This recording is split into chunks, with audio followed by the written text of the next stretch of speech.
We are live.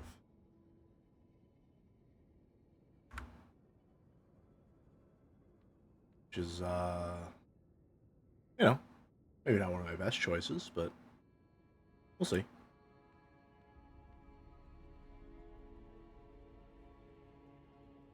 We shall see.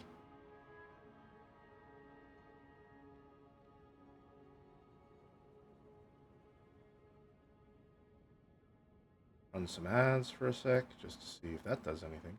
Well, not to see if that does anything. Disable ads for a bit. And, we wait. Night model indeed. Howdy, hey, Flora. Good to see you. Hey, hey, Annie.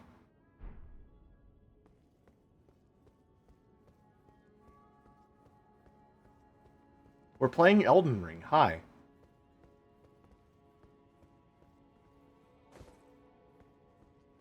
How far in are we? We are just before Mountaintop of the Giants. This is in fact Lanedell, so maybe the polar opposite of Nuxdella. But we could go there. I still haven't gone there yet. As far as things left to do, there is, I think I was just about to go to the sewers to fight Mog, so that I could then fight Mogwin. I got to the mausoleum a bit ago so that I could farm some runes and get my, stats looking pretty good. Howdy, hey, Jacob. Good to see you. Also, hi, everyone, more generally. Welcome to a late-night Elden Ring stream, which I'm doing against my better judgment. I,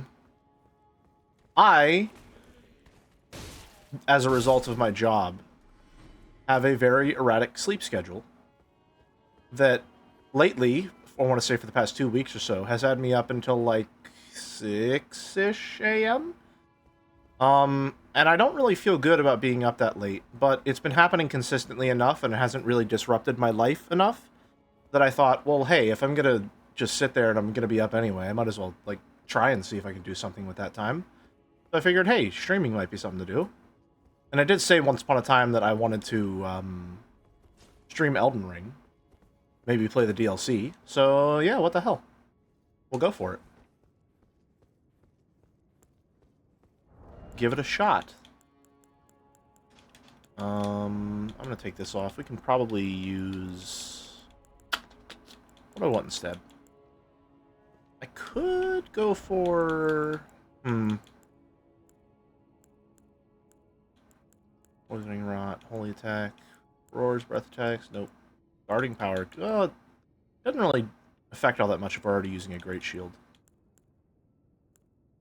Probably Axe Talisman is good. I am enjoying the game, yeah. To a relative degree. The thing that you have to understand with Elden Ring is that I really, really don't like this game. And so if I'm having a decent time, that translates instead to feeling like a really good time.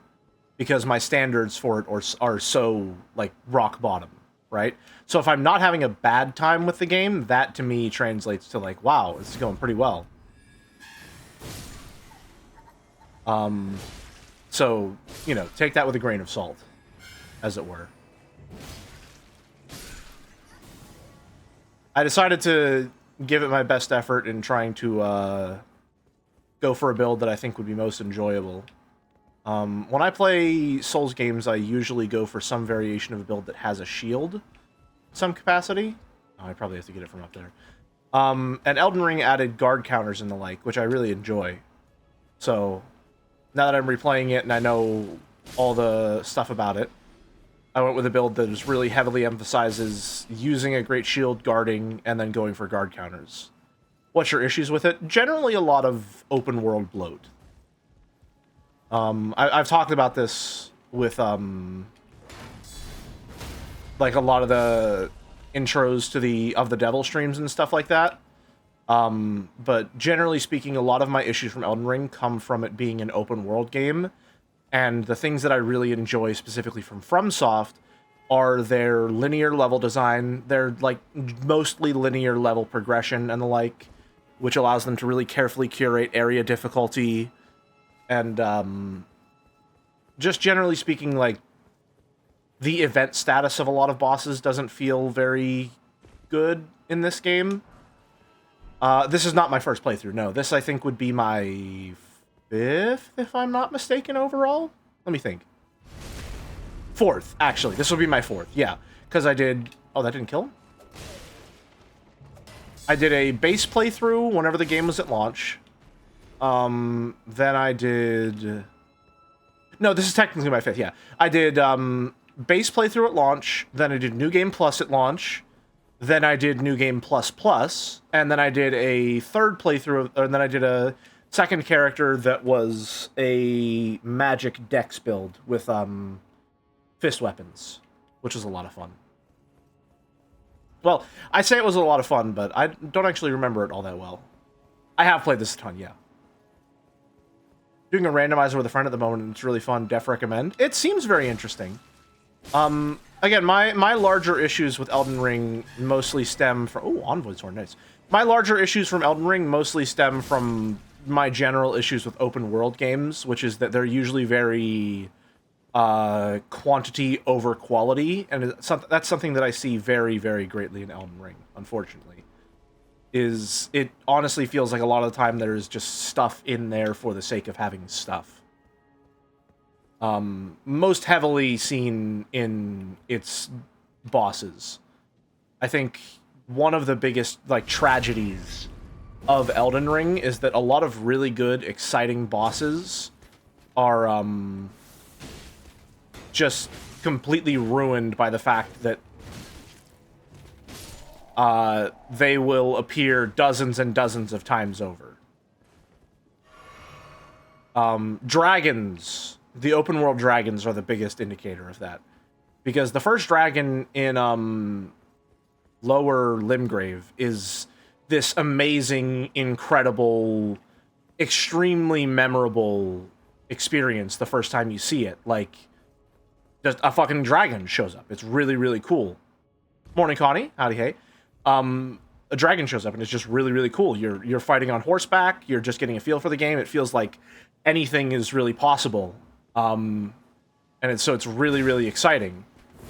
And then you fight that same dragon like 9 or 10 more times, and it just becomes really, really monotonous to the point where not only is every subsequent dragon fight uninteresting, but your memories of the original dragon fight are lessened, because now you realize what was once this really special event was now actually just the first of this monotonous series of tasks. And so it gets really upsetting in that way. Another enemy that I saw this happen with was the Falling Star Beast, I think. The first time I played through the game, I didn't fight the Falling Star Beast in its original spot at all.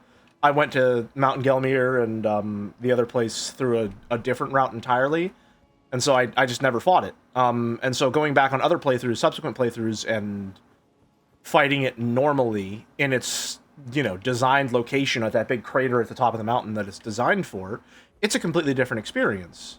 And it's one that, honestly, I kind of enjoyed. It was a lot of fun. And it feels like a very unique and memorable area, a unique and memorable fight, the way that it's set up. The only problem is that it was, you know, the third time I fought it in this game. So, sure, it was unique in terms of location, but it wasn't memorable. You know, it ends up feeling very homogenous towards the end because of how often things get reused. I always had a problem with that in regards to boss placement, but the more that I'm replaying through this game again, the more I'm seeing it with enemy placement as well. We might actually see a good example in this area. For some reason, they reuse the hand enemies from Ronnie's castle here in Lanedale. And I don't know, I don't like that, personally. I think that's really, it really cheapens the experience of the hands when what felt like them being in this really unique location that made them stand out and made that area feel special, and then they just show up in another one, and suddenly it's just another enemy that you're fighting in that location. Reusing Astel is absolutely the lowest point in terms of boss reuse in the entire game. There's no doubt about it. Yes. That one is just upsetting. Astel especially is this monumental event status boss fight, and reusing him just takes away from that so much. It makes Ronnie's entire quest line, which is one of the most involved and interesting quest lines in the entire game, maybe the only one that makes a lot of sense to follow logically in terms of being able to understand where the next spot to go for the quest is. It's brought down by the fact that the big culmination, the final boss at the end of it, is just, you know, reused somewhere else. I think that the Hallig Tree, that entire area, the snowfields and the Hallig Tree, are just horrendous in terms of their reuse and their... Don't... Fuck off. You're not gonna hit me with a grab attack. Fuck off. They're just really horrendous in their reuse of enemies, and they're just flagrant, like, who gives a shit, we're just gonna use these enemies here, I don't really care if there's a reason for them being here. Early on, people enjoyed Ronnie's questline so much, her ending had more people with that achievement than the default ending. Yeah. Yeah. Howdy hey.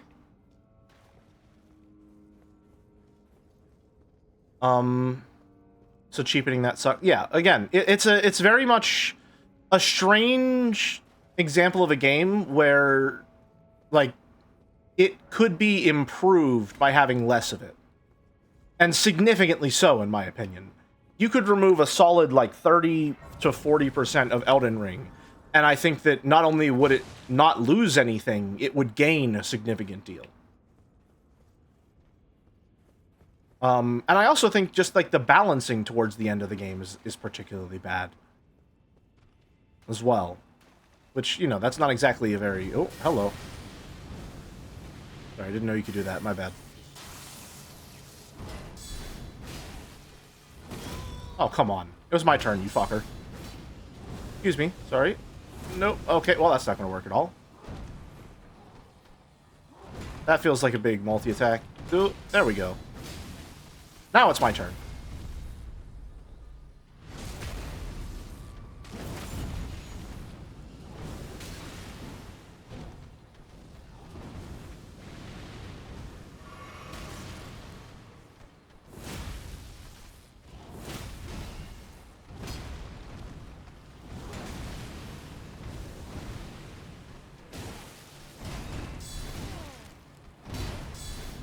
Okay.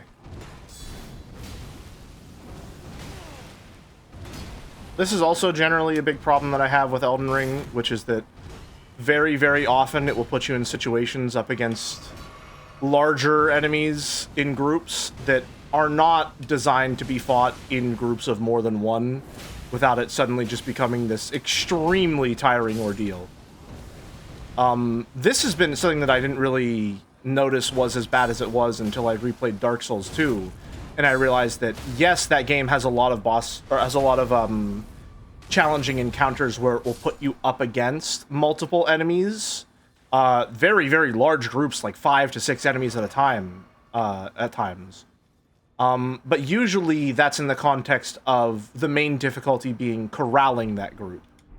Or, like, they're usually simple enemies, like foot soldiers and the like. And so the difficulty doesn't so much come from handling difficult enemies, but handling a group of relatively simple enemies. And handling larger groups of enemies is reserved almost entirely for the end game or for boss encounters. That's not to say that it's always a good thing. In fact, I'd say some of the boss encounters in Dark Souls 2 that feature larger enemies in groups are generally pretty bad. But it was very selective about the types of enemies that it ganked you with, in that regard.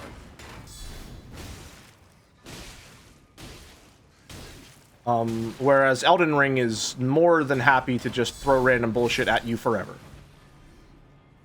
From what I have seen. And that's especially clear to me in a lot of the boss fights, which I really, really don't like. Dark Souls 2 ganks are just a test of understanding where to engage them properly and stop you from circle stabbing. Did I not? I feel like I'm not really getting a lot of regen. Did I... Dark Souls 1, almost every engagement could be solved by circle stabbing, so Dark Souls 2 had to come up with some way to fix that. Yeah, I would generally agree. A lot of the gank fights in Dark Souls 2 were less a test of your combat skill and more a test of your situational awareness. Which, on a first playthrough, is kind of annoying, obviously, because it doesn't do all that good of a job of necessarily teaching you those skills, I don't think. But once you understand what the game is about and you go through it again on subsequent playthroughs, I think that's a lot more tolerable. Do I have fire? I have grease, right? I do. Yes, that'll work.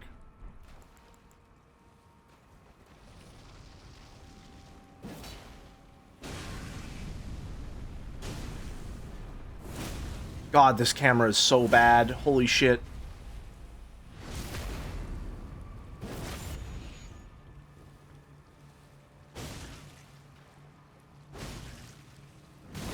Ow.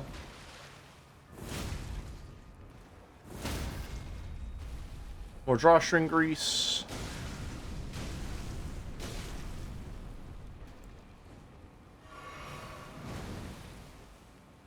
I've only played Scholar of the First Sin, which I understand is tougher than base. I replayed... The version that I replayed recently was Scholar of the First Sin. And honestly, like... I quite enjoyed it. I don't really remember the original Dark Souls 2 all that much, so I don't really have that great a point of comparison. But I felt like it was generally pretty enjoyable. These plants being here still baffles me. Yeah, I have no idea why Miranda flowers are down here in the sewers. It kind of feels like they're just here because, you know, they make for a semi-engaging roadblock as you're going through it, or whatever. But, like, realistically, I should just be running past these guys. I shouldn't even be giving this shit the time of day. These are not an enemy that are really worth your time to fight. To be completely honest with you. But, you know, I'm here anyway. That's one of the things... That right there is something that I really dislike about Elden Ring. Especially with melee combat's focus on staggering your enemy. I think the fact that you have such a small window to capitalize when you have staggered that enemy is quite terrible. Especially because it's not very clear where you're meant to stand so that you can capitalize on that. So the fact that I can stagger an enemy, which, as you saw, takes 4 fully charged heavies, using my weapon art a little bit, right? It's pretty annoying there. A jelly stream at this time of day in this part of the internet, localized entirely within your Twitch stream? It sure is. My sleep schedule is bad, and I figured, you know what? I'm already derivative of Joe in many other ways. Why not copy his late-night Souls-like binge? That's half joking. Like, that right there. That's very frustrating. Oh, there's a third one. Delightful. I was just thinking that I would need another one to really be satisfied. Stagger attack being so janky is so wild to me. Yeah, there's a lot of strange things about how they decided to implement mechanics in this game. Not having a visible stagger meter is probably the strangest one to me, considering that it was in Sekiro, and there's very clearly some way that the enemy's stagger is being measured. So not giving the player that information feels to me like just being vague as, like, a way to simulate difficulty and tension, if that makes sense. But if it's meant there to simulate difficulty and tension, it makes me wonder why they included it in Sekiro. It's weird. They didn't show the stagger meter because it would become egregiously clear that the devs are cheesing some bosses. That's definitely a possibility, and one which, to be completely honest, I could believe wholeheartedly. There are definitely some cases in which enemies just become immune to stagger for a moment. Which is frustrating, especially when you're going for more melee-oriented playstyle, which relies on stagger to get most of its damage and give you some breathing room as you're playing.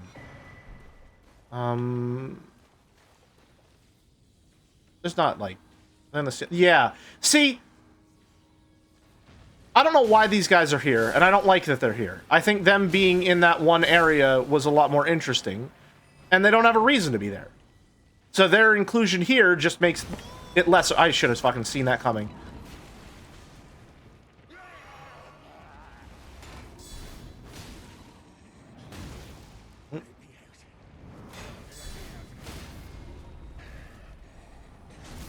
I know why they're there, because they're an interesting, creepy enemy that you can put in the sewers, and it's like, whoa, you got jump scared by it real quick, right?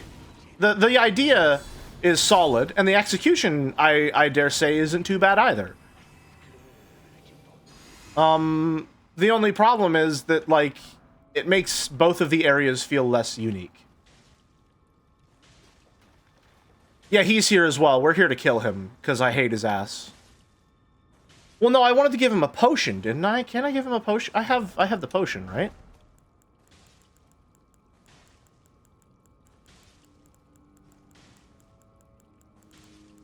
Where's the potion? It's here somewhere in key items, right? Key items. Going through, gotta hit all the red marks there. Unalloyed gold needle, seedbed curse. Selvius' potion, yeah. Did you have this jelly design already? Did you whip it up for the stream? I've had this one in the backlog for a while. I say backlog, I made it a while ago. I've had it. Yeah, so you can give this to the Dung Eater, if I'm not mistaken. Who are you? A scourge upon the living. I must eat more. Defile more. Okay.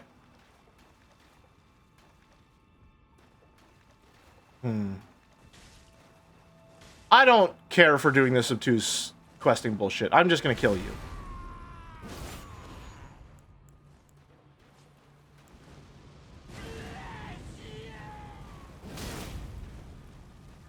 Me whenever my friend sneezes.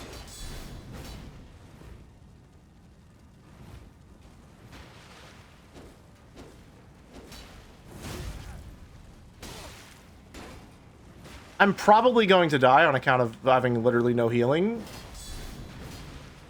And the fact that his weapon type does not stagger against a Great Shield, but we'll see how it goes. I almost got roll caught by an NPC. That would have been the end of my fucking career. Yeah, I'm dead. Oh well. We'll come back.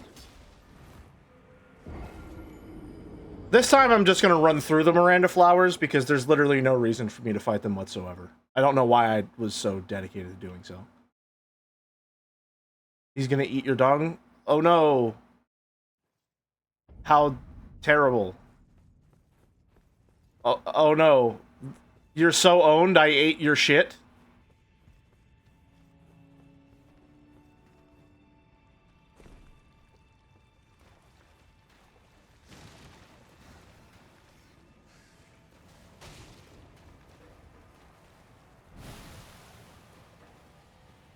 Hold on, there's a message that I really want to read, but I have to click off of the game to scroll up so I can read it a little bit.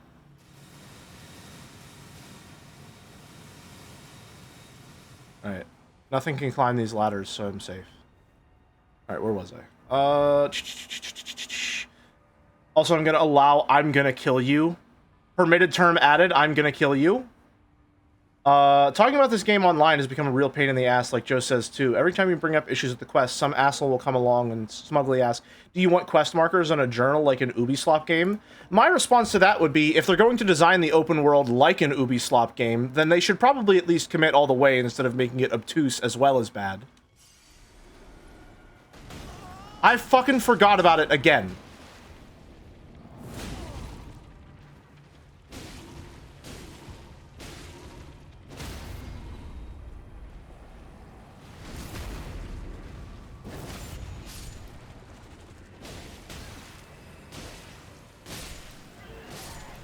Okay, fucking calm down, dude. I'm sorry, are you stuck in the door?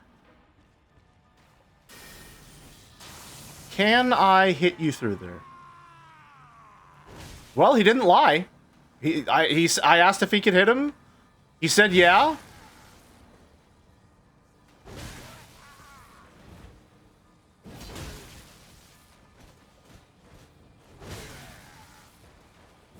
Oh no! Oh no, he figured the door out! Oh fuck! You're gonna chug Estus in front of me and rotate as you- That's fucked up. That's fucked- Nah, you got me fucked up with that.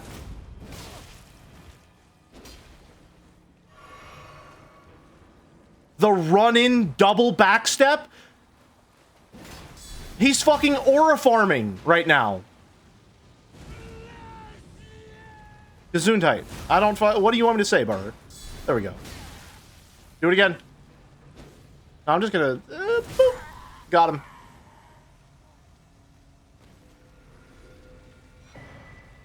Yay!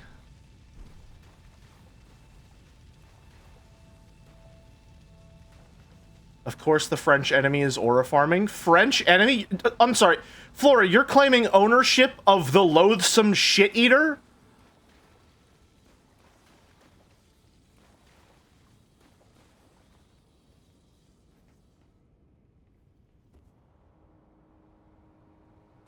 Or does he have an accent that's French? I don't... Why are you saying French?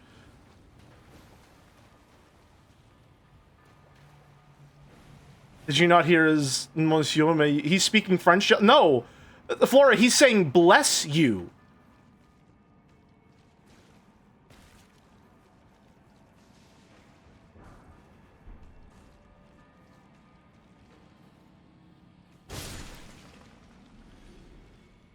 Can I do... wanna...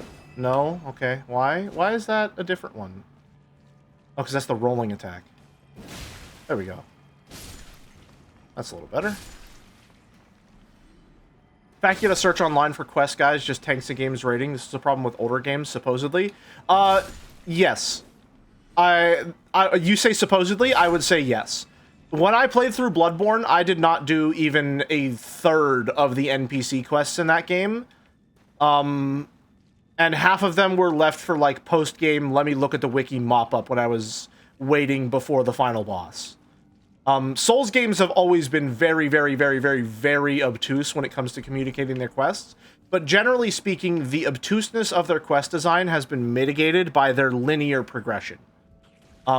Which is to say that, like, you might not know to go to a certain area so that you can meet another NPC, but it's pretty likely that you're going to be going to the next area that the NPC is going to show up at. So you're going to run into them no matter what. You just didn't know you were going to run into them. But because Elden Ring opens things up and makes things very, very obtuse in that regard, you run into a lot of problems where you're not sure you're going to run into an NPC.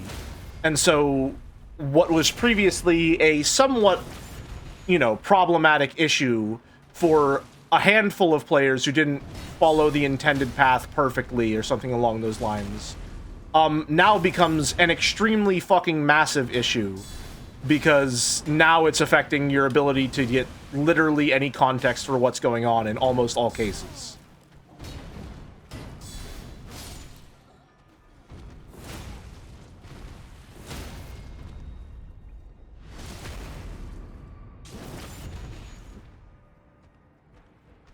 You can take the first stat. Okay, or you can miss entirely, that's fine.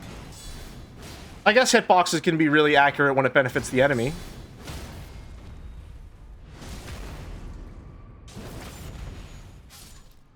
In Dark Souls 3, I almost completed an entire quest without looking it up at all, versus Elden Ring, where I didn't even come close to doing half of one. Yeah. Doesn't help that Elden Ring world is huge? Absolutely, yeah. As a matter of fact, I would say that is explicitly the reason why it does not work. Elden Ring's map size just magnifies all of the issues present in all of FromSoft's design sensibilities that are not related to their strengths.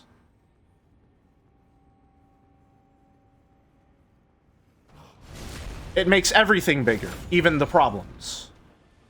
Especially the problems, one might say.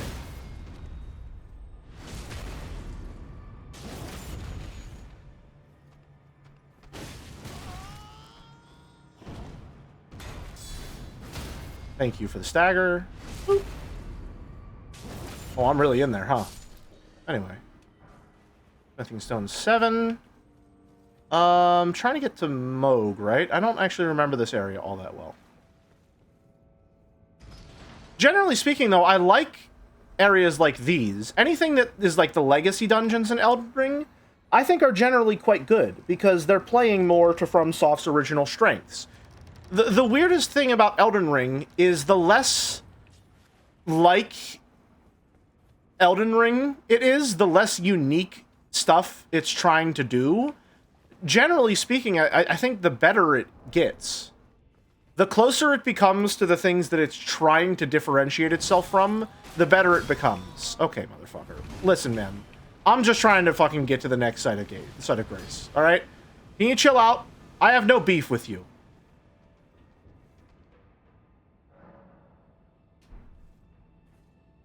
I didn't even bother not looking some things up, and I still missed some quests. I missed more than half of Blide's dialogue because I made the cardinal sin of going to an area. Yeah, there's a lot of issues that pop up with stuff like that. Oh, is there...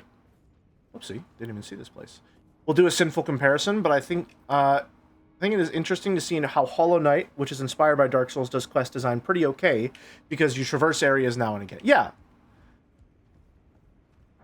It's... Again, it's something that FromSoft had not previously needed to learn how to do, because their level design essentially made up for it. And because their games are supposed to be kind of cryptic, oh, it's, you know, it's fine, since it's sort of fitting with the aesthetic and the like. Jelly, what time is it at your place? It is almost 5 a.m. I did sleep, but my sleep schedule is very staggered right now.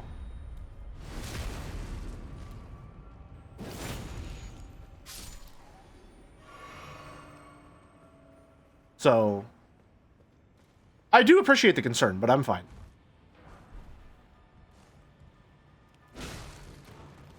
Oh, he didn't fall like I wanted him to. Come on. Alright, there we go.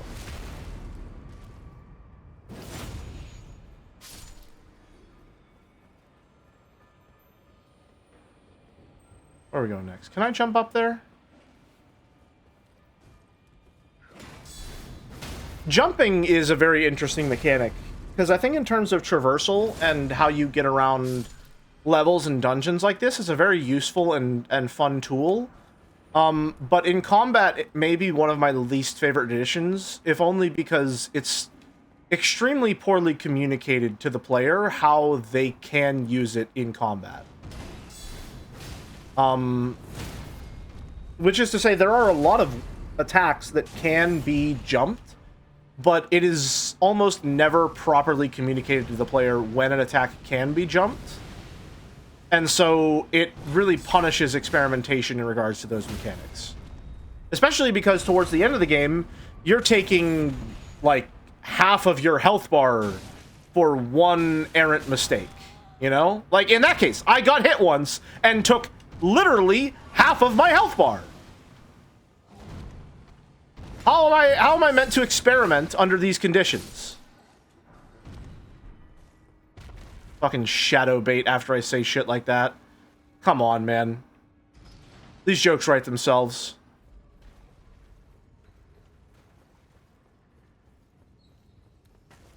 Oh, hey, buddy. Goodbye.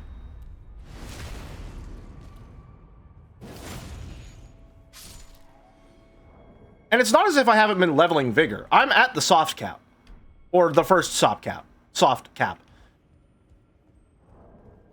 I really appreciated Night Raining adding a sound and visual cue to grab attacks. Wow, what an incredible addition. I wonder why Elden Ring didn't do it. Maybe they just didn't have the technology yet, huh? Maybe, well, hold on a minute. No, didn't they have that for Sekiro? Huh.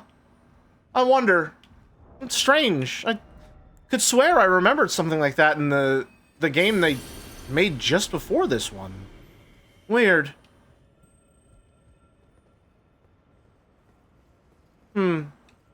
Well, best not to dwell on it, especially considering that this game is a masterpiece and all.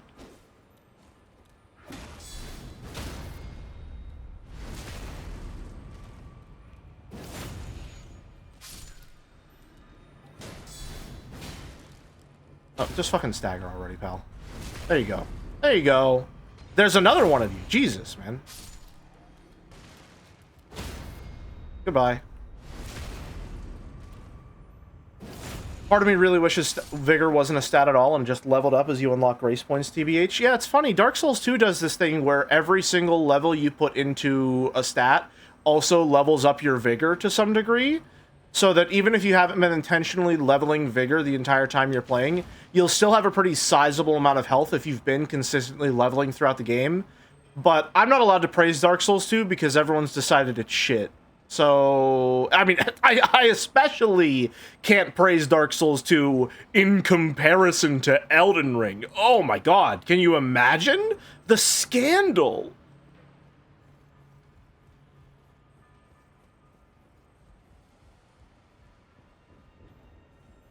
That said, you don't want to hitch your horse to this particular cart because I will also shit on Sekiro if given the chance.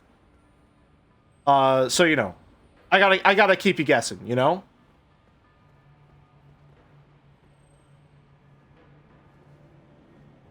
Can I survive that?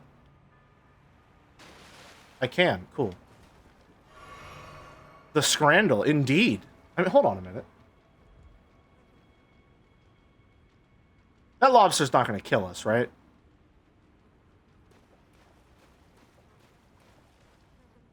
We're just gonna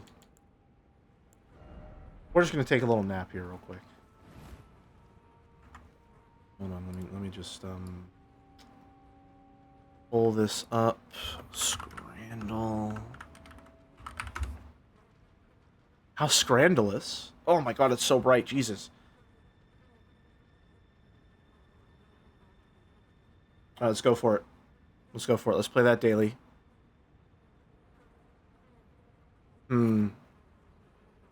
Spicy chicken flatbread. Or $86 steak and... Nah, fuck off. Fuck off. No shot. Not a chance. It's good. Okay, this is a tough one. This is a tough one, man. This is a tough... Wait, hold on a minute. You can pause. 1 second. There's a way to pause in this game, right?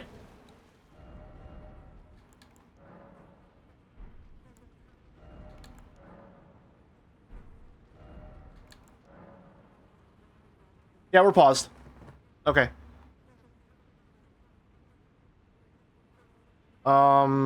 Okay, now here's the tough part. Yes, this is a really bad chicken sandwich, but this is also a Wigan kebab, which is just a shitty sandwich, but it's got a pie. So this is actually a tough one. I think the Wigan kebab is more inherently insulting.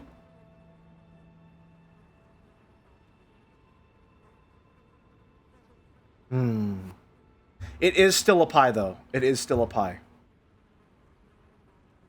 I'm sure the ambient buzzing of flies is really adding a lot to this Scrandal experience, huh? I'm gonna go Wigan kebab. Wow, okay, that's not a less than 10% chicken patty. Okay, it's not the wrinkle dog. Jesus, brother. Nope, it's gonna be the chicken strips. It's gonna be the chicken strips. Nothing to it. Vandis fish with mashed potato. Nah, that looks nasty as hell. Korean corn dog.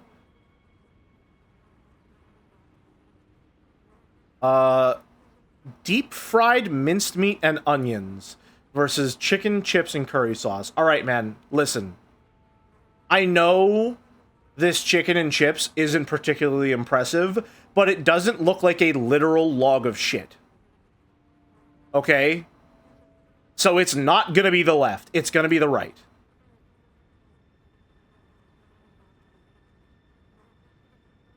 Reggae wings and peri chips or the big boss.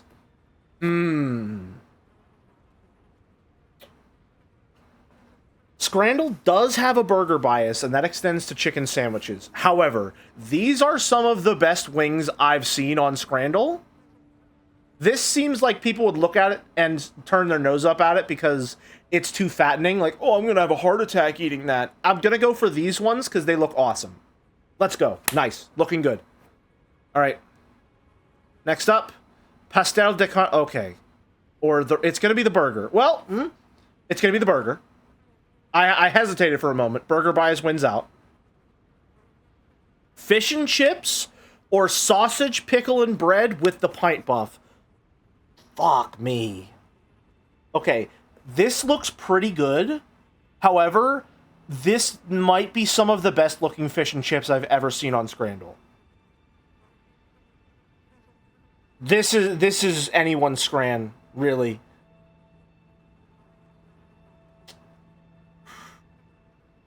Fuck, dude. Those fish and chips look awesome.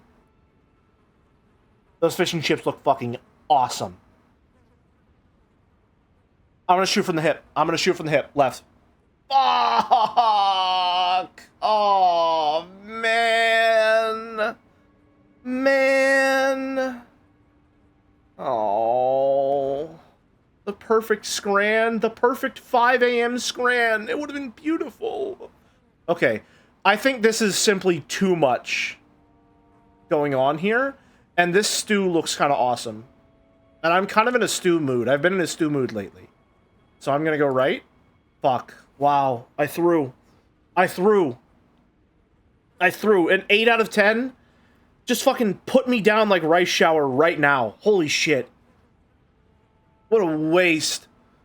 What a waste. Anyway, you should buy Blue Revolver.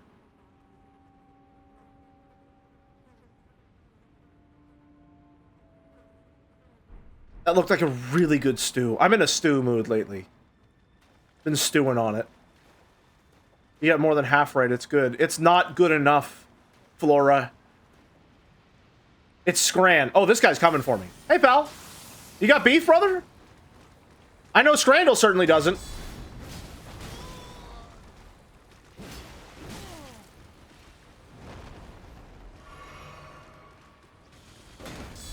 Okay, why the fuck is this lobster evasive?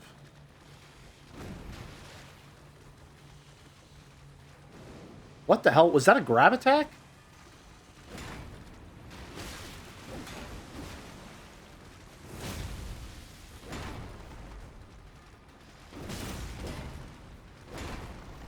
Okay, so he's only evasive if you block. That's extremely annoying.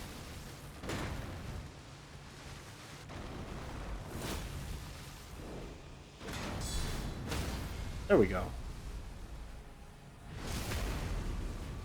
Boop. Oh, that didn't kill him.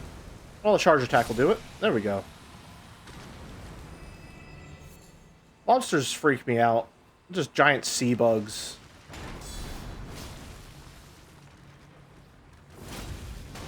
Oh, and he's gonna swing back, and there we go. Stagger.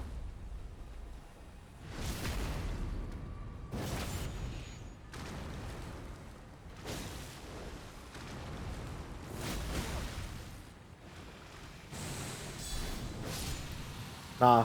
The mid-air slice. Got his ass. Alright. Over here. Hey, buddy. Oh, you're dead. Okay, my bad. Whoopsie. Getting a lot of smithing stones. I might be able to upgrade my weapon again after this. It's nice.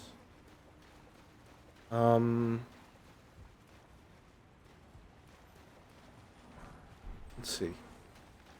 A lot of dead bodies. Is there literally anything? Oh, hold on a minute. You hiding, buddy? You hiding? Hi there.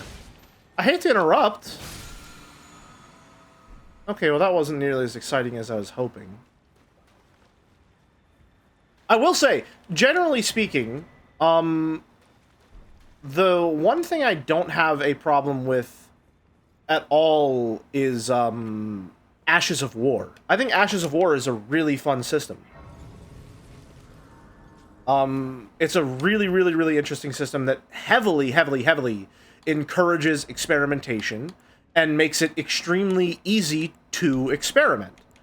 The fact that there's no resource tied to the Ashes of War whatsoever, you can change them at any Grace Bonfire at will. It doesn't cost anything at all. It's fantastic. It's really, really good. Being able to just do this kind of on-the-fly adjustment to your build is really fun. And it makes me wonder why they have that set up like that, and they still make respecking your character such a federal fucking issue.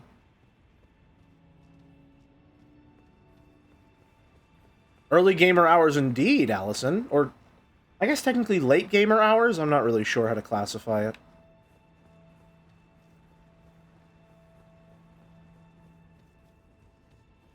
Hi, Jelly. I'm going back to the Of the Devil bods. Banger. Thank you. I'm glad you're having a good time. Of the Devil was very good. I enjoyed that game quite a lot. It was absolutely, absolutely my wheelhouse there. Slapping Hoarfrost Stomp and wrecking everything was a treat? Absolutely, yeah. Heading off to bed myself, which is totally healthy, but saw you online and figured I'd say, hey, well, thanks for stopping in. I wasn't able to pop into your stream today, but I hope you're having a good time with Outer Wilds. Deeply obsessed with Of the Devil and making it my whole personality. Newspapers in the 80s, whenever they heard that a teenager was playing Dungeons and Dragons.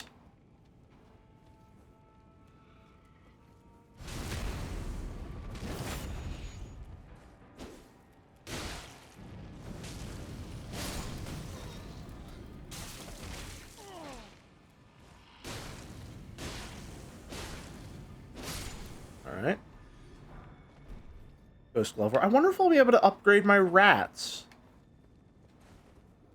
I was saying one thing, I like these ghoul guys. They're interesting. The enemies in this game generally aren't very bad. I just think they're really overused in a lot of different contexts that makes it very upsetting to behold. Oh! Ah! I'm scared! Oh, no, we're fine. Okay.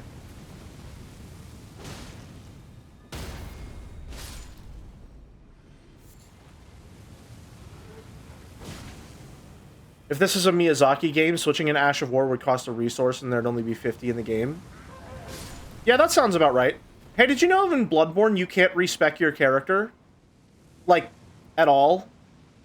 There's not a respec item or option in the game whatsoever. Isn't that fun? Hey, did you know that Dark Souls 2 had respecking? And that it came out before Bloodborne? Huh.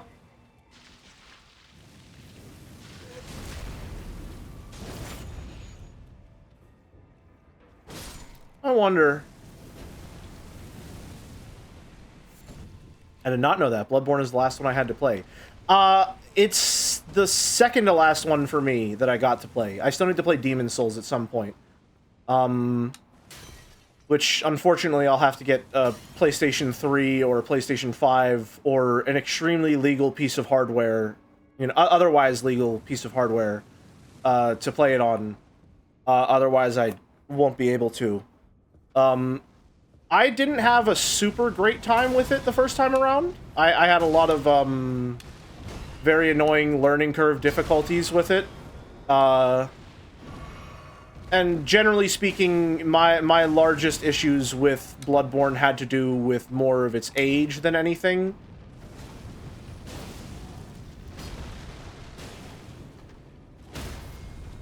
It's a very, unfortunately, dated game. Now. Which is not really its own fault, it's just a fact of, you know, a lot of people have made games inspired by it since, and those games have learned from Bloodborne in some very significant ways. He's gonna kick, and then he's gonna go. And I got killed from elemental chip damage, fuck. Oh well. 30 FPS. Yeah, the 30 FPS is a really, really tough thing to contend with, especially because it's designed to be more of an action-focused game, and less frames means higher input latency, means less reactivity is possible, less time to react to everything, which generally makes gameplay feel extremely obtuse. Which is a problem that generally persisted through the entire game, but that became less of a problem the more you realize that it's an older Souls-like game, and so the enemy AI isn't quite there yet. It's very obtuse, very easy to cheese. And the dominant strategy when fighting almost any enemy in the game that is of the beast variety is just to sort of get around their back right leg and mash the R1 button like it owes you money.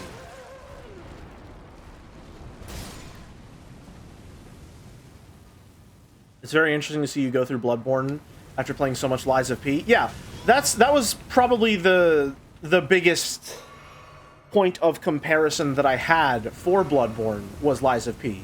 And after playing Bloodborne, and you know, understanding that just how much of Lies of P is taken from it mechanically and aesthetically, I do realize, like, yeah, Lies of P is a very derivative game. However, it's also a fucking excellent game. It is absolutely incredible. It takes all the things that Bloodborne wants to do and pulls them off. And then it adds its own stuff to the mix as well. Oh, whoops. Got fucking dunked on. Shit. Hey, why wasn't I able to lock on him there? And I'm dead.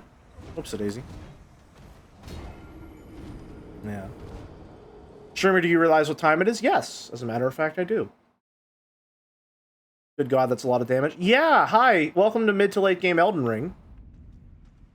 Where every single attack an enemy does will be half to 70% of your health bar.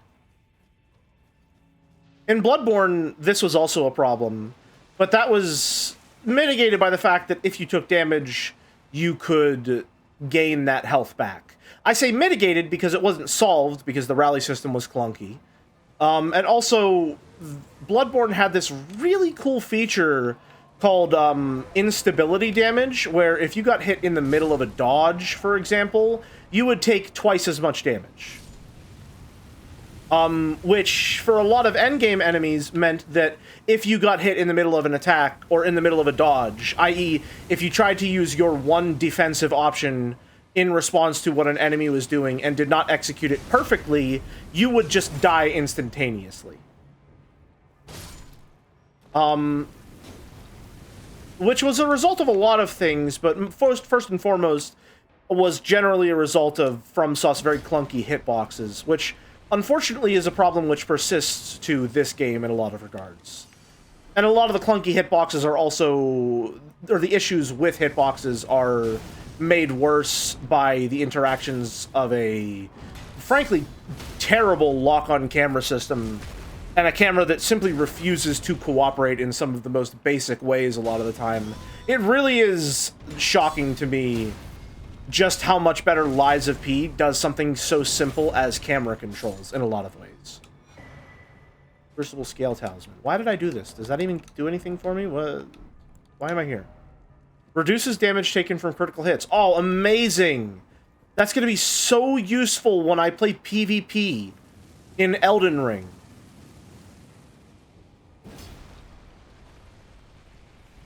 If the comedic remark is not obvious, there is literally nothing I would rather do with my life more. Let me rephrase that. I'm not going to do Elden Ring PvP. That shit sounds horrendous.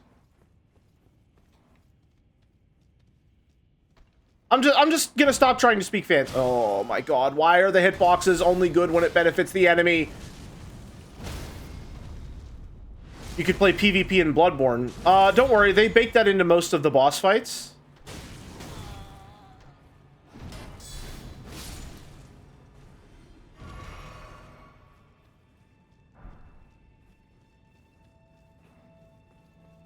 Also, fighting hunters in Bloodborne is perhaps one of the single most infuriating affairs that could possibly exist in a Souls-like game.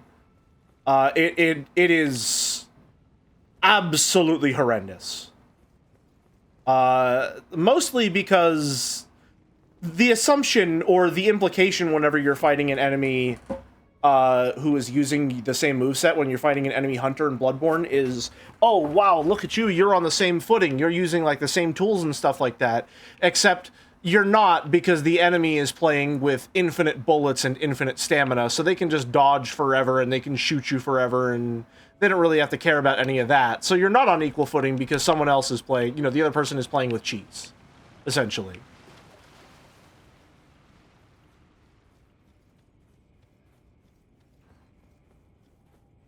I only did the PvP for that one Vare quest bit. So Dark Souls PvP? Yeah, precisely. Yeah. When did I open this? Or is this one of those weird... This is one of those weird catacombs that, like, pretends to loop in on itself, right? Is that what's going on?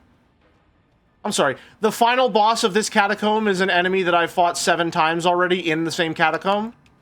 No, that sounds like Elden Ring to me. I don't know what I'm talking about. Oh, hey, buddy. It's actually 2 of them.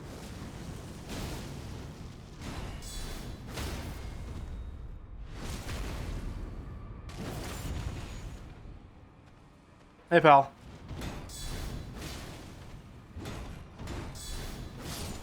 But now it's a duo. Wow!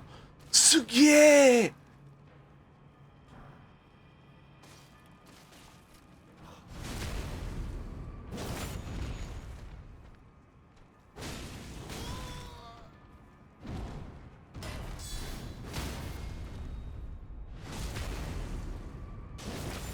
Let me heal, because he might be able to kill me instantly from this health.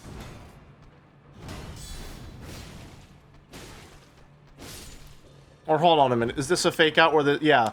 This is a fake out because this wasn't actually the boss room. Is that what's going on here? Yeah, that's probably what this is.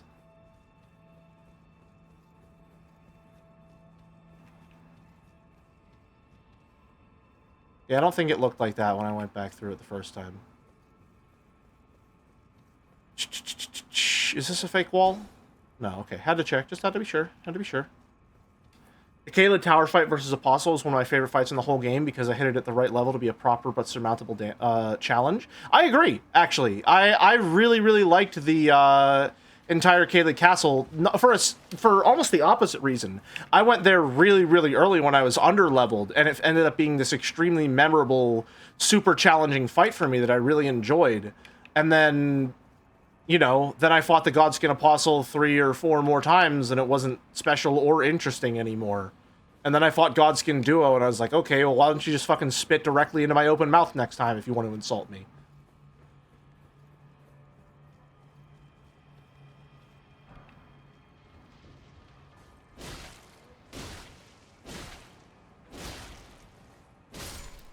Kinky? I wish. At least I'd be getting something out of it then.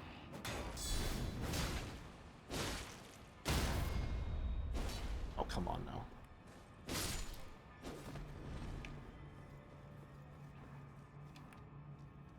Oh no.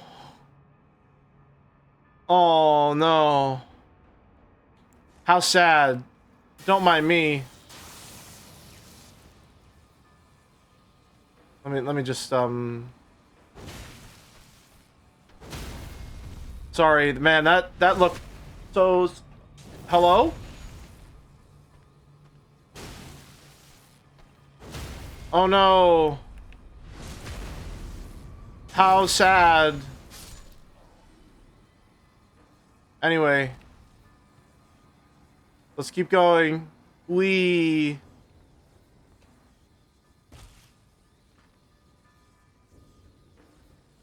that a fake wall? Amazing hitbox as always, right? Right?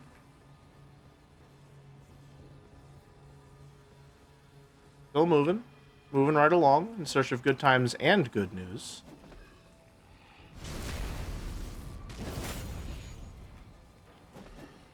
I'm trying my best to engage with a lot of different mechanics on this time around. Just so that I can see, like, was my distaste for Elden Ring because I didn't, like, engage with all of the new shit that they added? Like, was there some adherence to a previous playstyle that was keeping me from enjoying the game to its fullest, right? And so this time around, instead of just being like, oh, I'm going to use shields because I've always used shields, I'm using shields specifically so that I can focus on guard counters and staggers, which are very clearly what a strength build is meant to go for, right? And I'm also using Spirit Ashes this time around. Oh my fucking... How many of these motherfuckers do you want me to fight?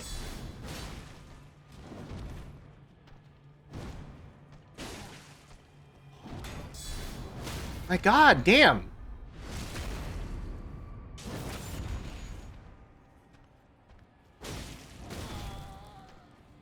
Interesting that he didn't stagger during that for some reason.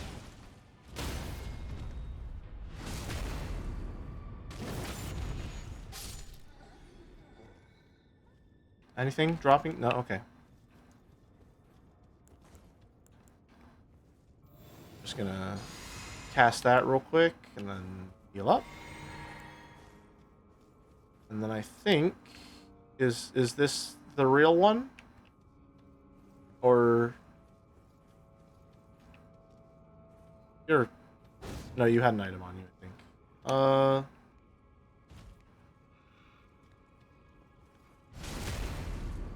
Restore an HV redeemed. A good night's sleep. I kid mostly, since nights are just sometimes like that, but also, you know, thumbs up some kind of crying, some kind of barely crying emote. Thank you, Zerstorin. I'm gonna have to refund that one, because I think it's probably gonna go over the time limit. But, well, no, 8 hours is actually firmly in the how long to beat category, but I guess if it's gonna be a recurring sort of thing, it just seems like a bit too much is all.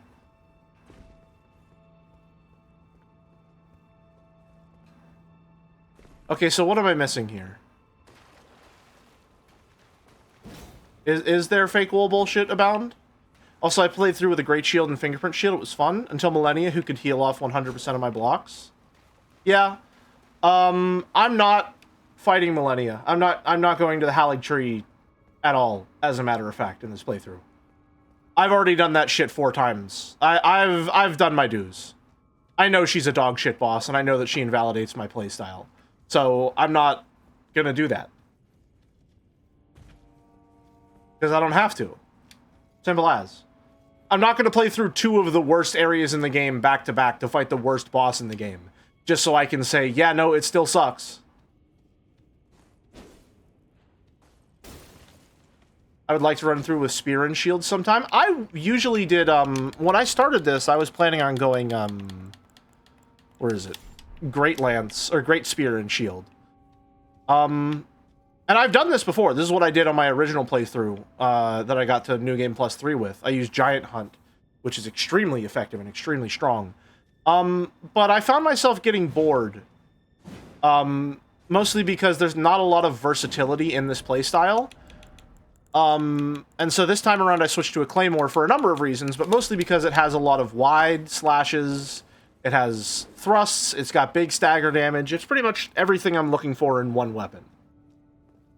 Reminded me, I found out the Solo Her guy made a YouTube channel the other week, like just the other week. He didn't have one before. Interesting. Hey, where am I supposed to go? What am I missing here? He played Night Rain with Ironmouths? Interesting.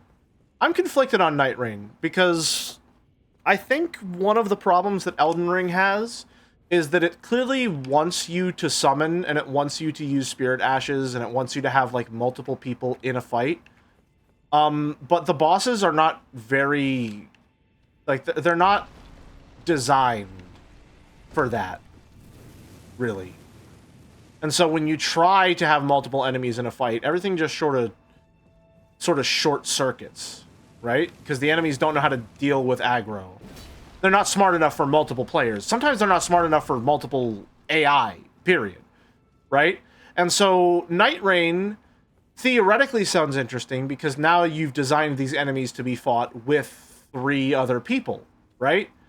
Which could be fun. It could be fun just getting 2 other friends and wailing on a boss and having that be the intended experience. Where the fuck am I supposed to go right now? What do you want from me, game? Is it this direction? Is this where you want me to go? Didn't I already go here? Yeah, I've already been here. What are we doing? What the fuck's going on? What did I miss?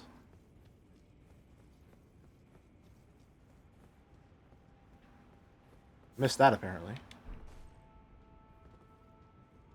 I hear something on the other side of this wall.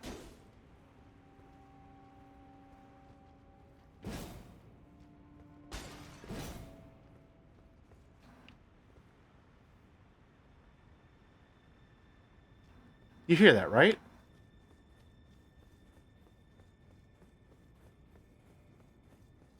God, I hate this shit so much. I hate this shit so much, man. This is the thing about these dungeons that I find infuriating, is that the gimmick only really works, one, if you're patient enough to be like, oh, that's so clever, and two, it only works because all of this shit looks exactly the same, to the point where you don't realize you're looping until it becomes extremely obvious that that's what's going on.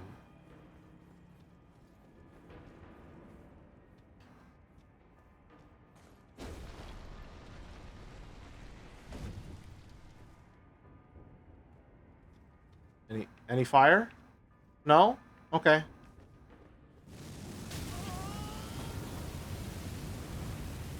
Okay. I guess that's my fault. I deserve that one. That's fine, I can live with that. See, here's the problem now, is I don't know how to get the fuck out of here, either. So I'm just sort of stuck in this infinite loop of not knowing where to go.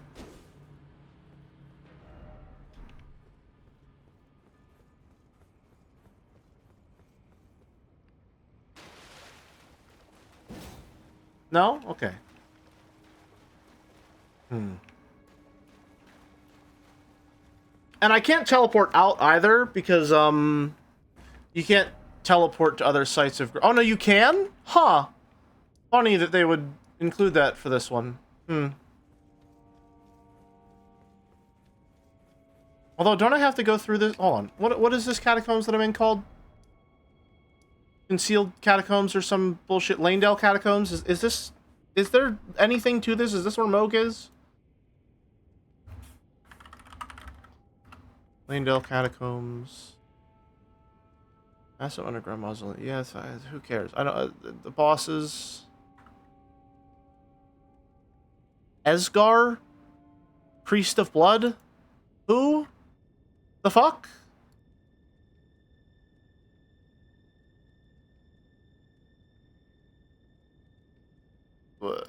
Hold on one moment.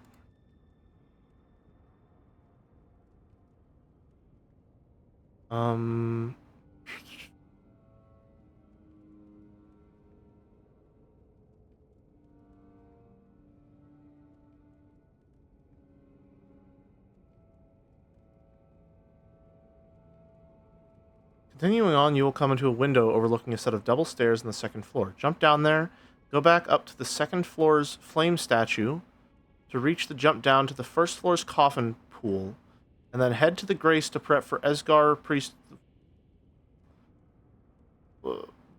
It's not a real boss room, though, so you can safely enter and then turn right away. See a hallway with 2 imps. Continue along this path, and you'll end up overlooking the coffin in the pool of water on the first floor. There will also be a lever here, so pull it to unlock the real room's boss floor. Okay, so we missed a lever somewhere. Is what I'm hearing. We missed a lever that we pull, and then we teleport back to the original site of Grace.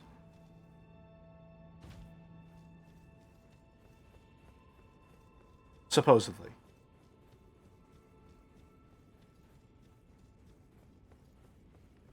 Is the lever up here? Somewhere. No? Okay, let me read through that again, because I'm sure it'll be extremely helpful.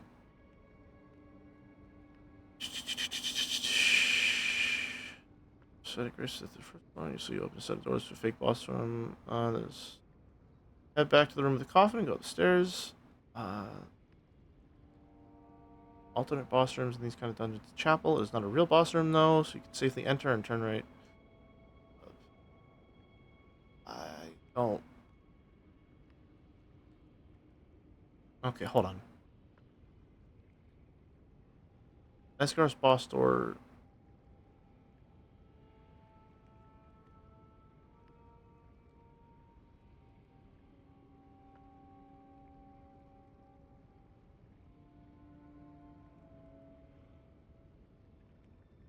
Subterranean shutting grounds. It's time for me to be responsible and go to bed. Have fun with your whacked out sleep schedule, Jelly. Thank you for stopping by, Lurf. Greatly appreciated. I'm just sort of reading a wiki to see if I even need to give a shit about literally any of this.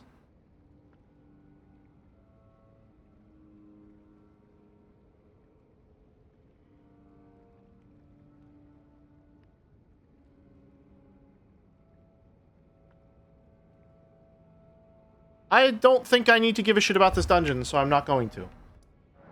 We're going back to the Lanedale Catacombs.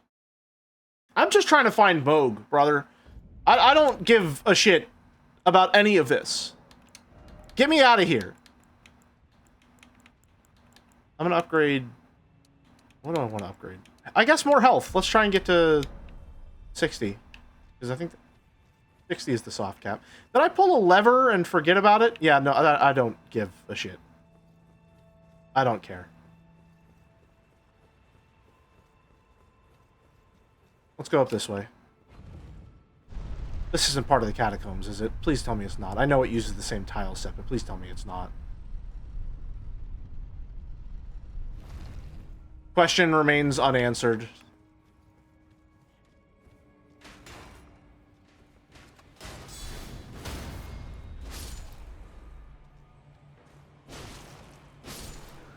Have you ever tried the Moog Shackle you got here? Amazing garage door openers. What? What does that mean?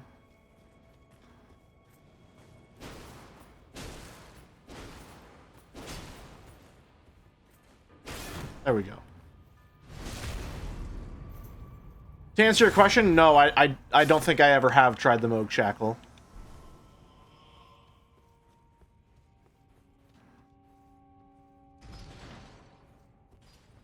They do 0.001 damage to environment traps / fake walls.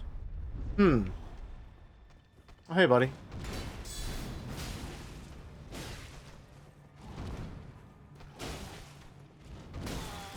Oh, that's okay. Good. There we go. There we go.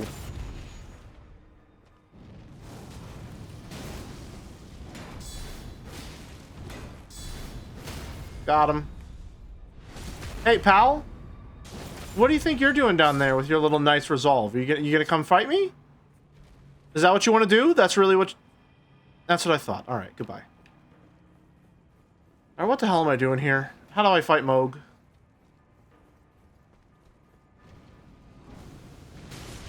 Can you fuck off? You don't matter.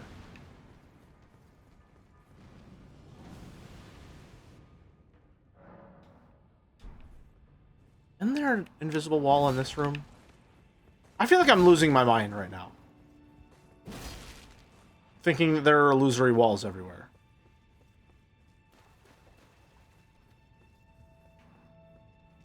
How the fuck do I find Moog in here? I'm just trying to fight the boss, okay?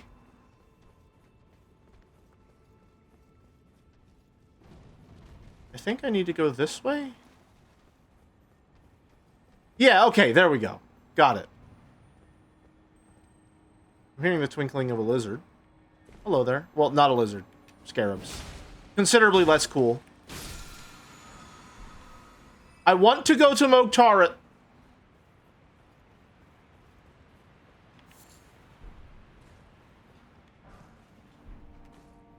Excuse me, boys. Coming through. Don't mind me. Miranda flower, hello. Random ass poison flowers. Hi there, yeah, hello. This is looking oddly familiar. I don't think this will do damage to me. Alright, we're fine. Oh no, basilisks! Anyway.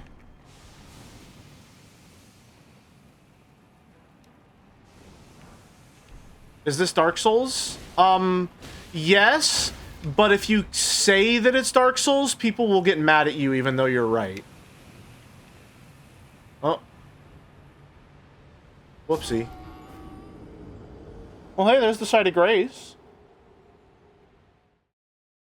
Yeah, if you say that Elden Ring is Dark Souls, people will get upset at you because it's not called Elden Ring. Or because it's not called Dark Souls, and that means that it's a completely separate intellectual property and should be treated as a completely different game mechanically and like how you approach it, because obviously, even though it has the same exact mechanics and controls and look and movesets and weapons and pretty much all of the underlying stuff about the game is exactly the same as Dark Souls. If you say that it's Dark Souls, like, I don't know, man, I feel like you're not understanding it. So, I think that's on you for trying to equate two completely different things. Because it's obvious that Elden Ring is trying to be something completely different, and if you didn't get that, I think that's more of a you problem, and not so much that the game doesn't do a very good job of communicating with the player. You know? I just feel like it's your fault you didn't enjoy the game as much as I did, and because I enjoyed the game more, that's the intended experience, and your experience was unintended and bad, and that's bad faith criticism to say that the game has problems. So I think maybe you should just, like, get good. Does that help? I hope it helps.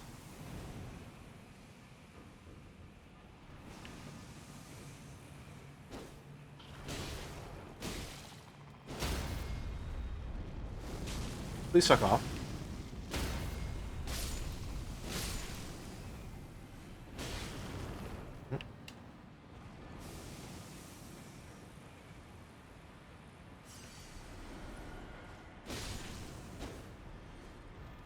You can jump, so it's basically Mario. Exactly. Exactly. Can I go down there, or is this a dead end? I think this is just a dead end.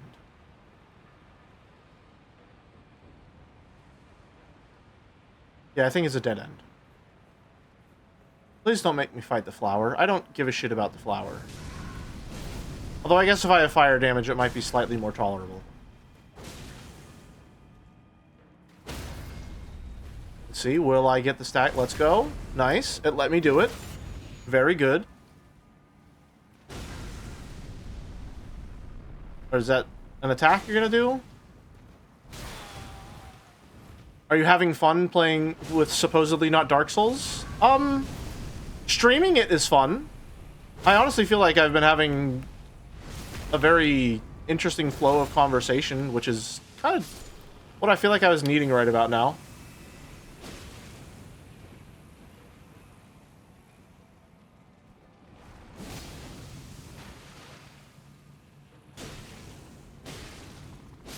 Opinion on spirit summons equal accessibility option. I think it's reaching, personally.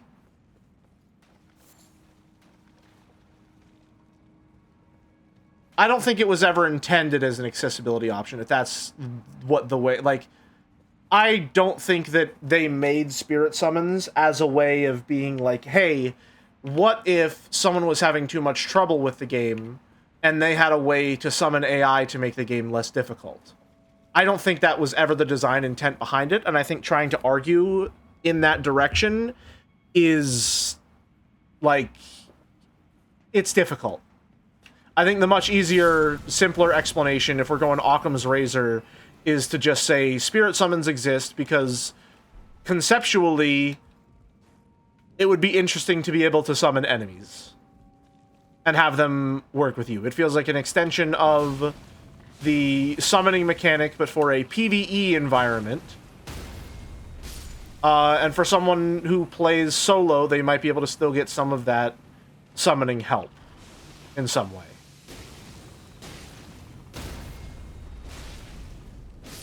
Why are you playing a game you don't enjoy? Don't ask me why I'm playing more Three Houses.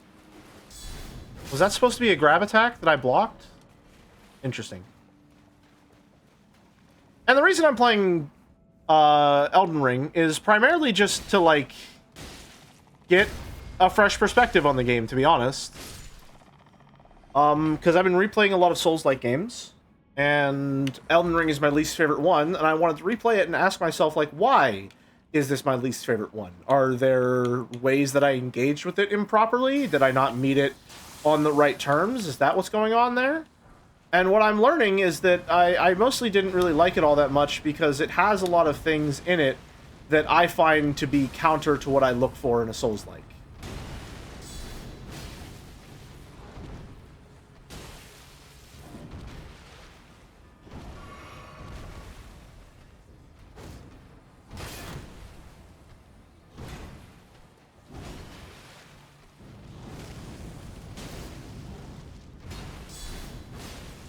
This guy staggered already? Damn.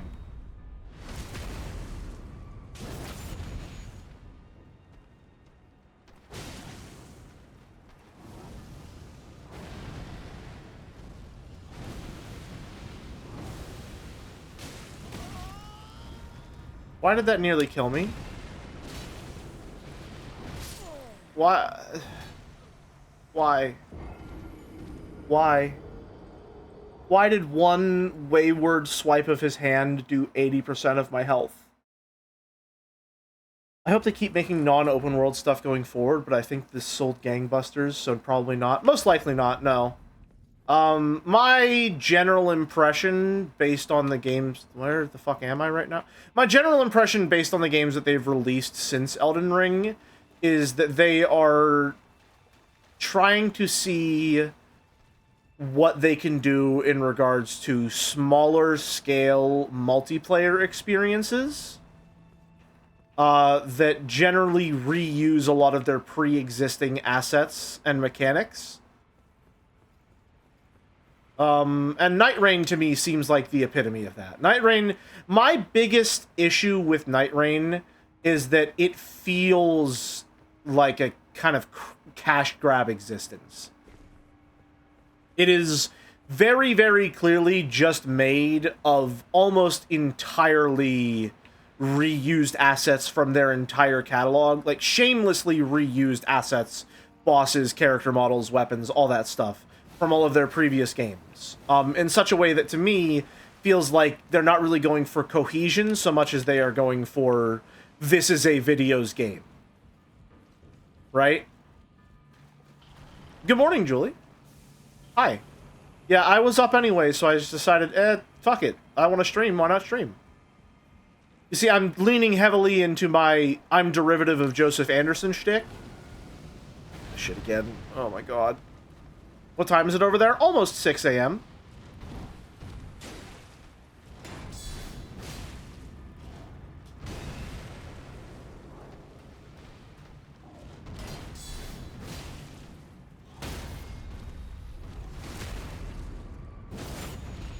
Do you think the Pursuer could defeat Godskin Duo in a fight? Yeah. How much prep time does the Pursuer have? No, better question. Which area does the Pursuer get to randomly spawn in at?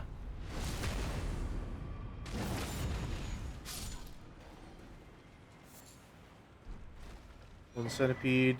Omen Baron. I think that's what I need to fight Moog, right?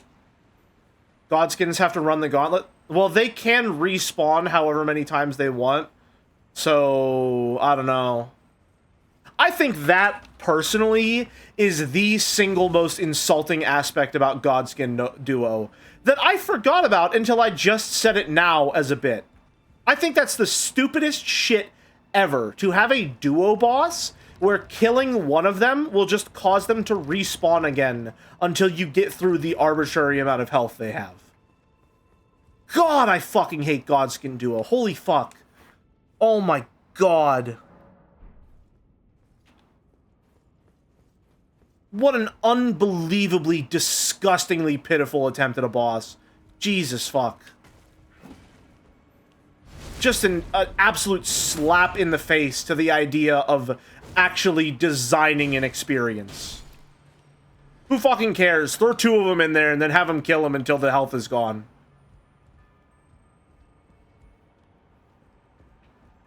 God damn it, dude. Godskin maybe take multiple day break back when the game came out. Godskin is the only boss I have absolutely categorically refused to fight solo ever.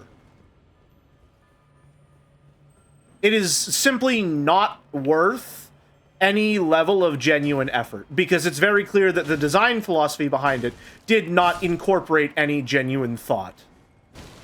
It was just, put them in the arena. There are two of them, so it's hard.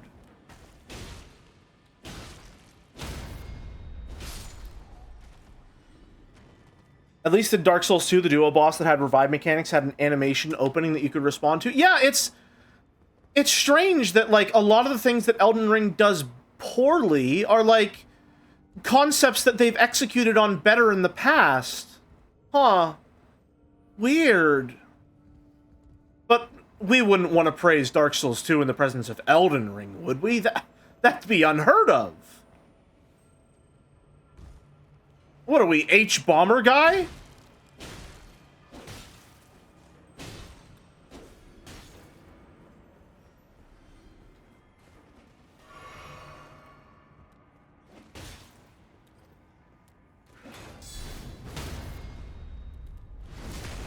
You know, and for the record, while I'm at it, I think the torches in Dark Souls 2 are pretty cool. Granted, I played Scholar of the First Sin, so they might have changed the lighting to be more dynamic. However, I thought it was a very interesting mechanic that encouraged me to traverse areas in a more engaging way, and also forced me to change up my playstyle by having me one-hand my weapon and get rid of the other thing, which is, I think, I usually power stance, so it essentially had me sacrifice my damage for the ability to be able to more easily traverse my environment and explore better. And I thought that was a really interesting trade-off, and I think they executed on it pretty well. So there. Not gonna lie, Dark Souls 2, pretty high up on my ratings after my replay, I gotta say.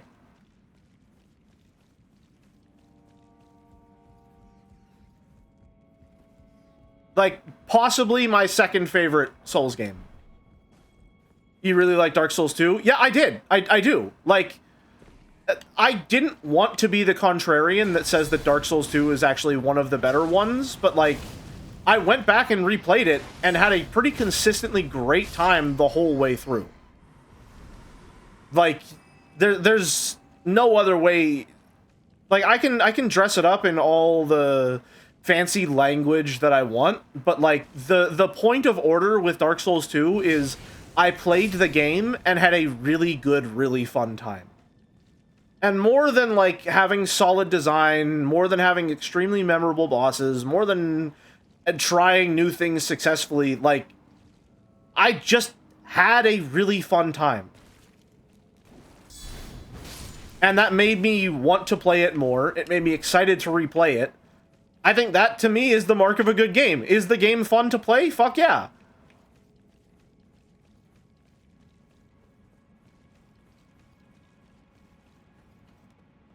I don't think it's a very, like, dynamic experience in regards to, like, traversing through the world and exploring this very complex, layered environment. It feels video gamey in the way that levels are generally set up, but, like, you know, it's a very even, fun experience for most of it. Like, almost the entire way through, I would say. Please don't die to the pots. Got him. Oh, no. I'm gonna die to pot just like Dare warned me in 4th grade.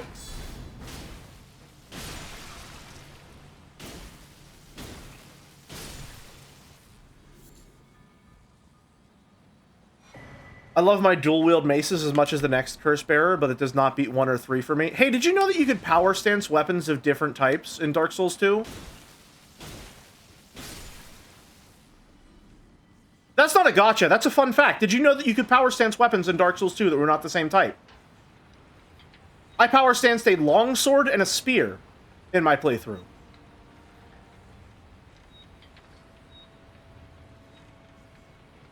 I found that out by accident.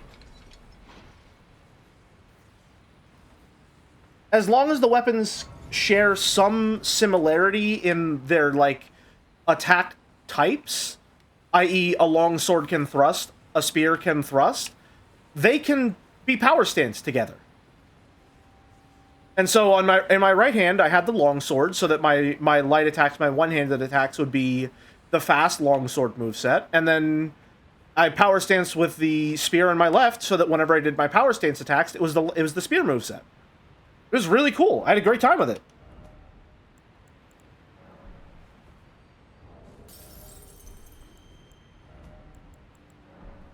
I don't think that you can do that in Elden Ring.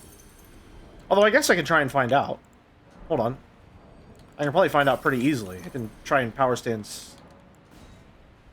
Let's see if I have a spear with stats low enough where I can go for it. Level up. More health, please. Because apparently it's not enough. Rune Arc. Let's see what we can work with here. I'm gonna put... Let's just go for the same thing I did. We're gonna put a long sword in one hand. And a spear in the other. Did you actually finish Bloodborne, by the way? I did! And I ended up having a relatively good time with it. I think Bloodborne's biggest problems are its age and Chalice dungeons.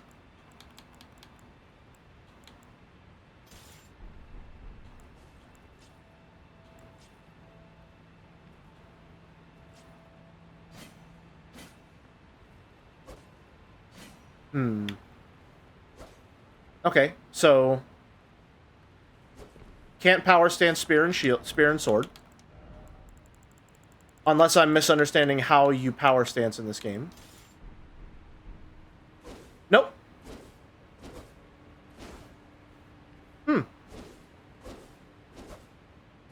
Interesting. Now, is that because I don't have the stats for it? Because I think I only have, yeah, 25 decks, and you need time and a half. No, because I'd need 24 decks to be able to power stance this. Yeah. So you can't power stance weapons that are not the same type in Elden Ring. Can you do it with his dagger? No. You can't even do it with a dagger. You can't do it at all. Another point in Dark Souls 2's favor. Damn. I was honestly not expecting... Well, no. I won't say I wasn't expecting that. I'm just surprised still that that was something that happened in Dark Souls 2 and that they haven't brought it back in that same capacity. Because that was a really fun thing to discover. It really changed how I wanted to structure my build. And now knowing that you have to do it with two weapons of the same type feels limiting somehow. Have you said what your overall Souls rankings are? Before I go to work, favorite sword guard stance IRL? I don't know the names of sword guard stances IRL, dude. I'm not that good. Overall Souls rankings, I would say least favorite is easily Elden Ring. By far. But that's... No, I just don't like Elden Ring, flat out. Elden Ring is my least favorite by far. Because of a lot of the things that it tries to do and the ways that it tries to change the Souls format, and just generally how poor of a communicator it is to the player in terms of the mechanics, which have changed from the general Souls format. I really don't like Elden Ring. For me, here's what I'll say to explain my rankings before I get into them. The things that I prize most when playing a Souls-like game are replayability and versatility, or gameplay variety, shall we say, right? I really like a game that is worthy and facilitates replays effectively, right? And I like a game where I can diversify my responses, my options as a player, where there's a lot of build diversity, and on a replay, I have a lot of incentive to explore different options as I'm playing. Now, you might look at a game like Elden Ring, and you might say, well, this game has a lot of different items, it has a lot of different build possibilities, it has plenty of gameplay diversity. And to that I would say, yes, you're absolutely correct. I would say that of all of FromSoft Souls-likes, Elden Ring has far and away the highest theoretical build diversity available, right? It has the most options that you can explore out of any of FromSoft's other titles. However, I'm also thinking of versatility for builds in terms of general viability. And I think that the severe difficulty curve towards the end of the game that generally requires you to meet certain stat and damage thresholds and the like really makes build versatility and build diversity feel a lot more constrained for the average player. If you're a speedrunner at a Souls-likes, if you have played Elden Ring a million times over and over and over again, and you know all the intricacies of all the bosses, you could beat this game barehanded, you could beat this game Ultra Greatsword Power Stance, you could beat this game full faith, holy damage only, you can do whatever the hell you want, right? But for the average player, someone like me who can get through the game and likes to explore their different options when doing so, I feel like the way that the game is designed, particularly the bosses are designed, forces me into specific playstyles that aren't very interesting for me to engage with, right? And so while this game does have a lot of theoretical build diversity, the oppressive statistical difficulty of the game and the mechanical mastery required to overcome that statistical difficulty make it feel a lot more constrained for me. And as far as replayability, my metrics for replayability are very specific in that I am an impulsive completionist. When I play a game, or when I replay a game, I like to play the whole game. I want to replay the game front to back, start to finish, doing everything from point A to point B, right? So when I replay Dark Souls 3, I'm going through every area, I'm grabbing every item, I'm going through all the side paths, I'm doing every single thing that exists in that game, and I'm enjoying it the entire time because it is a tightly designed experience in which going through those side paths still feels like you're being facilitated through the level at an even pace, right? Exploring those side paths and doing all of the side content feels like part of the intended experience. Engaging with all of it feels like what I should be doing when I am replaying another Souls game. But in Elden Ring, 70% of this is a waste of time. You'll notice I have done almost nothing in Liurnia. And that's because I know none of this shit matters. And to me, rather than feeling like a more curated experience, where I know to go to point A to point B, to go to these very specific points, and to know that that's where the good stuff is, that's where the good part of the game is, rather than feeling like I get to enjoy the game more on a second playthrough because I know what is worth engaging with, I feel like the game is lesser on a replay because I am skipping so much of it. Because it feels like a large portion of the game is not worth playing. It makes me begin to wonder, why am I playing any of it at all when I could be playing a game where all of it is worth replaying? Why would I play a game that is half bad when I could be playing a game that is all good? Which is a very simplified way of putting it, but that's my general feeling on it. It's just very difficult for me to replay Elden Ring specifically because I know so much of this is not worth engaging with, and that really drains my desire to play it in the first place. Because if I'm not going to be engaging with the whole game, why am I engaging with the game at all? If I like the game, if the game is good and I want to play more of it, I want to play all of it. But if all of it isn't worth playing, then I start to wonder why I'm playing any of it to begin with, right? So, now that I have done a very lengthy process of explaining what the most important parts of a Souls-like game are to me, replayability and build variety, and explaining why Elden Ring is my least favorite as a result of not really being able to properly accommodate those desires, we can go into the rest of my list.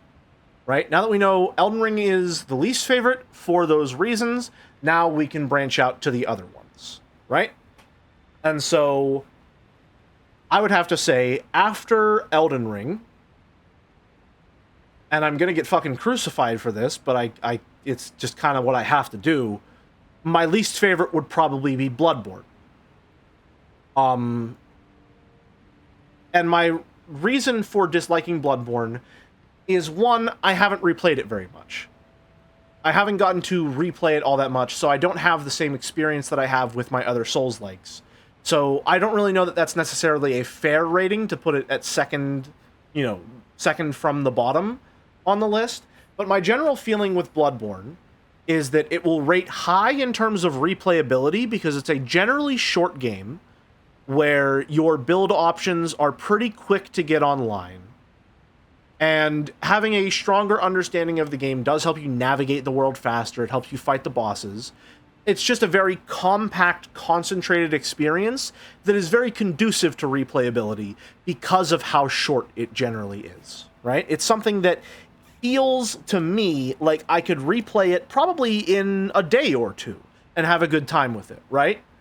But it's going to rate generally lower in terms of build diversity because there is one playstyle in Bloodborne, and that is dodging and aggression. And though there are a variety of weapon types, and though there is stat leveling that would imply a kind of diversity in your build options. It really is just a matter of how fast you can burst down the enemy. It's not a matter of like how exactly you go about that, because how you go about that is you're going to go up to the enemy and you're going to mash R1 or you're going to hold R2 with them, and whenever their health bar is gone, you win, right? So even though there are a great variety of weapons, and engaging with the intricacies of those weapons is very fun, every time in Bloodborne when I found a new weapon, I was excited to try it out, and I was excited to see what it did. I still think that it lacks a lot of that genuine variety that would keep me coming back, because your options are still just going to be dodging and melee aggression. There are some build options in regards to magic with the arcane spells and stuff like that. You can go for a blood tinge build that emphasizes guns more. And in that regard, when I replay Bloodborne on a different character rather than New Game Plus, I am going to be doing a blood tinge build. I would really like to see if I am wrong in that regard, and if speccing into blood tinge more gives you a much different experience where you're focusing a lot on a more ranged playstyle. I think that could be really interesting to see. I would like to be proven wrong on that. And if that is the case, Bloodborne will definitely go up higher in my rankings. But as it stands now, it feels like the kind of game where the replayability is high, the desire to replay it is going to be generally low because of the lack of build diversity. And this isn't really something that factors into it all that much. The bosses in Bloodborne are pretty lackluster, I would say. Bloodborne suffers from being one of the earlier entries in the Souls-like franchise, where they hadn't quite figured out what makes an engaging boss. So whenever you come up against bosses in Bloodborne, sometimes they can be quite good, like Father Gascoigne and Lady Maria. But most of the time you are going to be going up against a large, flailing beast enemy, and it's just not very engaging to fight. If Dark Souls 2 has the problem of every enemy being a dude in armor, Bloodborne has the problem of every enemy being a giant werewolf. And I think it makes a lot of fights relatively uninteresting. A lot of my boss kills in Bloodborne boiled down to pop a beast blood pellet, trick my stakes driver, and mash R1 until they stopped existing. And on, I would say, a solid 70% of the bosses, that was not only an effective strategy, but the optimal strategy. And I don't find that to be very engaging, unfortunately. So, Elden Ring, then Bloodborne. Then after that, I would probably have to say Dark Souls 1, honestly. Which is kind of insane when I'm thinking about it like that. But it's hard to say that Dark Souls 1 is there because it's bad. It's not. It's there because the other games I enjoy more than it. Elden Ring is the only one on the list that I would necessarily say is a bad time. I enjoyed Bloodborne towards the end, and I really do like Dark Souls 1, but it's clunky in some ways that I make it, like, less enjoyable to replay. That said, it's also one of the games that I have replayed the least of the FromSoft catalog. So I think if I were to go back to Dark Souls 1 again and replay it, which I'm planning on doing, I'm going back through all of them, I might enjoy it a lot more. I might try and go for, like, more differentiation in my build to see, like, was that level of build diversity available in Dark Souls 1? What did it look like? I don't think I've ever done anything caster-focused in Dark Souls 1. I've done a pyromancy build, like a hybrid dex pyromancer. I've done massive tanky two-handed greatsword. I've done sword and board with faith, quality faith, which is what I usually do on a first playthrough of a Souls-like. But I've never done anything with intelligence and casting and the like. And I think that would be interesting to see what that would be like. So if I do replay Dark Souls 1, or rather, when I replay Dark Souls 1, I will probably do an intelligence build just to see what that's like. But it rates relatively lower just because I have less of an urge to replay it. That said, it's going to rate pretty highly just in regards to getting an incredible amount right on a very early entry in a burgeoning genre. I haven't played Demon Souls, so it could be the case that Demon Souls gets an incredible amount right on its own for being the very first. But Dark Souls, to me, gets a lot of points for being one of the front runners of the genre, one of the forerunners of the genre, rather. Forefathers, that's what I'm looking for, of the genre. And getting a surprising amount right, and still feeling relatively good to play despite the clunkiness of it all. So I like Dark Souls 1, but it's not one of my favorites. There's much to be said about the interconnectedness of the world and how it really feels like you are discovering this land as you continue to traverse it. And that's a feeling which is absent in most of the other Souls-like games, that I really do think Dark Souls 1 does better than any of them, even Elden Ring, to some degree. And so maybe it would rate more highly if I had replayed it recently and had a more recent opinion of it. But the other three are pretty closely linked, and it's very hard for me not to say that I like the other ones more. And also, my choice for the best one is a bit interesting in that, like, I don't think it's necessarily the best of them, but it is the one that I enjoy most. Where was I, though? So, it would go Elden Ring, Bloodborne, Dark Souls 1, and then I think after Dark Souls 1, it would probably be Sekiro. And here's what I'll say about Sekiro. Sekiro is an incredible game. It is an unbelievably fun, fluid, responsive, incredibly challenging, incredibly engaging, incredibly satisfying video game. It is a phenomenal game, start to finish, for the most part. However, it is severely lacking in the replayability and build diversity that I prize so highly when it comes to Souls-like games. And so, though I did have an incredible time on it the first time through, the prospect of replaying Sekiro for anything more than just like a more retrospective view of the game is not a very appetizing prospect to me. Because I know that it's going to be the same game that I played the first time around. And if I mastered it the first time around, there's not a lot more for me to learn or experience the second time around. Because it's always going to be the same build, it's going to be the same playstyle, it's going to be the same game no matter how many times I come back to it.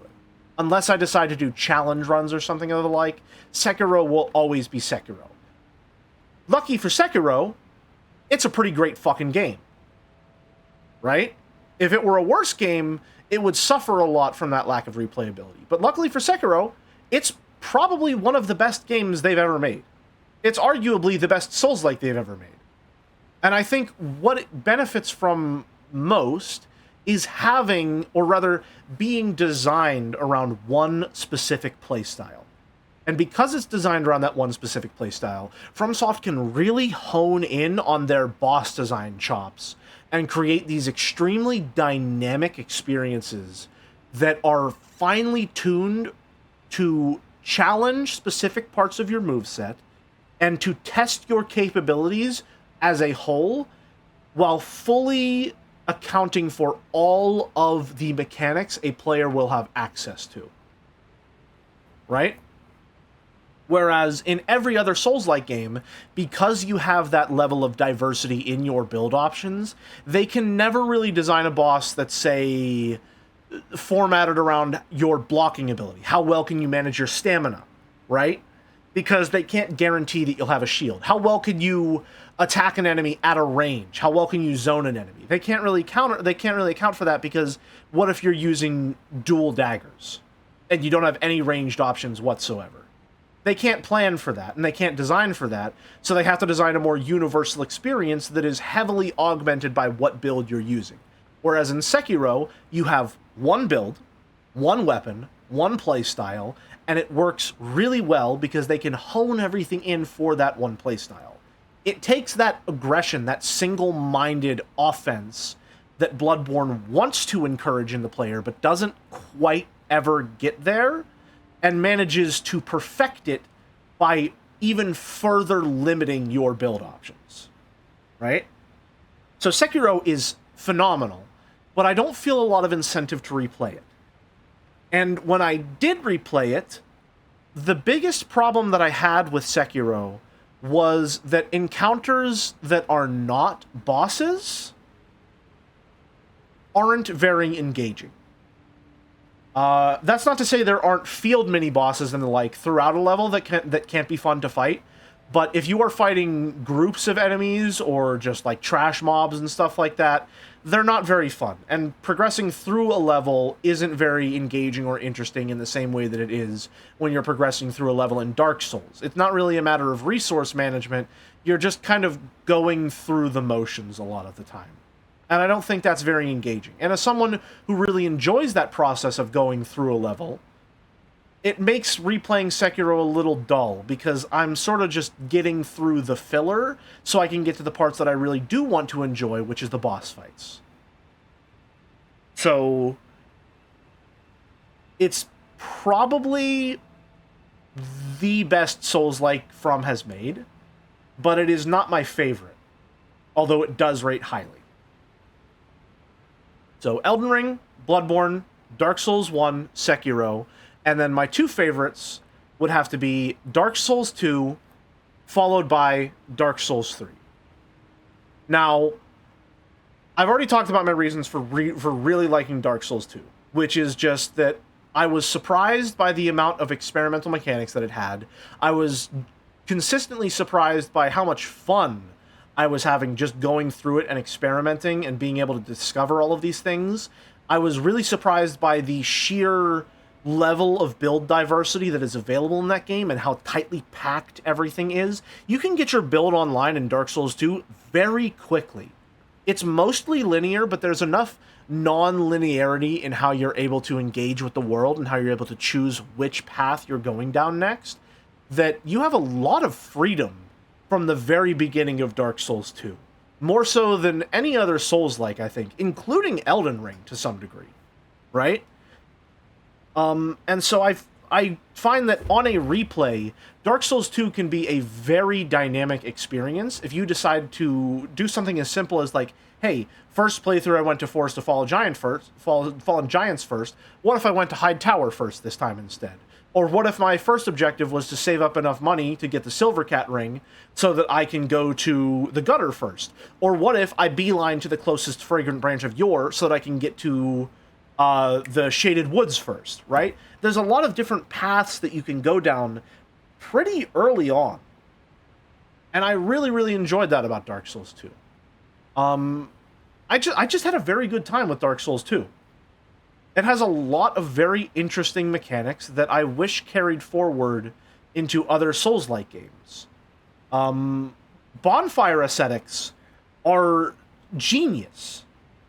I have no other word for it. They are the perfect solution to the imperfect New Game Plus system that has existed in every single Souls-like game, that is sometimes necessitated in a lot of ways in order to get some of the better gear in the game.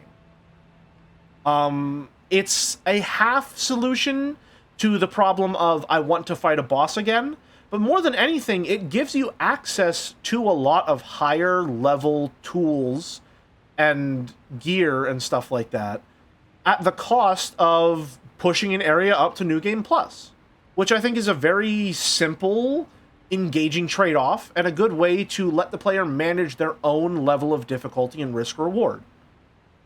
I really, really like it, and I don't necessarily understand why it wasn't even attempted to implement it again.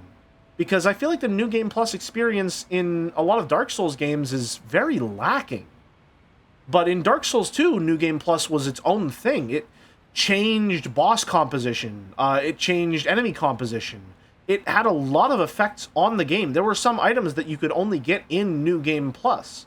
Bosses dropped entirely different souls in New Game Plus. You would kill the Duke's Dear Freya, and you would get the Pale Drake soul, and you'd be able to get the Moonlight Greatsword, but you didn't get that the first time around. Dark Souls 2 made meaningful changes to the New Game Plus experience that were never implemented again, and I think that's a damn shame.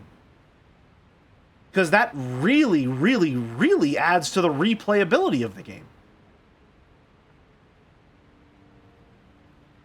It also had stuff like the Covenant of Champions, which, while, you know, relatively simple and not that exciting conceptually, the ability to pick a difficulty option in the sense of like, hey, I would like to take 50% more damage flat out. I think that's interesting. It's the only, like, instance I can think of other than the Demon Bell in Sekiro where you're able to choose a higher difficulty, and that's available to you from Majula. I thought that was really cool. And then my favorite of all would have to be Dark Souls 3, right? And my favorite being Dark Souls 3 is not because I think it is the most interesting experience. It's not because I think it is the most challenging experience. It's not because I think it's the most novel or unique of the series. It is, frankly, just because it is the game that I have replayed the most. And it is a game that is consistently fun and engaging to go through time and time again. It is this very tightly designed experience that I feel like just flows together in a very interesting way. And it's just comforting to me. It is a comfort game to me, Dark Souls 3. It is a game that time and time again I will replay, and I will do the whole game every single time, because to me, the entire game is worth playing. It has a lot of build diversity, maybe not so much as Elden Ring and Dark Souls 2, but enough that I have done a wide variety of playstyles in that game, and they've all been relatively fun and engaging, with varying degrees of difficulty in how it forced me to interact with the game, right? I just feel like, to me, it is the most complete package. It is this sweet spot where they were kind of just brushing up against what the limits were of their baseline system before they had to start making wider sweeping changes to the mechanics, like you see in Elden Ring. And it just felt like this sweet spot to me that I really, really enjoyed. And so, though it's not the best game by a wide margin, I think it's rather middling in comparison to the others. It's far and away my favorite, just based purely on how much playtime I put into the damn thing. I really, really enjoyed Dark Souls 3, and I replayed it more than a dozen times. You know? So like I said, I really highly prize build diversity and replayability, and to me, Dark Souls 3 is the epitome of that.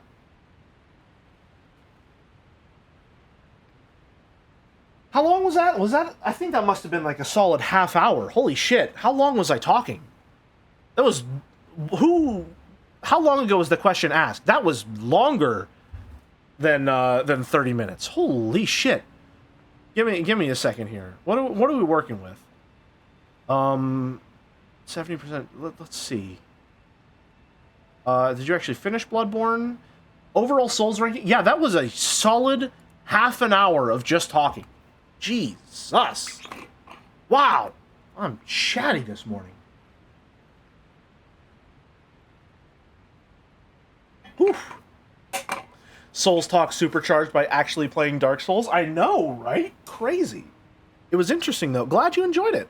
I enjoyed talking about it. It was fun to get to go through the list and actually, like, consider my feelings on all the games. I like doing that. You know? I like to actually interrogate my feelings in regards to these things. We are at the 2-hour mark, and to be honest with you, I only really planned on going for 2 hours, but, I mean, I'm not tired, and I'm having a good time, so, you know, I got nothing else to do today. I say we go for, maybe take a break and then go for another hour more, see how I'm feeling then, and then we'll go from there. All right, let's take a quick break, get some water, stretch, all that jazz, and I'll be back in 5. See you in a few.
I'm back. Hello. Hi. I don't know if that was 5 minutes, but I generally don't do a very good job of keeping track of how long my breaks are in the first place, so... Oops. Hope that was around the time. And I'm also just realizing, you know, I should probably be wearing the helmet if I'm going to be wearing the helmet, you know? Having a mishmash of character aesthetics here.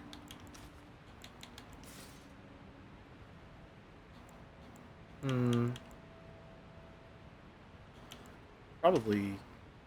Yeah, there we go. Now we're looking closer. Although this is heavy.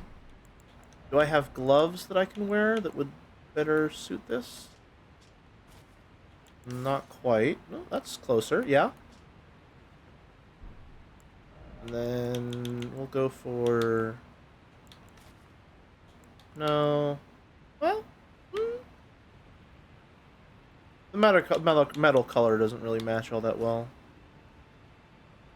Scaled greaves are fine. Raya Lucarian greaves? I really do like these ones, so we're probably going to switch to those. There we go. Now, are there better leather gloves? I really don't have any good leather gloves? God damn, man. What's a guy got to do? Yeah, I guess I'll work with these. They're fine for now. There we go. That's looking a little closer. Looking a little more on model.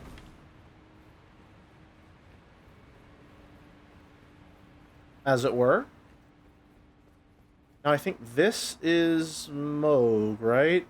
Please don't be another dungeon. Please don't be another dungeon. Please don't be another dungeon. Please don't be another dungeon. Please don't be another dungeon. It's Moog, okay. Before we do that, let's go upgrade our weapon, huh?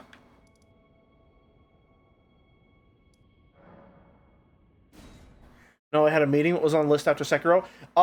You can go back to the VOD if you want to hear my full thoughts, but generally speaking, the list was Elden Ring, Bloodborne, Dark Souls 1, Sekiro, Dark Souls 2, Dark Souls 3. Haven't played Demon Souls. Dark Souls 3 is at the top, not because I think it is the best game, but because it is the game that I enjoy the most. In fact, I explicitly do not think it is the best game. However, again, I enjoy it the most, therefore it is the highest on the list. Also, where would you rank Lies of P among the FromSoft games? Better than all of them. Far and away.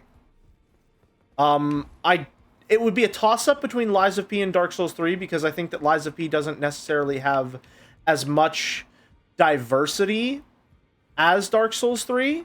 However, it has all of the satisfying game feel of Sekiro, while still providing the player with a pretty strong level of build diversity.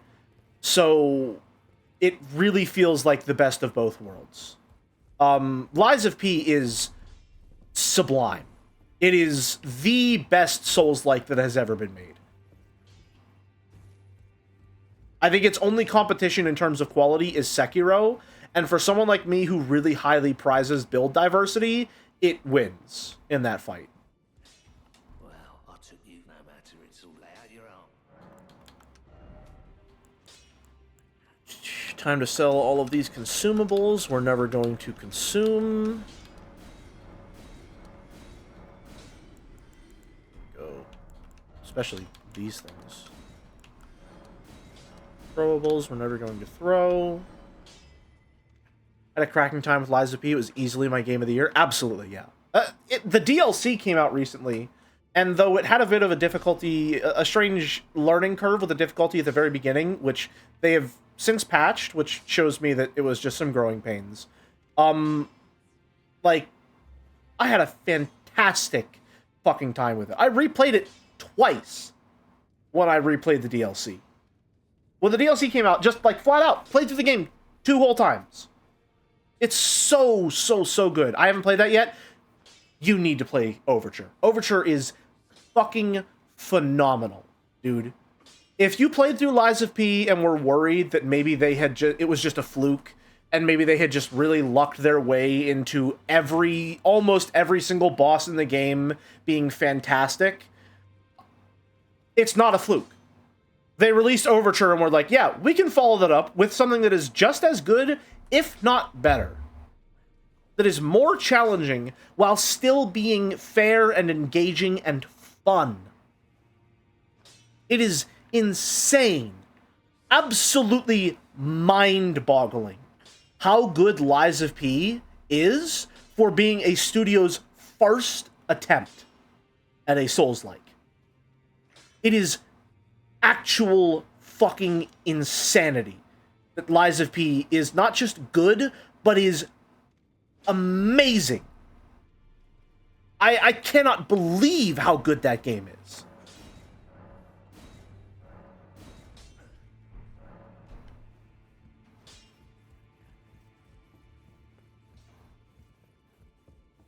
God, that game is so fucking good. Holy shit.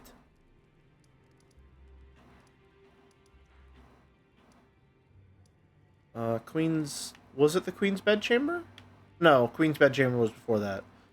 I'm looking for West Capital Rampart. Fortified Manor, first floor? No. Forsaken Depths? You know what? We're just gonna do this. Sites of Grace. Altus Plateau, Capital Outskirts. Sage's Cave. Nope. We don't care about any of that. Volcano Manor, Lanedale Royal Capital. Subterranean, Lanedale Catacombs. Underground Roadside? No, I would think it would be Forsaken Depths. The music in Lies of P is also tremendous. I think having the record system in the game and having that be in your hub world and just letting you listen to all those absolutely gorgeous musical tracks is one of the smartest decisions of the entire game. It is beautiful how the records are implemented into the game. And, Bassoon, yeah.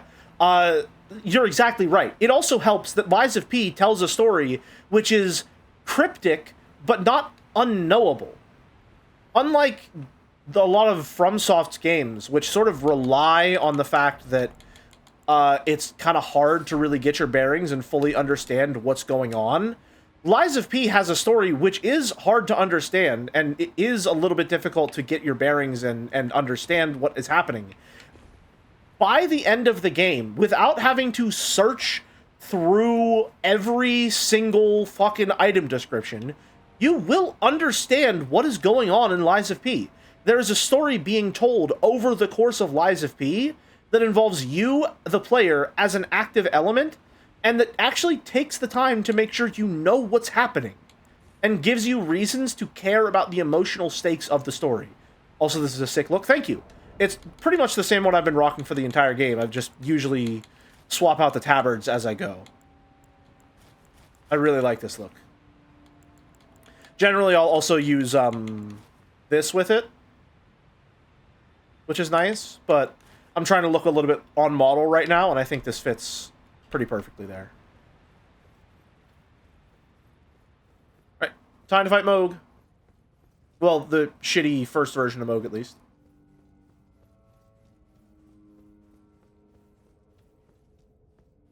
I think I used Banished Knight for a lot of it. The Banished Knight set is good. I do like it quite a lot. I tend to like my outfits a little more on the, like, slightly generic side, if that makes sense. Whoops-a-daisy.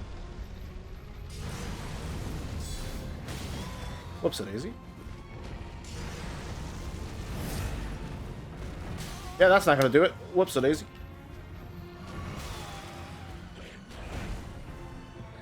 Third hit. And it missed me, and he did a fourth one.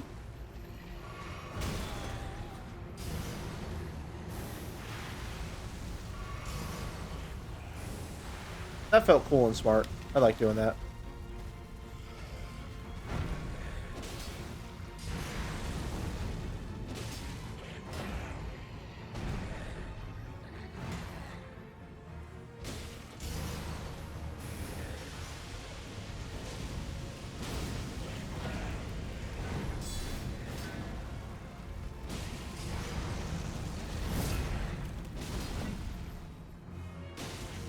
It's tilting me a little bit that he's doing these options that I feel like I could punish and guard counter, but they're whiffing me because they're going clean over my head.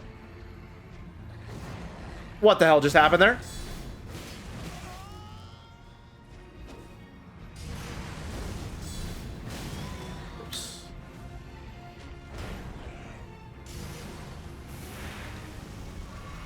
Use the pillars.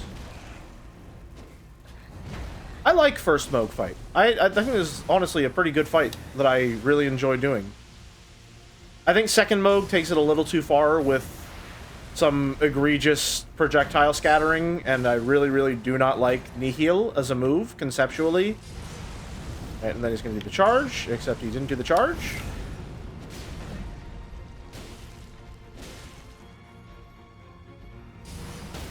Nope, that's okay. You don't have to do that. And boop, you're done. Relatively easy fight though, which makes it a little less fun. Defeat Moog the Omen. No, I'm not gonna lie. You know what? I was pretty humble about how this looks. With the flaming greatsword, I'm gonna take pride in this. This look kicks ass. This look is fucking awesome. I done good here. I done real good. Erdtree favor +1, nice. Which, honestly, I think I'm probably going to equip over the charge attack buff. And then... let me go! More stuff to explore. I forgot to summon my rats! My boys! No! I left the boys out! Shit! Man! I've been trying to remember to do that more often.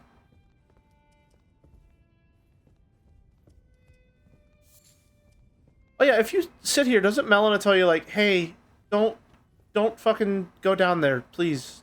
It'd be really bad if you went down there, so don't do it. Let's see. Yeah, there it is. If you intend to claim the frenzied flame, I ask that you cease. It is not to be meddled with. It is chaos, devouring life and thought unending. Ruined, this world has become. However mired in torment and despair, life endures. Births continue. There is beauty in that. Is there not? Would become Lord. Do not deny this notion. Yeah, see, here's the problem, though, Melina, is, like, you're not really a character in this game, so I don't really care to consider the warnings that you ask me to heed. So, yeah, I don't know about that one.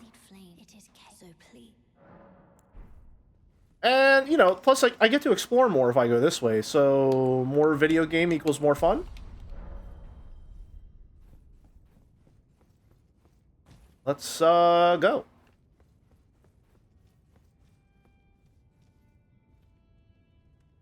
I'm sure he's fine. I'm sure that's perfectly normal.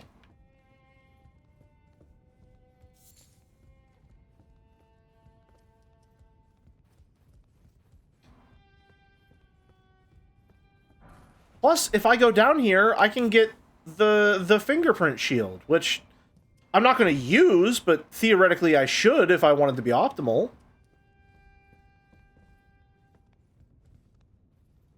Hey, buddy, are you hostile, or are you just... Yep, you're hostile. Fuck off. Go away. You did this to yourself. You fucked up the vibe, not me.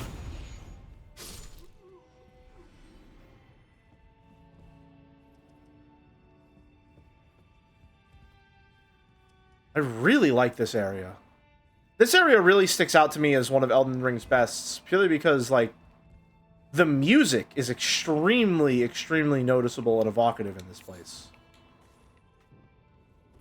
I feel like one of the things that a lot of people will compliment about Dark Souls games, also, like, it's crazy what this place looks like.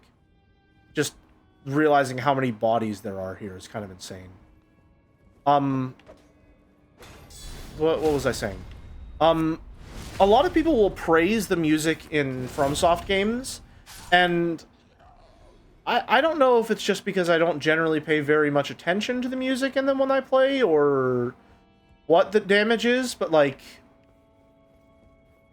It kind of feels to me like a lot of Dark Souls music is just very samey sounding choirs and the like. And it doesn't really do it for me. I don't know. It's probably a me problem, though. That's probably me not really engaging very much with the music of the games.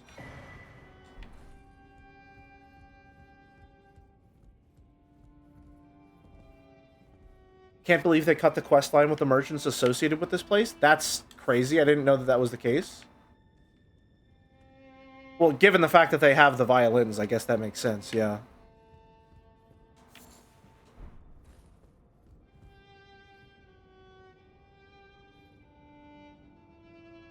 Hold on.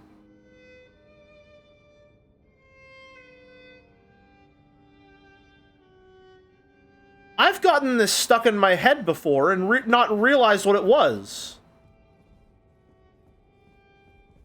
Huh.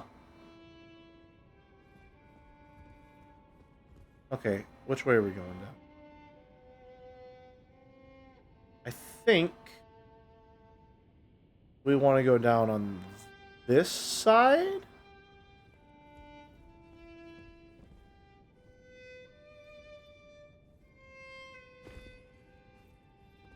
I feel like I've made a mistake somehow. Oh well. Best thing to do when you make a mistake in Dark Souls? Double down.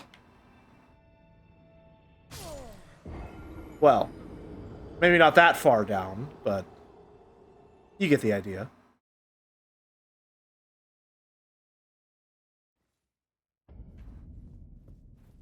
Back to it. Not a problem in this specific area, but the framing of the area made me think that it was going to happen, and I do have to praise Lies of P for another thing that it does better than every other Dark Souls game. Which is...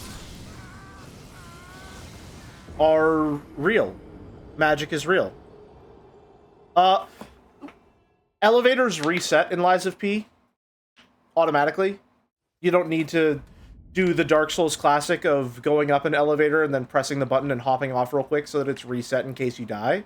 They just reset positionally depending on where you spawn in from. So you don't need to do anything. Which I cannot believe is a feature that was unique to Lies of P. That is astounding to me.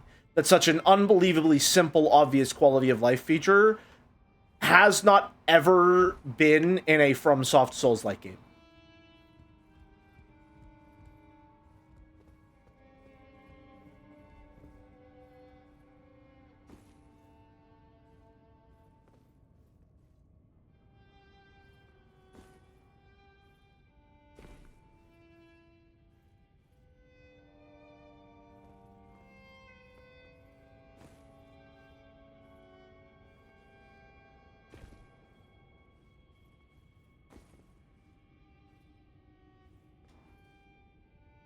Oh, careful, careful, careful.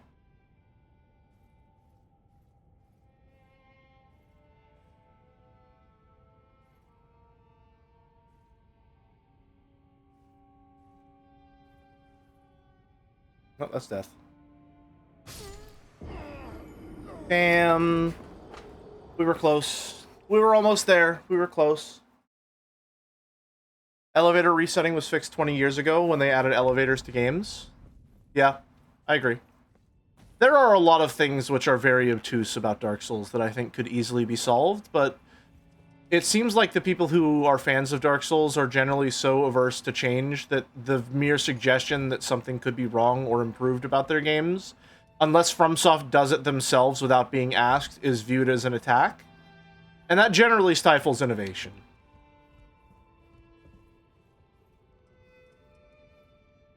Did you ever play Another Crab's Treasure? It's a surprisingly good Souls-like despite some jank. I haven't played it, actually, no. I meant to play it back when I had Game Pass, but I canceled my Game Pass subscription not too long ago. So I think that ship has really come and gone. I might look into it. I think maybe Souls-like games could be interesting to stream in some capacity. At least because I'm streaming one right now and I'm having a pretty good time. Much better time than I was really expecting to. Although, granted, this is a Souls-like that I've played before, and I'm not really doing a lot of combat-heavy things, so it could be that the good time is just coming from what is essentially a very relaxed experience where I'm just sort of chatting, you know? How do I get that?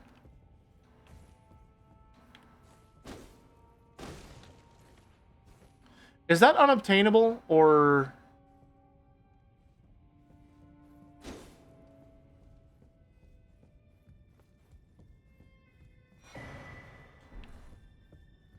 Someone could redeem it, yeah. You need to lure the guy into frenzy flaming it. This guy? Hey, buddy. Come here.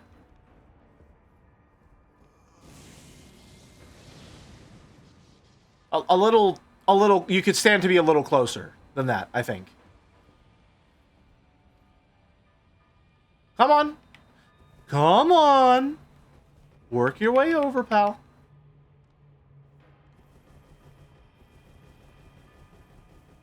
Buddy. Listen, man. You can do it. Almost. There we go. That's crazy. Is he still firing? Jesus, dude. I didn't know he did it 5 times. That's insane. Are we for real right now?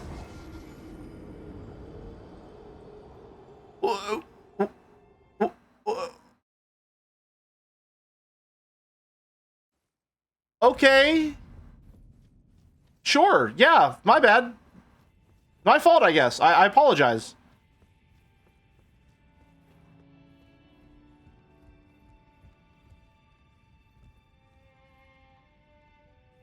Five shots is pretty lucky. I think my high score is like 7. Oh, awesome. Nice. My favorite Dark Souls difficulty option. Completely variable attack patterns.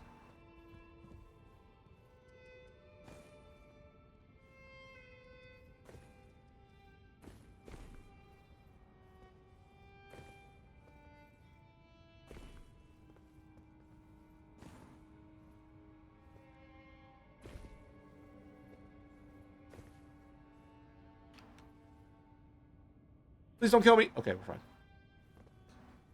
Nope, nope, nope. Oh, no, we're fine. We're fine. We're fine. We're fine. Could be anything. Even the same attack again. Let's go gambling! Oh, dang it. Come on, buddy. Come on. I'm waiting. Can I do it my fucking self? Come on. No, it has to be him? Cool. Oh, pal. Listen, man. I get it. There we go. I'm not even gonna fucking deal with that. I'm grabbing my shit and I'm leaving. Note Mikkela's Needle. Interesting.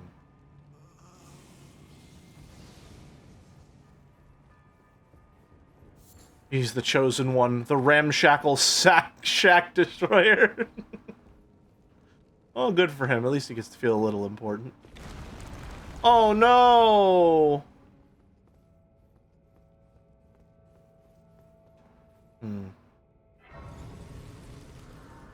See, I'm tempted to do Frenzied Flame.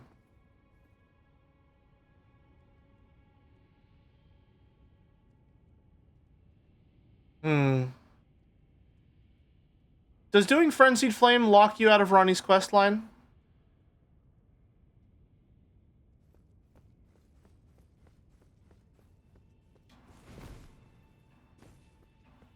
Why can't I attack in here? What?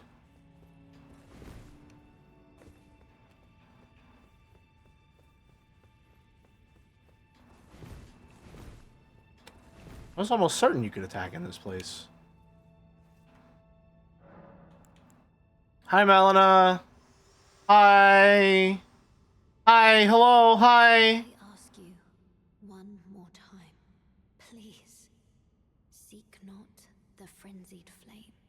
As one who strives to become a lord, deny not the lives, the new births of this world.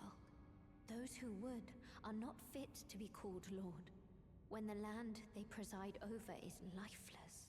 Yeah, but you see, no one's ever actually explained what the frenzy is to me in the slightest, so I have absolutely no context for understanding any of the words you just said to me. Other than, like, frenzy bad because I said so. Please, the Lord of Frenzied Flame is no lord at all, when the land they preside over is lifeless. Yeah, but have you considered if I do the Lord of Frenzy ending, then I'll get a big, giant, glowy frenzy head? I don't really think you've considered it from all these angles, like, all the proper avenues, Melina. Morning.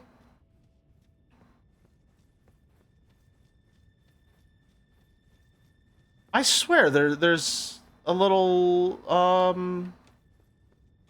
there's a way that you can access part of the underground from here, isn't there?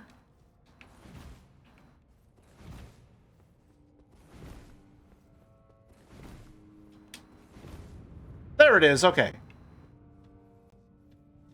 Well, it's a chest, and it's like, okay, wow, I guess that really is all there is to it. But actually, no. Because you can go even further down. You know what, fuck it, I'm gonna do the Lord of Frenzy. Why not? Who cares? Oh no, Melina's gonna be mad at me.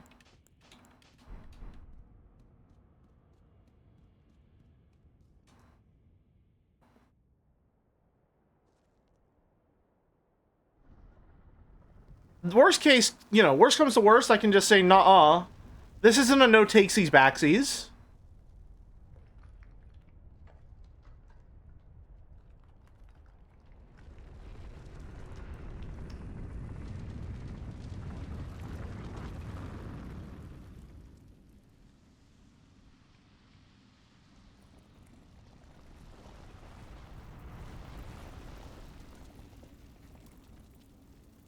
I'm sure that's fine. I'm sure this thing is totally normal and to be trusted. Yeah, no, yeah, definitely. Yes, yeah. Go towards it. I do like what it does to the player character's eyes. Yeah. That's one of the things that I think is interesting. There's a lot of things in this game that will, like, have an effect on your character's appearance, which is cool.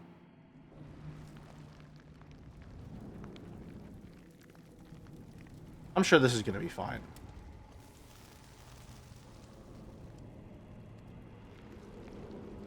Ooh, a little controller rumble.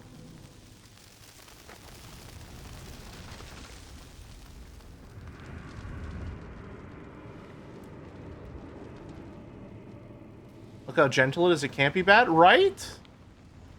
And just like that, it's gone. I think I can survive this IRL. I imagine it's mostly a mental battle.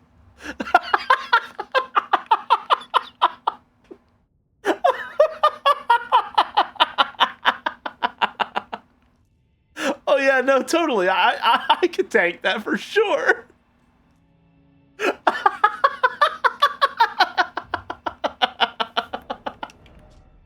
Hey, that said, I think this is canon because, like, you know, that's what my eyes are like, right? Oh my god. He has your eyes.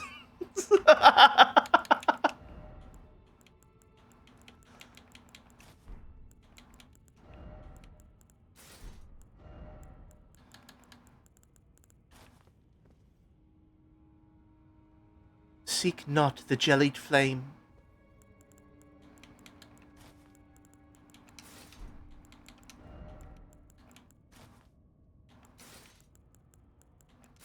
Shame we can't see our eyes through the little slits in the visor there. That'd be cool. God, look at how fucking tired I made myself look. If anyone wants to know what I look like, here's slightly handsome, although a little what's the word I'm looking for? Excuse me, ragged? You get the general idea. Slightly idealized, but also, like, this is what Dark Souls would look like. This is what it would look like if I had to go through Dark Souls. the general idea. My hair is not nearly that long, though once upon a time it was.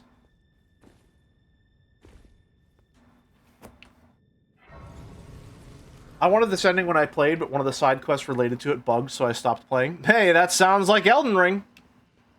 Hey, just a quick heads up. If anyone here has a phobia of insects, like if you're afraid of hornets or ants or anything to that degree or anything of that nature, look away.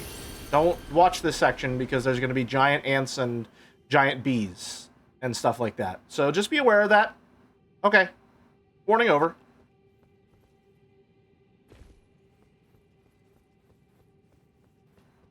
Hornet? I know! Silk Song!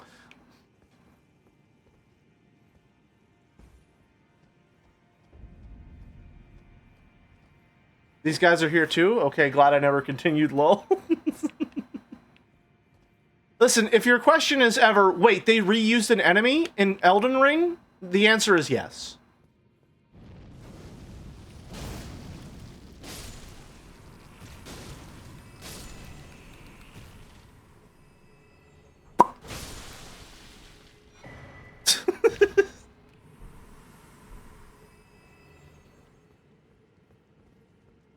God. Lurf and I were reading Higurashi earlier, and there's a scene where they're playing with pop guns at a carnival, or at a fair or something like that, and the pop sound effect they use in Higurashi is so weak, I could not imitate the noise, because any pop I can make with my mouth is too loud and powerful sounding compared to the one they use as a sound effect in Higurashi. It's the wimpiest little pop noise I ever did hear. It's amazing.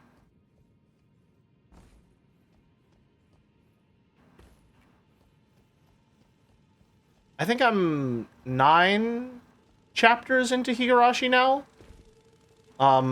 Still on episode 1. It's confusing because the episodes are called chapters, so I can't really say chapter. It makes the entire thing a little difficult to talk about. But I don't know. I'm on chapter 9 of episode 1 is how I would refer to it. And I'm having a good time generally. The horror elements are interesting. I like the characters. That's not necessarily true. I like Rena. Rena is fun. I like Rena. And the beginning is a little slow, but the pacing is getting better as it continues.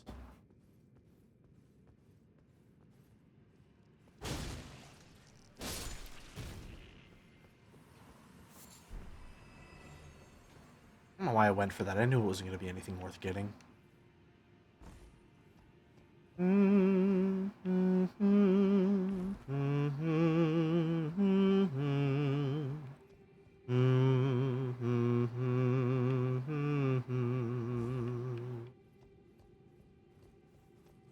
Really is a catchy tune. What about the cringe factor? The cringe factor is strong. The cringe factor is very strong. I will say, there less than cringe. There's a lot of maybe not a lot, but there certainly is the presence of some quite yikes stuff in there,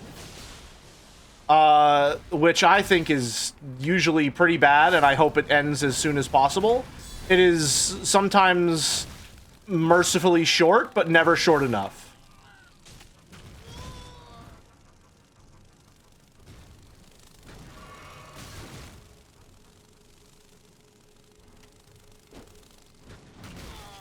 I thought you fell off a cliff and died. Go away. You too. I'm gonna throw fucking lightning at you. Get down from there.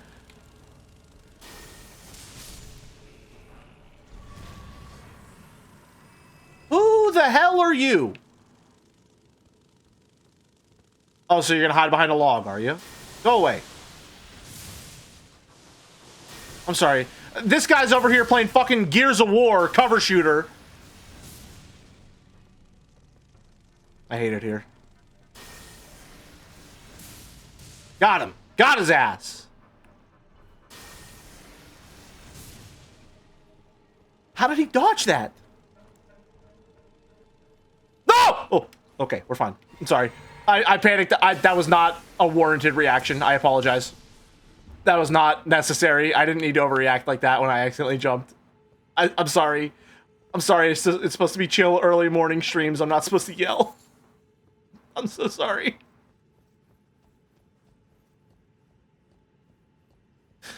Another for the Jelly Sound Bank? I don't even think Merrick is up this early.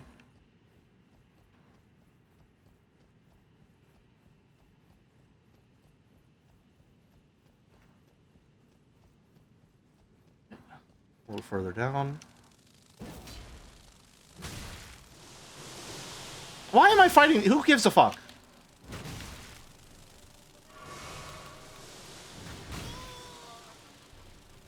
Should have had a disclaimer for a fear of heights while you're at it. No, that's true. That's fair. I apologize. However, I have a fear of heights, so, like, I don't know, get over it.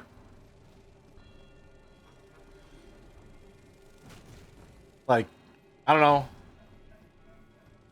Not an issue for me. Just don't look down, is all. Ugh. Is there a sign of grace down here somewhere? There is, right?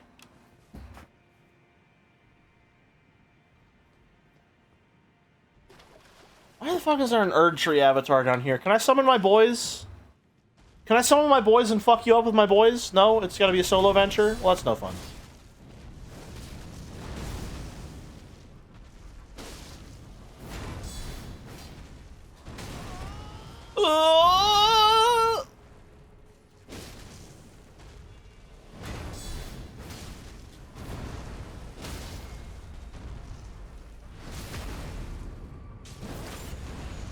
Oh, we've got a lot of health.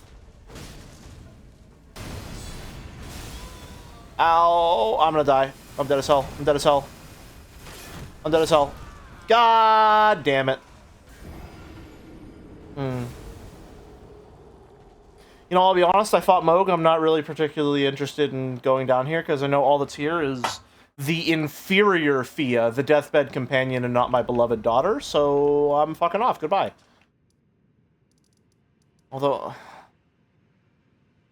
I'm gonna fuck off, that means that, well, you know, we could do Volcano Manor. We could finish Volcano Manor. I wouldn't mind that, personally. I quite like Volcano Manor. I went to the wrong side of grace because I've already defeated Godskin Noble. But, you know, it wouldn't be too bad. It was actually that, I was considering doing this stream last night, but I waited too long on it, and then I got nervous and chickened out. And when I was doing that, I was here, at Volcano Manor.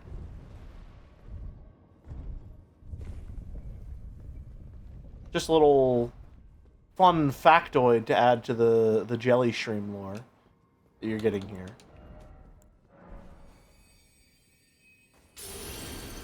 I don't know why I'm going through all my rune arc. Well, I do know why I'm going through all my rune arcs. I feel like I need the extra health, but, you know, I don't really need the extra health.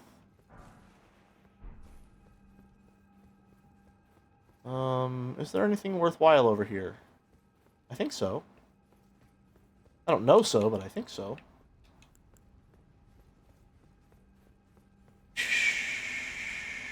We can jump down there, but I think we could have gotten there from here, right? Yeah, not really worth. Not really worth.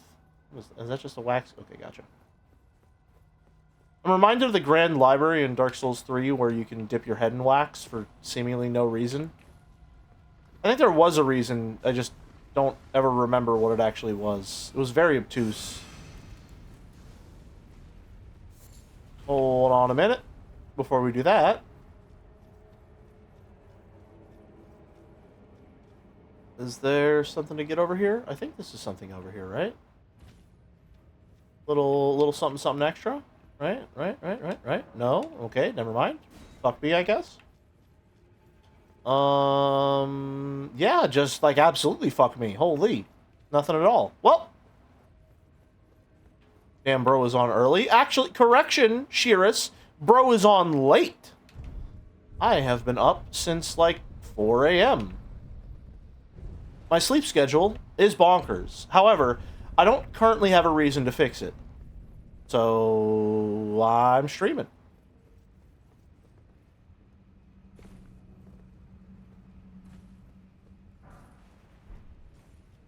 You dunked your head in wax in order to have your head covered in wax, which is a cool look. That's true. However, it wasn't as cool as the helmet I usually had on, so I don't know if it was necessarily a worthwhile option. Part of why I love Dark Souls 3 so much as well is I think the armor options in it, like the customization options you had in terms of gear, I really, really, really loved. I think the starting knight armor in Dark Souls 3 is my favorite knight armor in any game ever. Period. It is the platonic ideal of knight armor to me in a videos game. I don't know why I'm using a fire damage on him, because I hate these fucking things. They don't stagger for shit.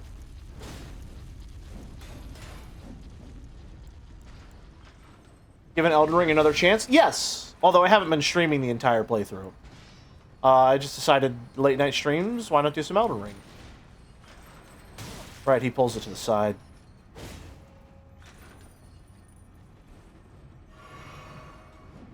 Virgins are really obnoxious. I hate these enemies. Taken as two unrelated statements, it would be a very funny non sequitur.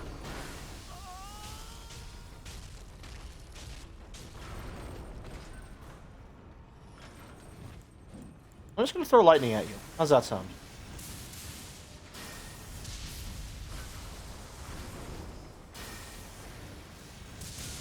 Wow, that did quite a lot of damage. Motherfucker! Gotcha. Mine has better range. Get fucked. Outzoned. Axel low piece of shit.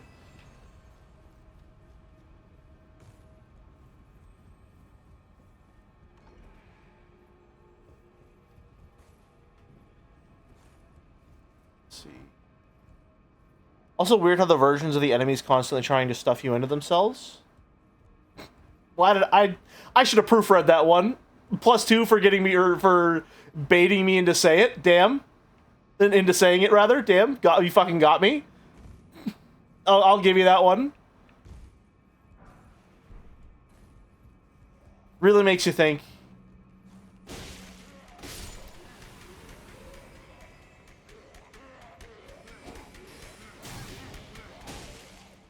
Also, I know your name is Bassoon Typhoon, but for some reason every time I read it, my brain is like auto-translating it to Bassoony Typhoony.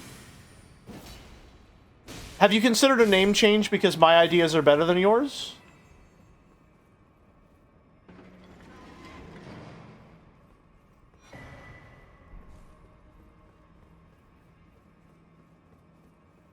I don't know why.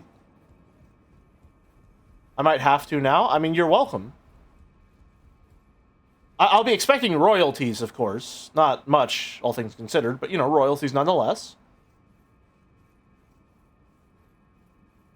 I was expecting a Gold Lewis reference. I mean, he doesn't really have the girth for it, does he? And believe me, if there's anyone in Guilty Gear who's not a virgin, it's going to be Gold Lewis.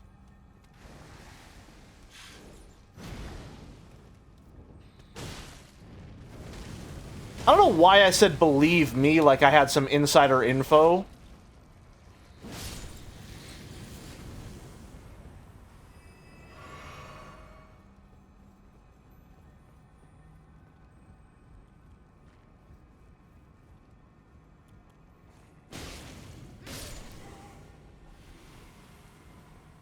Where does this go? Oh, is this the elevator that I found earlier? That's true, Gold Lewis does in fact fuck. Was it you who was playing him on launch day and you were extremely, extremely, extremely fucking tilted because you were not having a good time? And I was completely unable to read the room, and so I just said, nah, you gotta just, like, figure him out. You gotta crack the code. Was that you? If so, I'm so sorry, Shearis. I mean, it's incredibly funny, so I'm not that sorry, but I am sorry.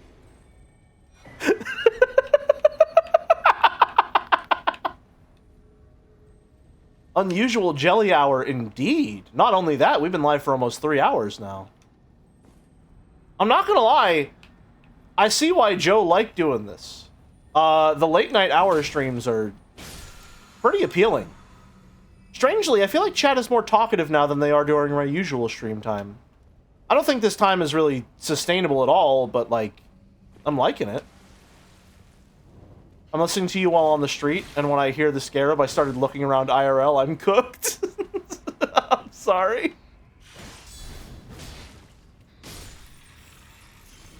I really like Volcano Manor. I think this is one of the better areas in the game. Although, I don't like these guys. I don't like Volcano Manor anymore. Fuck Volcano Manor. Fuck this place. Get me out of here.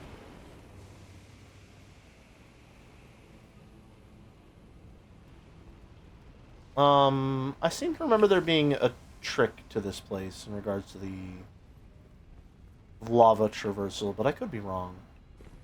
Oh no, it's over here, right. Don't you find Zarya here at some point? I forget.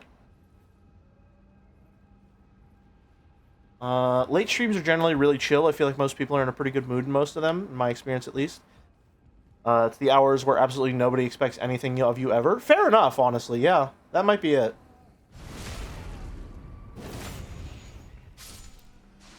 Again, I don't necessarily think it's sustainable, but I'd be willing to experiment. It could be fun.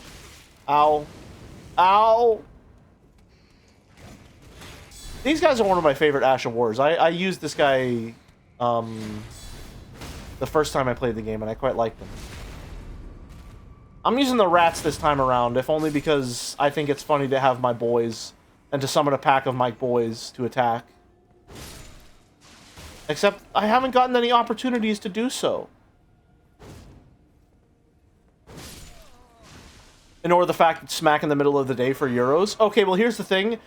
My audience is primarily European, so it being smack in the middle of the day for them is probably beneficial to my viewership and general chat engagement. So, I can't really ignore that fact so much as I have to sort of resign myself to acknowledging it. You see they rolled out DS2 and DS1 Seamless? I did not see that, no. Seamless Dark Souls 3 co-op might be a lot of fun for a replay. Although I've been replaying them on PS4. I bought a PS4, and I bought the Dark Souls trilogy on it, and now I feel obligated to replay all of them on PS4. So I've made it through Bloodborne, and I made it through Dark Souls 2, and so I have 1 and 3 left. I think I'm going to go 3, then 1. Honestly based? I mean, I wouldn't really say so. I think it was probably a pretty bad investment, considering the PS4 has no backwards compatibility and not a lot of exclusives anymore. But, you know, it was worth it. How much did PS4 cost?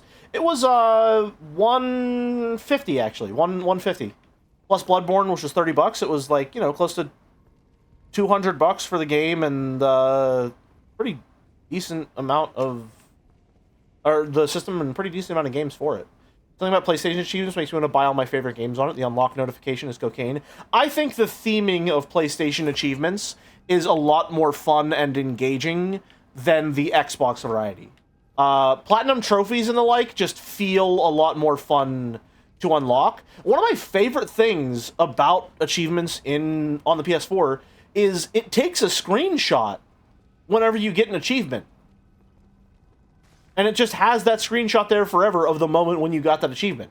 I think that's pretty cool. I like that a lot. That's just like a very fun little mechanic. I think that's really cool.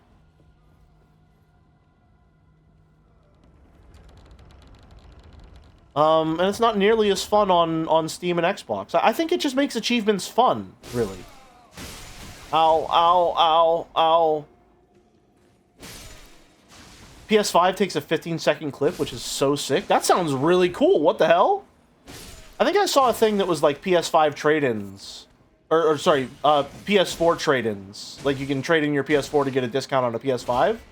And if I can find something like that that is good enough, I might honestly just upgrade. Because the PS5 is fully backwards compatible. And there's not really a reason to own a PS4 in the modern era whenever... almost every single PS4 exclusive, except for Bloodborne, is on other platforms, i.e. PC now. So if I can trade it in for a decent price, that might honestly be worth it. That might be the play. I wouldn't mind being able to play Astrobot in the Demon's Souls remake. That would be pretty cool.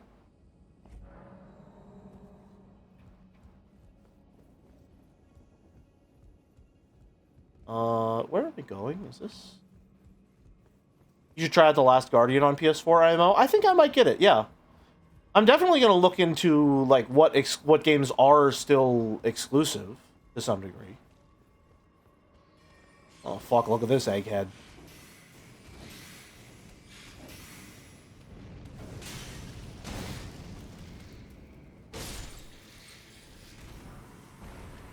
Gelmir, Glintstone Staff. I love the Demon's Souls remake, but I still have yet to play Astrobot. Last Guardian is one of those games I always wanted but never got.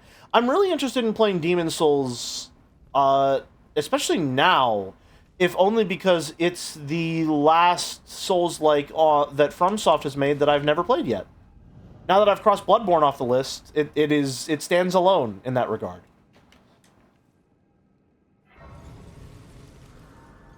And so I would be really interested to play it and see what it's all about. I think that would be fun.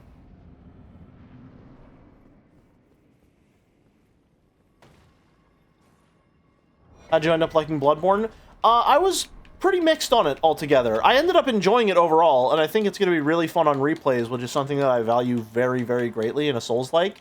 But for a first-time experience, I think it was very... it had a lot of friction to it going through it the first time, I think. Mostly due to how dated it is. Can I teleport out of here? Okay, yeah. I'm gonna go upgrade this. Changing regions is impossible on PlayStation, so most of my achievements are lost. Lost all motivation to get any in case I move. Meanwhile, my Steam achievements survive. Yeah, there's definitely some strangeness when it comes to stuff like that. Rip Kingsfield. Kingsfield's not a Souls-like, so it doesn't matter. Well, I took you for no matter. It's lay out your arms then. Strengthen arms. 1, 2, 3, 4, 5, 6, 7, 8. Oh, I don't have any money. I'm broke as hell. Damn. Fire grease cell, freezing grease cell, support grease. Keep that. Have you played Metal Wolf Chaos XD? I have not. However, it is on the streams game list because Boulder redeemed it. I can def see that. Bloodborne, I feel like gets a lot of its flaws overlooked because of how giga-sick the setting and vibes are. I agree wholeheartedly. There are a lot of mechanical problems with Bloodborne. Namely, the healing system is horrendous. The idea of needing to farm for healing in a Souls-like game, very bad. It is just a truly terrible inclusion, the way the healing system works. And that is, like, something I will genuinely take no compromise on. Like, it is just a bad decision to have a healing system like that in a Souls-like. But I generally feel like you said, a lot of the problems get overlooked because the setting and aesthetic of Bloodborne fuck so hard. It is so cool. And so a lot of people just don't really give a shit because there's nothing else like it aesthetically. And it gets most things right, so the stuff that it gets wrong, you can kind of look past most of the time. Because they don't become issues once you're good enough at the game.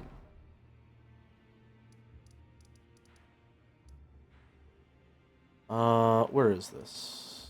Is it the audience pathway? I think it's the audience pathway. Oh boy, enjoy Demon's Souls. Yeah, that's the one thing I'm not really looking for. Jelly, do we need an intervention? No, because this shit is going to be sick as hell. Watch, I'm going to first try this boss. Howdy, Yankee. Check this shit out.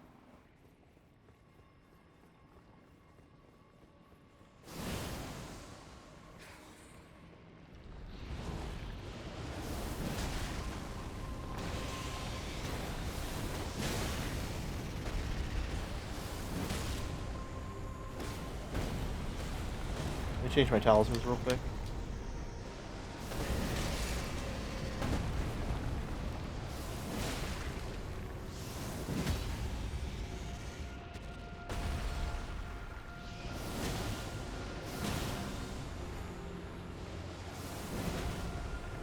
And... Ow, fuck. Ow. Ow, ow, ah. I'm scared. I'm scared.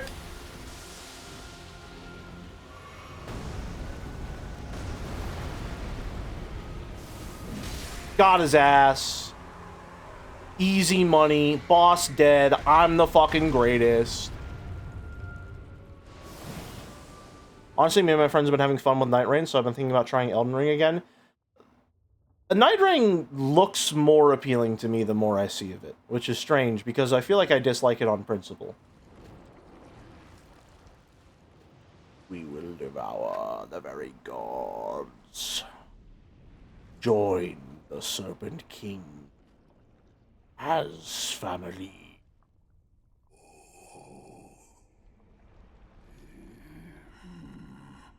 It's time. Everyone get ready. Very well. Let me just fucking fish for my sword in the snake mouth. I love this boss. This might be my favorite boss in the game, honestly. This boss is so fun.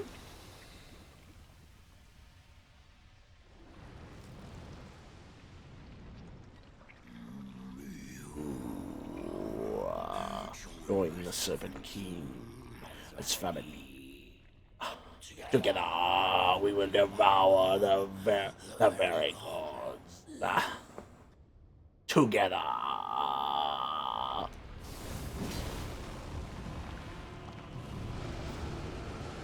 Serpent King means family, and family means no one gets left behind.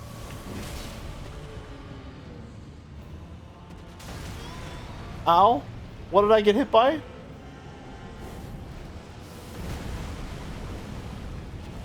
Hold on.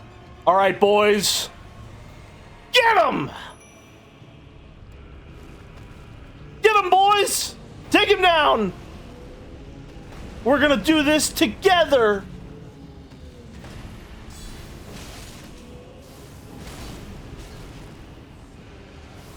You're getting them, boys! You're doing it!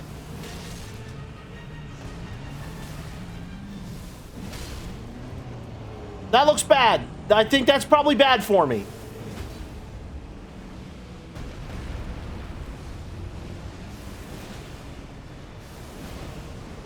Get them, boys! Oh, no.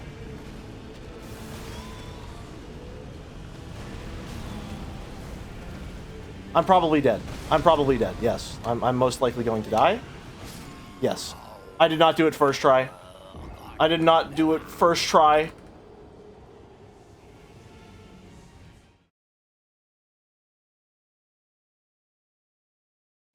Not to worry.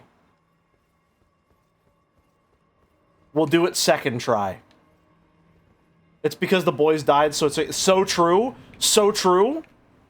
The second phase really is just a matter of, like, can I burst him down before the skulls kill me? That attack is the most obnoxious one in the game. I would agree with you if not for the existence of Elden stars. We may be dead. Am I fat rolling? I'm fat rolling? Oh, right, because I don't have a rune arc. Fuck. Hold on. Give me one moment. I forgot to pop my buffs pre-fight. You have to be respectful or else I'm going to leave you a bad review on Yelp.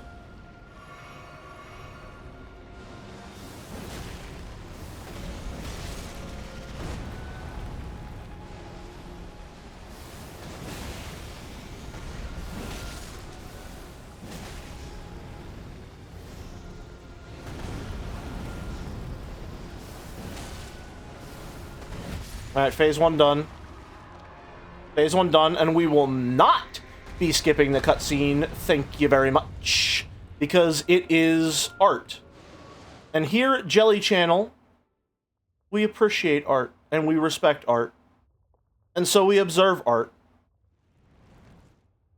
Jelly, do you play any Monster Hunter games? I do! I'm not too big a fan of the newer ones, because I think that the faster-paced, more anime action-focused combat kind of ruins the core appeal of, like, the weighty, slower, more considered combat of the older games.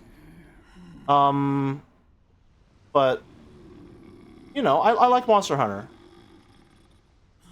Very well.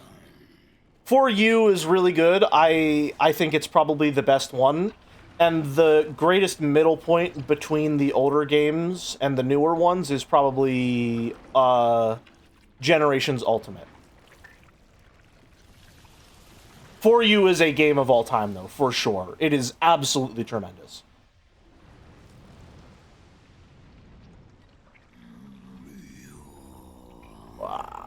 Join the Serpent King's family. Together we will devour the very gods. Together!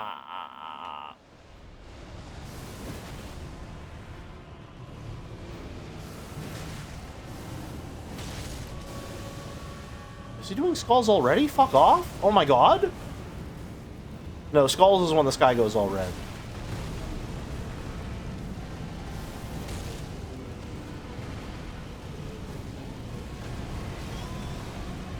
Ow. I need to get out of this spot immediately. I can probably jump that, I bet. Need to give myself more room. Hey, lock on camera, please. Work with me here.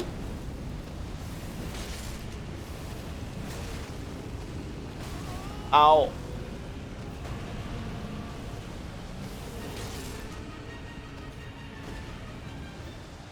Serpent. Hunt. Alright, get them, boys!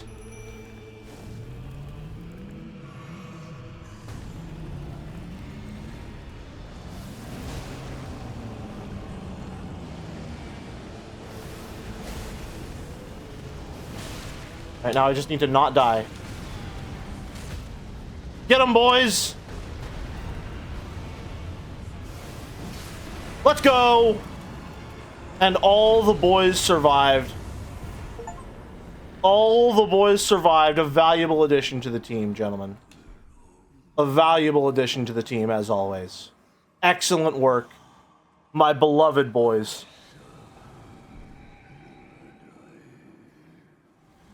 But a shadow dies twice. See, he thought it was funny. Why aren't you guys laughing?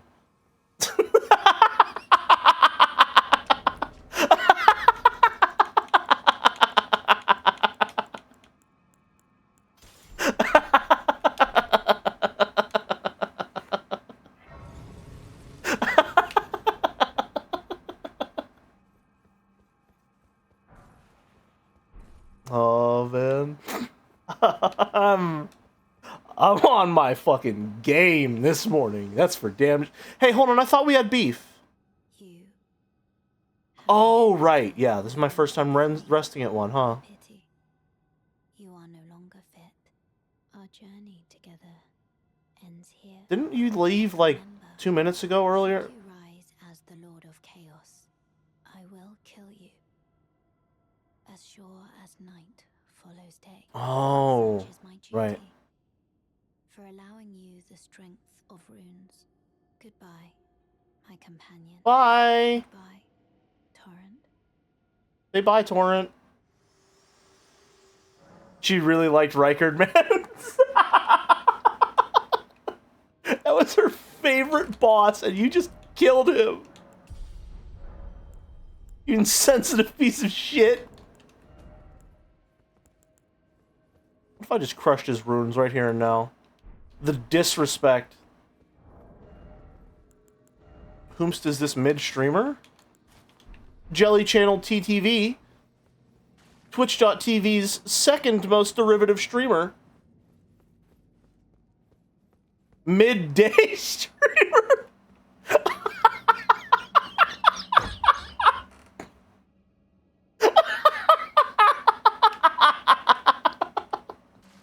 Didn't even mean the disrespect. Damn. Amazing. Amazing. Thank you. Just gotta keep me in check, you know? Having too good of a time, gotta make sure the scales are balanced.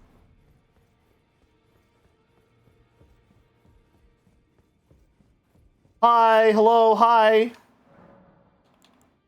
Receive power from Remembrance. Rykard's Rancor. Or Merrick's fan art sword. If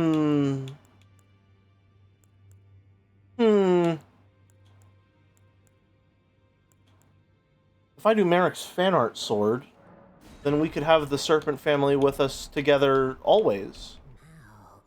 Yeah, no, bye. I don't really give a shit. Where is it? There it is. Look at all those little guys. Now, well, here's the question. Hold on. What does this do? Some HP is restored upon defeating an enemy. Ooh. I feel that's more of a Mad Bake fan art sort. See, generally speaking, I would agree with you. However, this is the sword that Merrick gave his Elden Ring character when he was drawing comics of it. Unfortunately, I don't like that this doesn't have the stab. Maybe I don't want to be part of the Serpent family. That's pretty nice, though. I mean, it's going to use Somber Stones, so we can upgrade it. So, you know, it's not like it's really going to cut into our resources all that much. So we'll do it. But I really don't see myself using it, unfortunately. Plus, it clashes with our very grounded aesthetic, you know? It's always so hard being me, having to make all these cool design decisions. You guys have no idea how hard it is.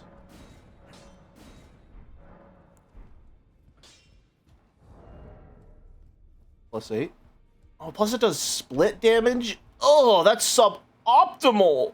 Disgusting! What the fuck? Who would ever want to do split damage on a weapon in Elden Ring? Gross!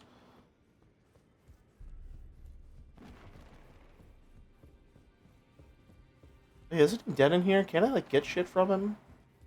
Well, not too much shit, I guess, because he is the Dung Eater, but, you know.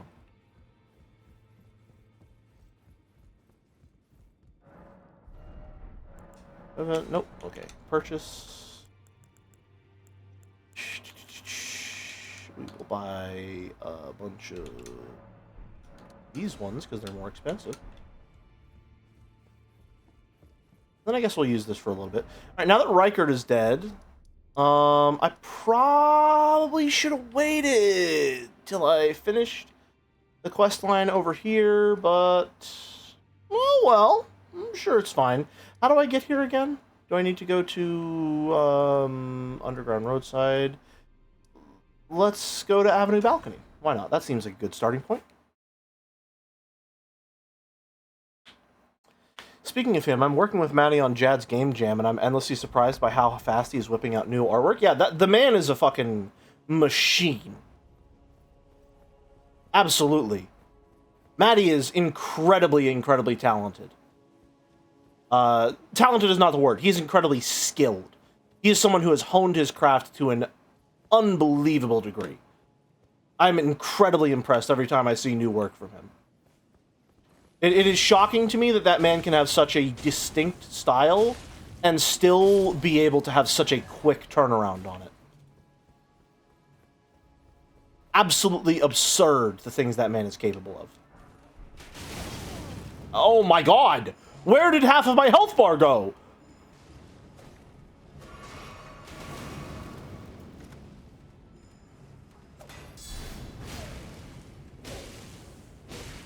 You're not staggered? The fuck? Ooh.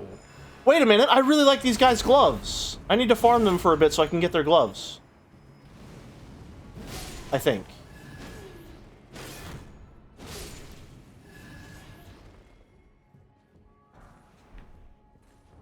Let's see, what is this? I like the look of this armor, though. What's that looking like? Ooh. I'm not gonna lie, I'm kind of fucking with the whims.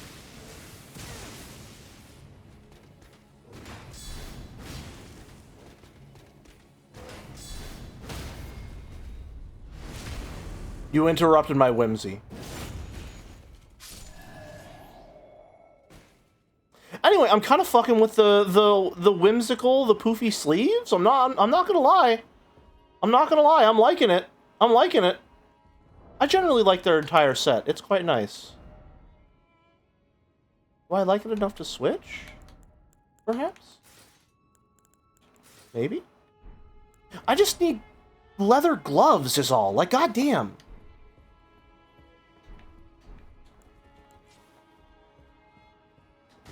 Can't a guy catch a break? Well, I guess I'd need better gloves to catch anything, really.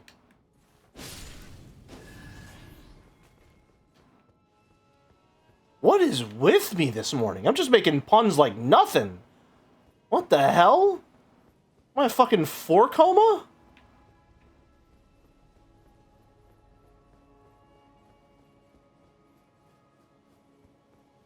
I guess if I'm awake at these hours, I can't be 4 comas all that much. Shut up! Shut up! Stop talking! Stop making stupid jokes!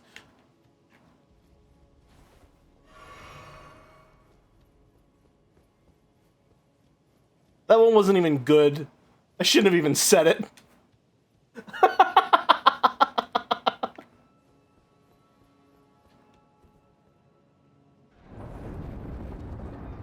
Fishing for those +2? I thought it was a 4 coma. Shut the fuck up! Stop talking!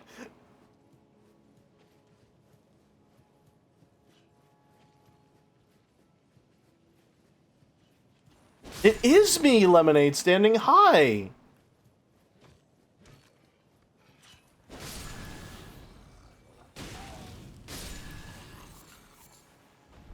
Beast blood, but that's not Bloodborne. Isn't there an ulcerated tree spirit here? Good morning! Of course, Guten Morgen, and all that jazz.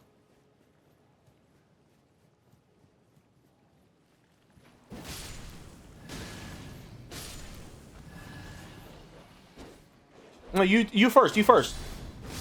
Gotcha. Hi, yeah, I woke up incredibly early, and my sleep schedule is weird, so I thought, like, hey, what if I streamed? What if I streamed Elden Ring instead of playing it by myself? And it turns out, hey, that was actually a really good idea, because it's a lot of fun, and a lot of people are here. That dog got fucking rocketed into the dust dimension. Do it again. Leonine misbegotten. More like Leonine more forgotten. Get fucked.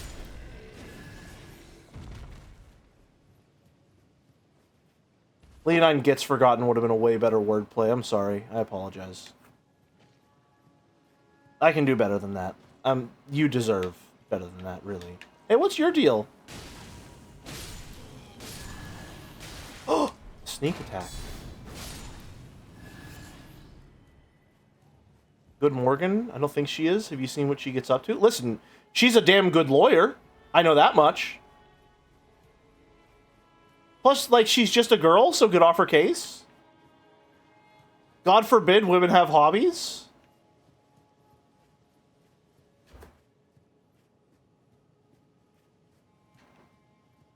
I thought there was an ulcerated tree spirit here.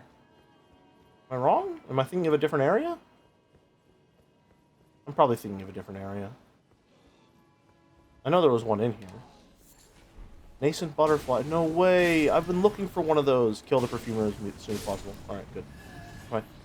Have you played the DLC? I haven't. No. In fact, this replay is sort of, like, based around an excuse that might get me to play the DLC, essentially. Which is that if I played through the game and didn't hate it, I would play the DLC. And I think, given how much I'm enjoying streaming this right now, I'm probably going to end up streaming the DLC as well. So look forward to that. Assuming that we can get all the way through the game and Mountaintop of the Giants doesn't tank so hard that it completely ruins stream morale. And streamer morale. Hey, get the fuck down from there! You earned this, motherfucker. Just for you.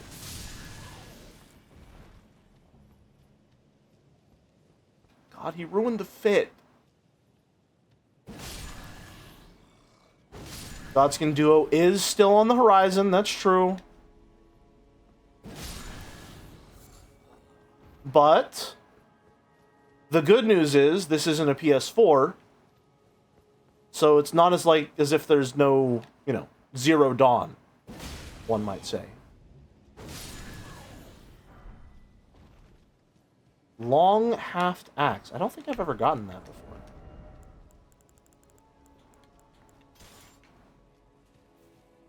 You don't need to dignify that with ellipses.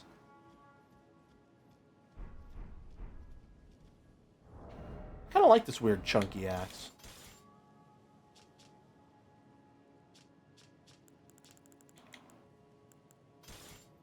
I like the Blasphemous Blade, but I like my plain Jane Claymore more, because it has a scabbard.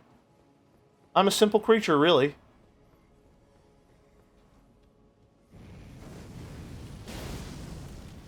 Get fucked. More sleep grease. If that shit worked, we wouldn't be here right now.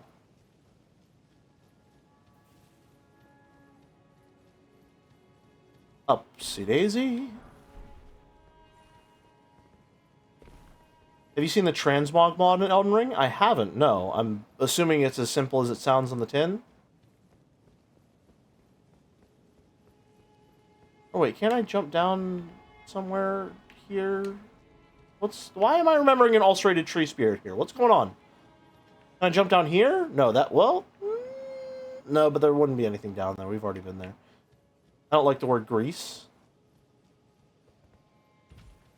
Fucking Spartan over here.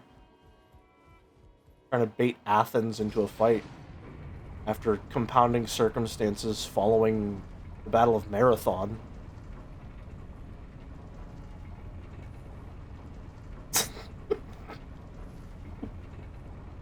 Sorry, that's the best I can do for a Northern Lion bit, okay? Alright? I've done all I can. My historical concepts are extremely niche, okay? I don't know fucking everything and everyone like he does. I can only do so much. The best you can get here is, like, papers that I wrote but didn't really care all that much about in college, alright? Gotta admit, it took me a bit. Well, I gave you a bit, so I guess it makes sense. Shut up! Not everything has to flow together! What is this, wordplay hour? Shut the fuck up!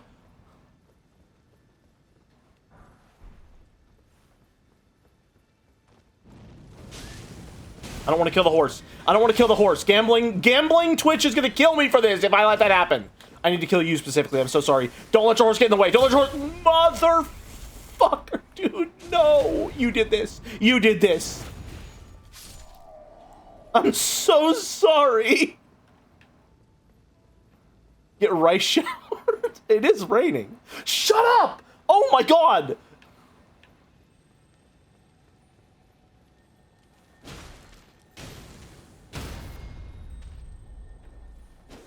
Is it? So, oh fuck! Oh fuck! Get back here! What the fuck? Who do you think you are?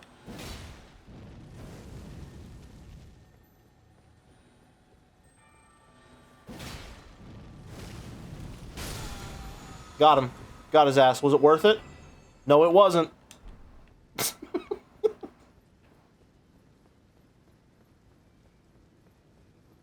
Earth to earth, glue to glue. This will be funny in a couple Umineko streams. I don't think that rhymes.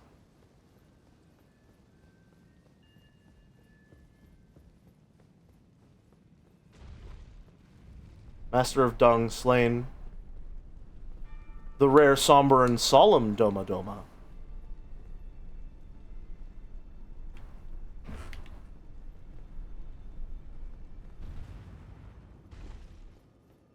Isn't there something hidden in... No, I don't give a shit. I'm sorry. I'm sorry, I just realized, like, I'm not playing this game to explore every nook and cranny. I don't care. I have the gear I'm gonna be using for the rest of the game. Like...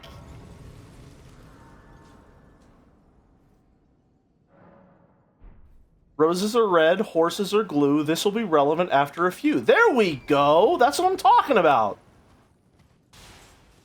I mean, the subject matter is a little morbid, but your rhyme scheme is on point.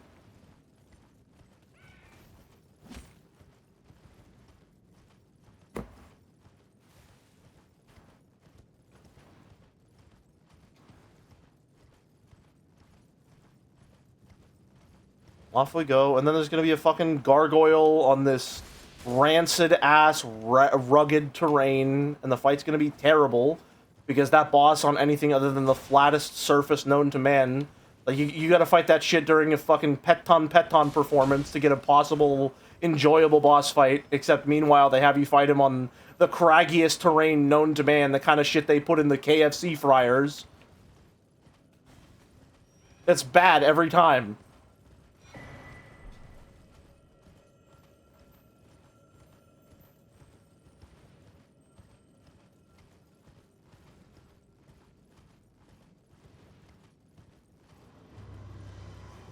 Yay! Blackblade Kindred, hi! Hello, hi!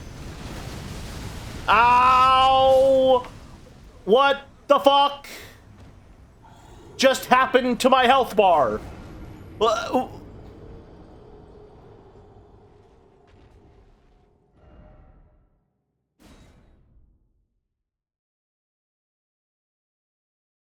Okay, let's try that again.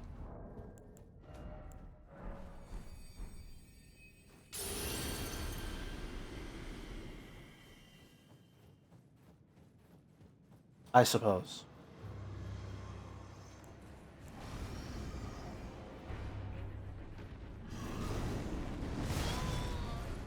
Why? Yeah, you think you're hot shit? You think you're hot shit, buddy? Well, you haven't met the boys! Get 'em, boys! Fuck! Help! Boys, help me! Boys, where the hell are you? I'm fighting for my fucking life out here, boys!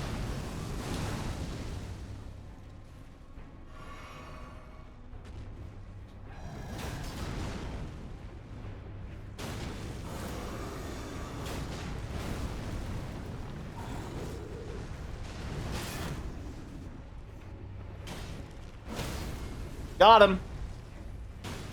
Oh, cool stagger, cool riposte. Ow! Boys!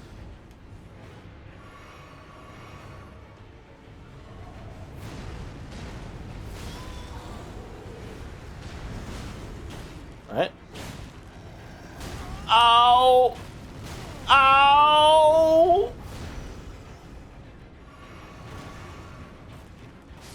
No! You killed my boys. I'm gonna fuck you up. You motherfucker! You fucked up my boys.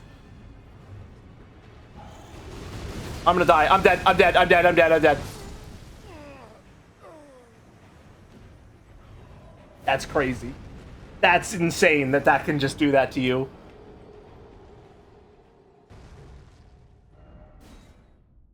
Okay. Bad news. We died. We wasted a stake. Or we wasted a root arc. The good news. We have another attempt at a run where the boys live.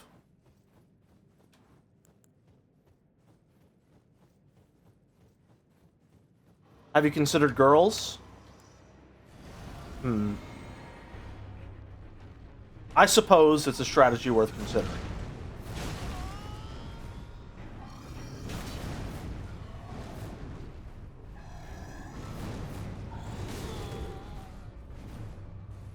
Why does every attack do a third of my health bar?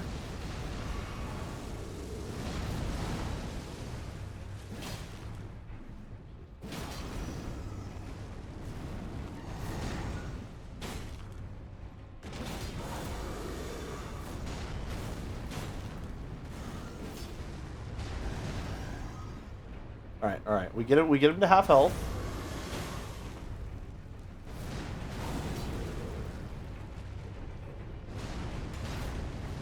Never mind. All right, fuck me, I guess.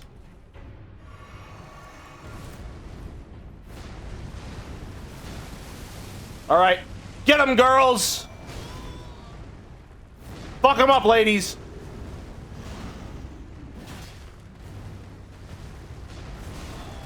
Ow. Camera, what the fuck?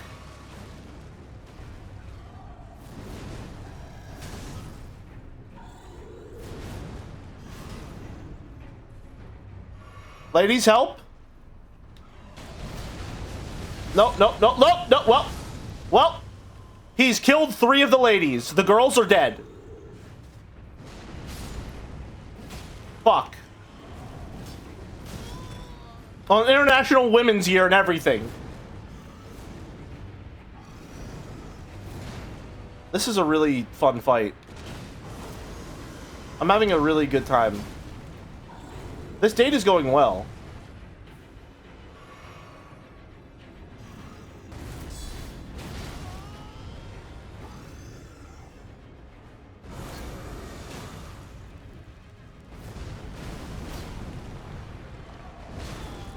I'm dead.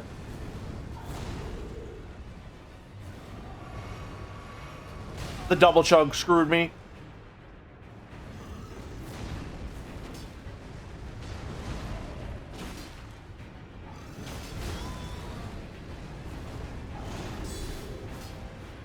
Nice whiff. Oh, careful, careful. He'll kill you instantly. Don't get too close.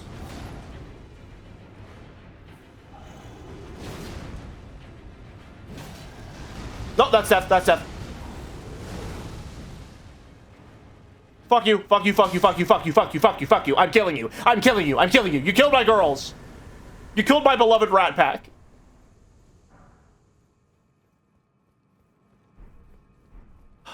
It's okay. We avenged the girls. It's okay. I really don't like the gargoyles. They're not a very fun enemy to fight. A victory for women everywhere, even if they aren't alive to see it, I suppose. I'm now derivative of 2 streamers as well, because not only am I riffing on Joe's entire thing, I've got rats instead of mice.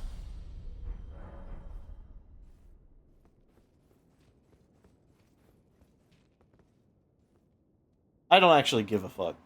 I'm sorry. I apologize. I came all this way, and I know your only purpose is to, like, say random things at me, but I could care less. Hoist medallion.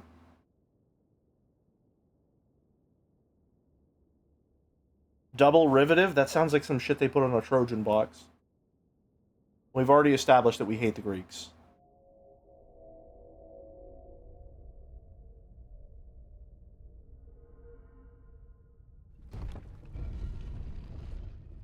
What's next? An overproduced 2-minute-long video skit? You think I have that kind of production value?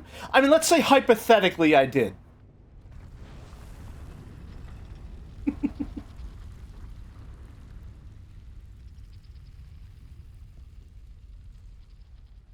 God, I'm on fire tonight. Holy fuck. What is with me right now?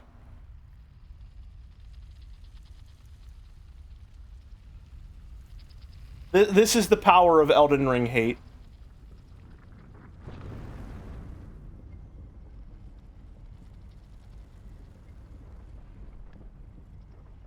Did I go to the wrong place? No, this is the mountaintop of the giants. Gotcha. Just take the low road and react to fake chatters? But that would require me to come up with chat messages. I feel like real chatters are plenty insane as is. You know? On top of the giants, west. Alright, and we're gonna do our best to skip through this entire area as fast as possible because it sucks and I hate it. And is this... Oh! Aren't you supposed to have shit to say? What? He's just dead? I thought he was supposed to have, like, dialogue here. Okay. My bad, man. Shiburi doesn't need to convince you to take the flame anymore since you... Oh, that's right! Yeah, huh. Well, get fucked. I'm better at Shiburi griping, I suppose. I do like his armor. It's quite good. However, time to roll up in the fit I've been waiting all game to put on. That's it. That's literally it. That's the entire fit. I've been waiting all game just to get his gloves, because they kind of match the asymmetry of the armor. That's it. I'm not kidding. This is the armor that I rocked in my New Game Plus 3 playthrough.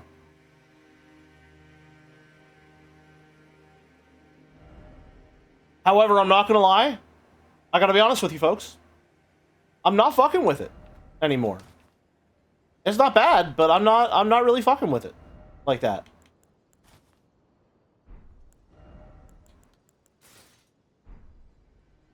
This I'm liking, though. That I can get down with.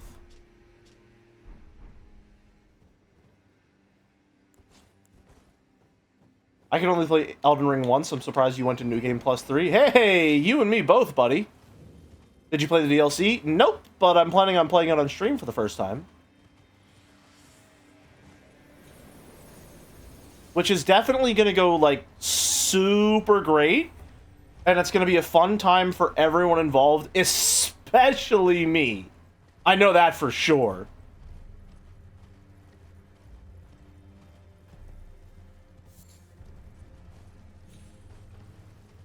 We're just going to get through this area as fast as possible.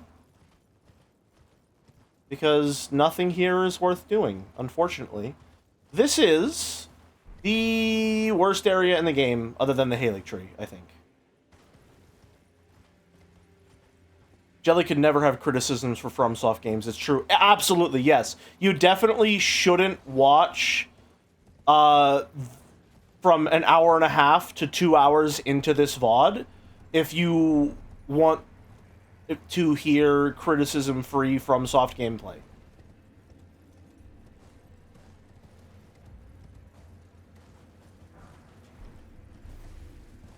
Prepare for backseating of pronunciation of... Hold on, I have to try and calculate the funniest way to say it.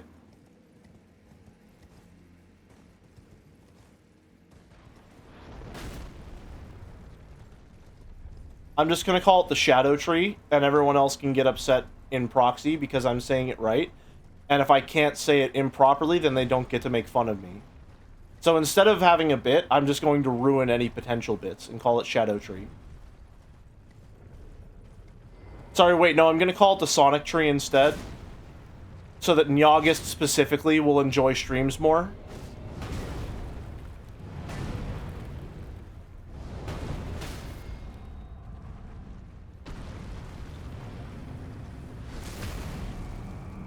That hurts? Well, I mean, I guess you live and learn, don't you? That's nothing. Shut the fuck up. That's nothing.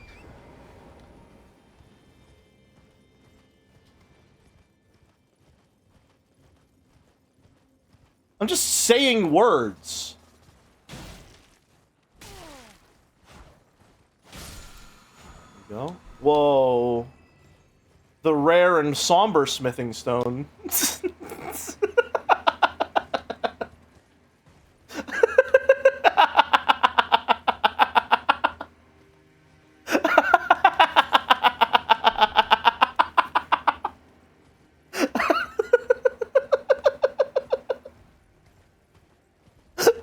so fucking stupid.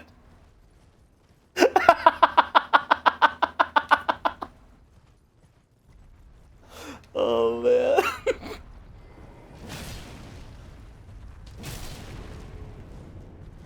Ow, fuck.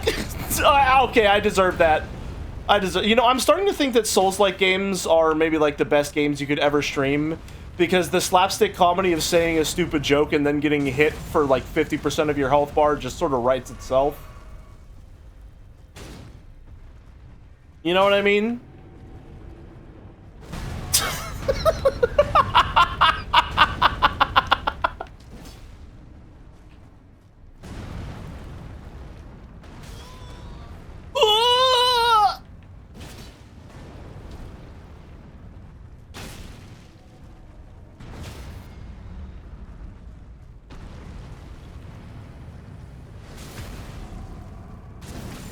There we go.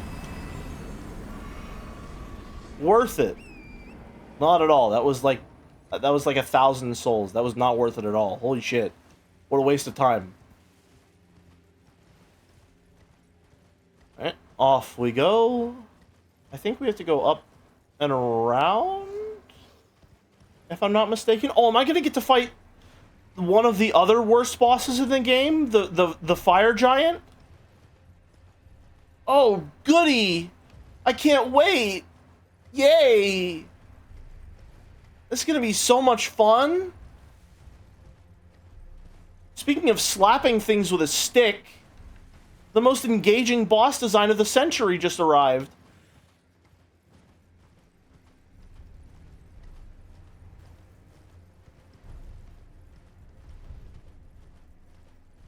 You don't have to lull that. That's like meaningless wordplay. That's not worth a laugh.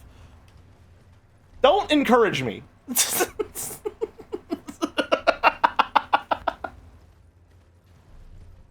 Like...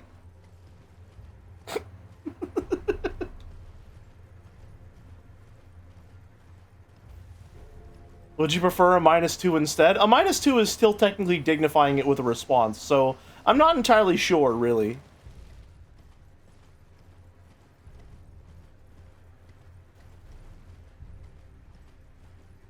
I just woke up, Jelly. The bar is low. You know, that's fair. At least you've got an excuse.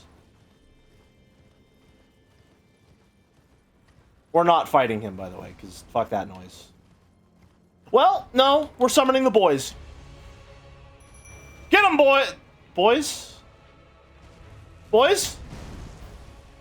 Boys, where the hell are you? Boys!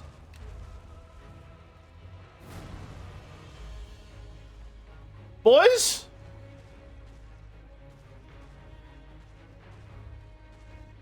Is that them? Boys, is that you? Come on, what the fuck are you doing over here? Get over here, boys! Quit slacking! There's work to be done.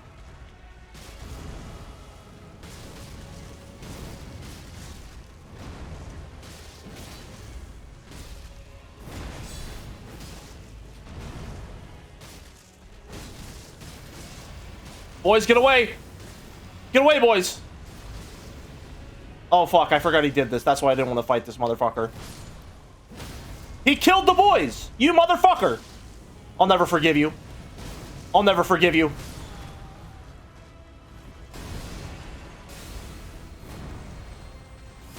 Ow, ow, ow, ow, ow, ow, ow, my body and bones and soul! Boys, you take that one, I'll take this one, okay?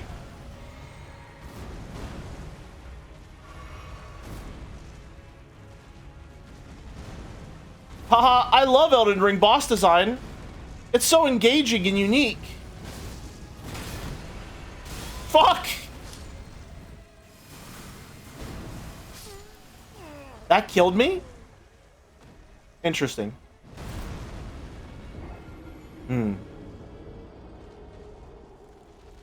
The boys sure need union representation given what a slave driver Jelly is. I think that weapon is only in Bloodborne, if I'm not mistaken.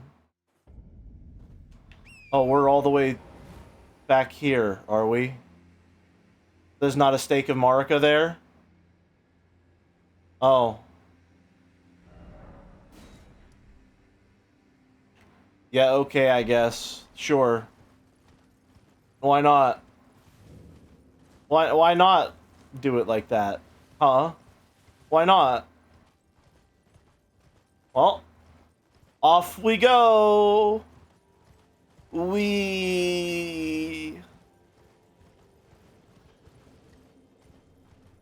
Torrent, remember Melina? Me neither, really. She only shows up at like 7 sites of grace throughout the game and doesn't really tell you much of anything. And then she leaves, and she's like, wow, what a journey we've been on. Anyway, goodbye. And then you fight one boss, and she's like, hey, turns out that the journey wasn't over. I'm back. Hi. Pick it up. Thank you. Not worth it. Not worth picking up at all. What a waste. She's busy? I mean, I guess fair. Yeah. Just, I feel like I'm plenty busy, too. And, I don't know. She just kind of feels like... Makes you feel like I'm imposing upon her a lot of the time. And all she really does is, like, show up every once in a while, and then she acts like she's the one doing all the hard work. And then you get, like, listen, you get, like, one bad tattoo. Alright? You get one bad tattoo and suddenly she leaves you. It's fucked up, is all I'm saying. Meanwhile, I never criticize her for her face tattoos, which are extremely gaudy, by the way. It just feels like... I don't know. It just feels a little unfair, is all.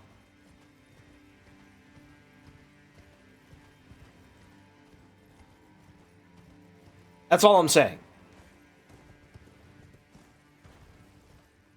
Like, you know, God forbid a guy make one mistake and enter an ancient frenzied sanctum and get their entire body tattooed via a living branding iron. Like, come on. We've all been there. Sorry, I zoned out. Did you get a womb tattoo? No, it was more like a tomb tattoo.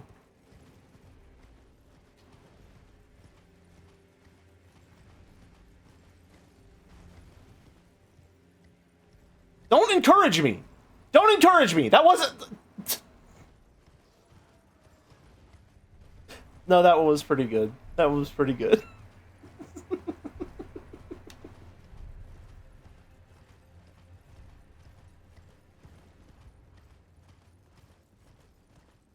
Trying to think of a Crypt Keeper joke, but it's... I can't really formulate it. I feel like... That's... Feel free to take that one. I'm sure you'll come up with something good.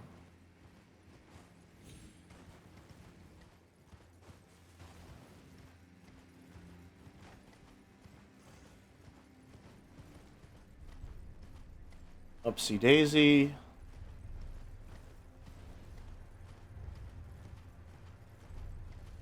Still going. Still going. No, I'm sorry. You can't catch up to me. I apologize. I do like this little memory tower there. Having to walk on an invisible bridge is pretty cool. I think that was a lot of fun.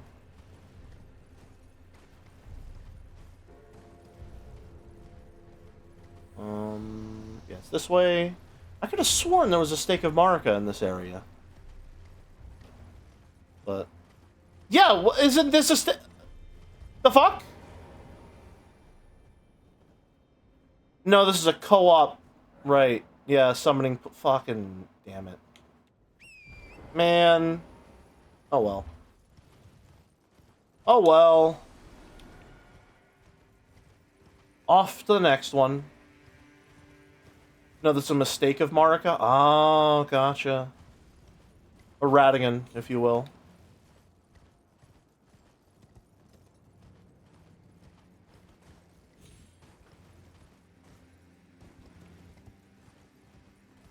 Where are we going? Over there, gotcha.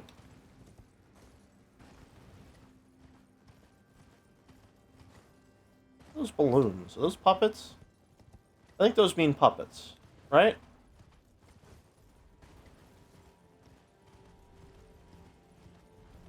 Oh, did I not even have to come this way? Where? How do I get over there? Oh, you gotta be shitting me. Come on. Come on.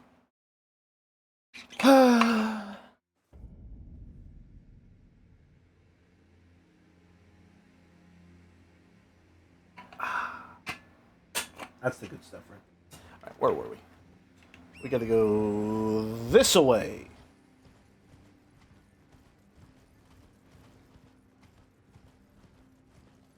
And there's a big frozen dragon on the lake, and if I really want to, I could go into this cave here, and then there'd be a snail that summons the Godskin duo, just to give you a little ghostly preview of the shit storm that's about to ensue later on in the game.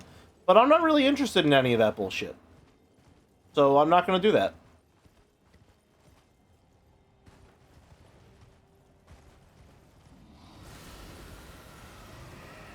Yeah, no, I don't have to. I don't have to. Fuck off. Why are there lobsters here?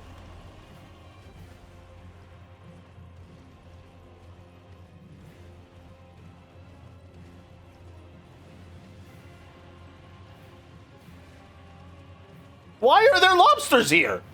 What the fuck?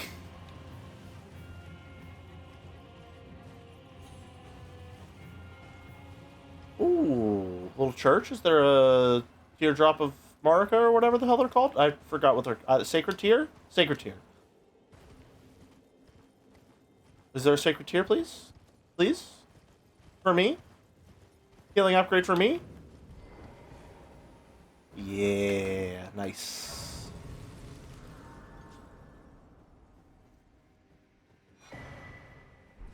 Does that make shrimp the mice of the sea? I don't know. Would it? I'll have to ask a mouse next time I meet her.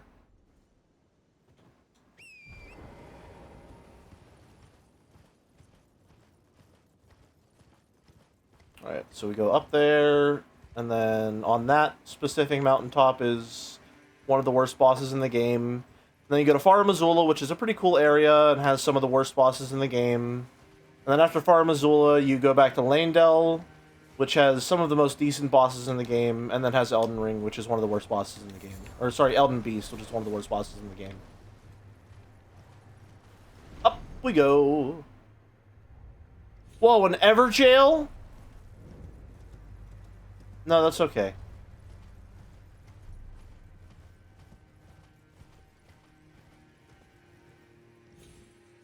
See, that's the problem. I know that those Everjails are essentially worthless, so I'm not going to do them. But riding past it feels like I am skipping through the game. Like, going through this entire area and doing fuck all because I know that almost nothing here is worth doing at all feels to me like, why am I replaying the game? You know what I mean? Does that make sense?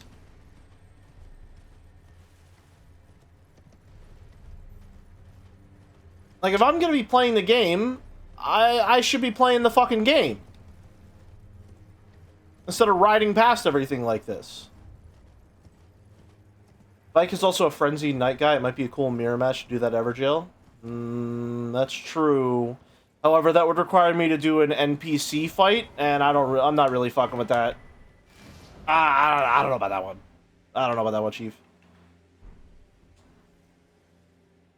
Can't believe you didn't wipe your memory before replaying. That's not playing with love. Brother. I think it's showing an excessive amount of love that I'm even replaying this game to begin with.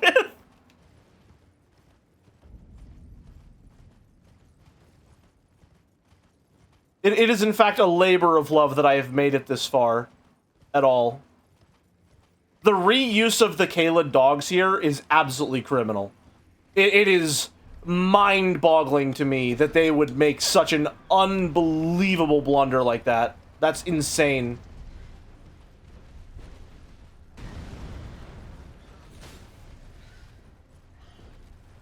Alright, then we go to the church. And we fight rivers in a dry land.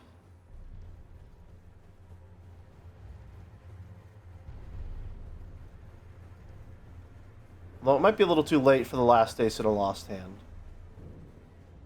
And another healing upgrade? Don't mind if I do. Hey, buddy. Hey, calm down. Calm the fuck down. Calm down! It was a missed input!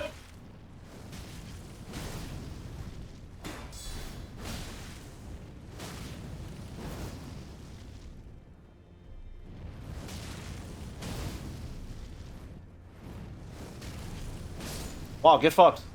Holy shit.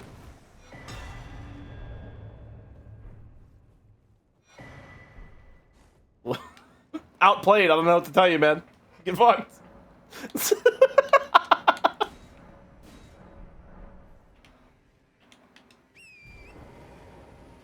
Alrighty.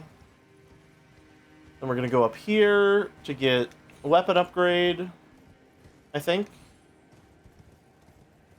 Sorry. Excuse me.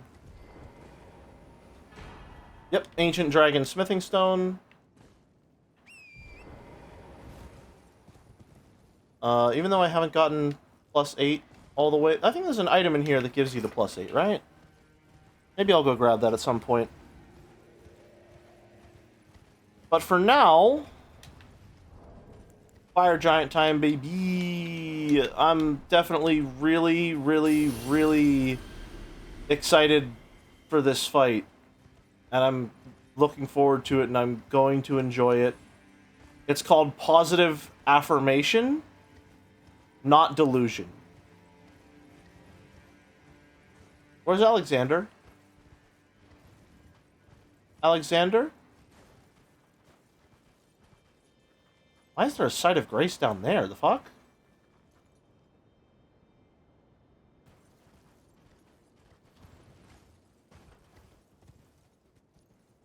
Is that closer?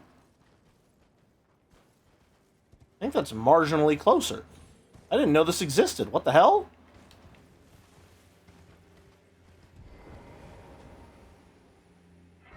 If you could delete the memory of a game to replay it, which game would it be? Probably Chicory: A Colorful Tale. That is my absolute favorite game of all time. It would be an absolute treat if I got to experience it again for the first time. That is a game that I will never, ever, ever tire of asking people about whenever they play it for the first time. I'm always really interested in seeing other people's experiences and other people's art. I really, really, really love that game. It's time. Fuck, I should have equipped a different weapon art. This is useless. Oh well. Never mind. Sorry, Torrent. I guess I won't use you for the entire fight now.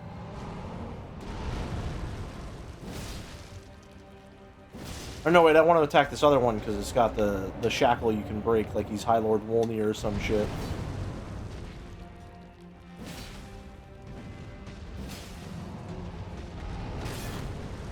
Blocked. Get fucked.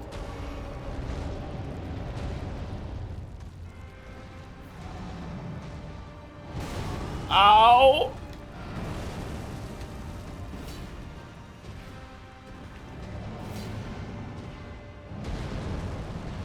Haha, I love fighting a boss that just moves around at all fucking times.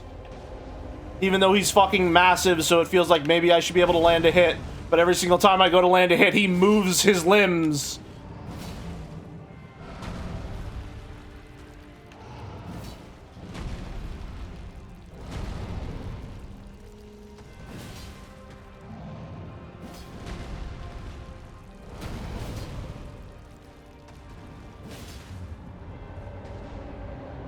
Why does he have so much fucking health?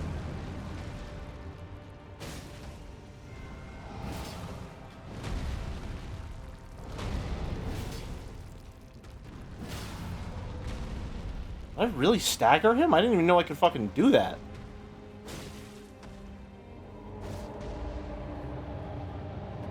Oh, I've been attacking the wrong one. That's a wooden splint on this one. There we go. I'm an idiot.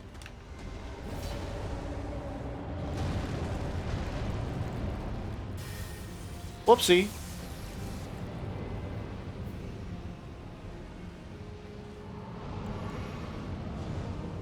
You know what? Let's go, girls. Fuck! Ow!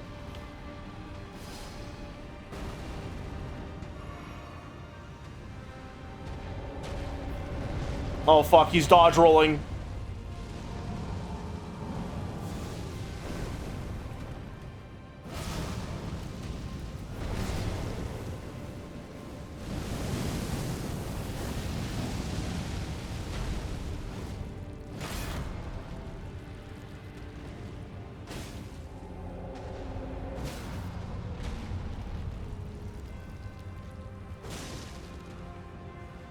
Girls, where the fuck are you?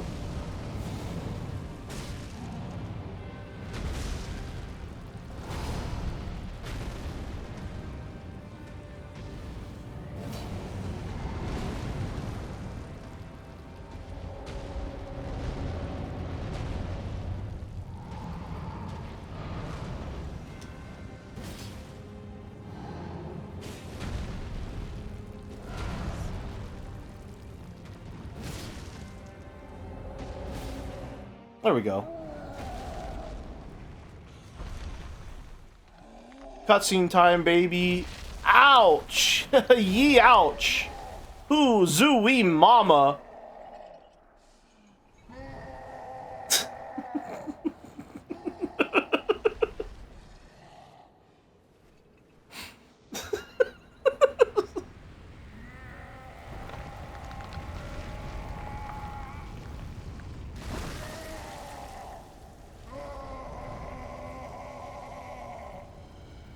And then somehow he becomes more mobile, I think.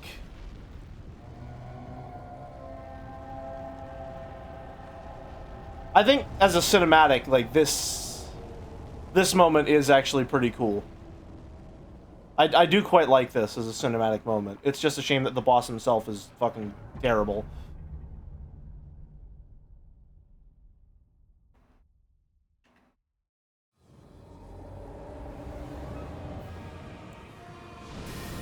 Alright, girls, now would be a really good time to help with the fight.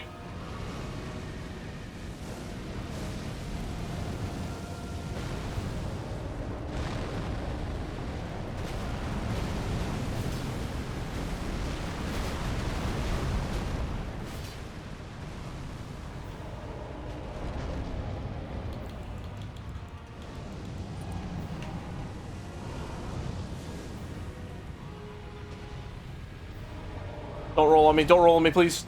What the hell?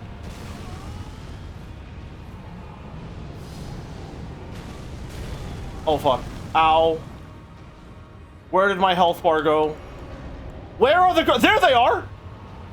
Get them, girls! Fuck! Okay, the girls are fighting. The girls are dying. The girls are bleeding out on the front lines. The fuck?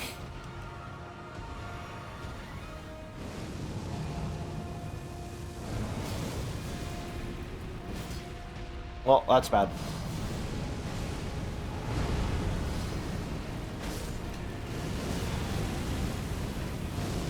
Alright, I get the feeling it's not going to be a first try gamers. Unless... Let me do what I've never done before and try and fight this boss using Torrent.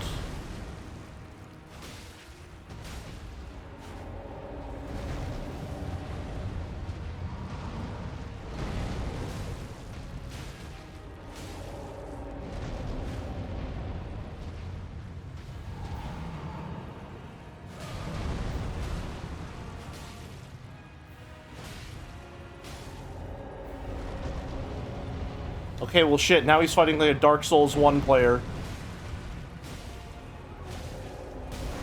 Ow!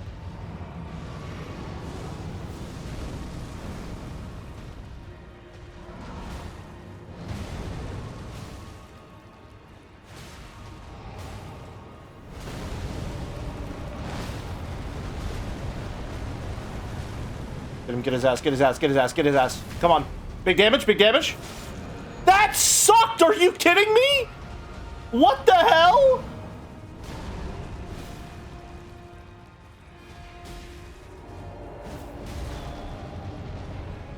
That was the big stagger?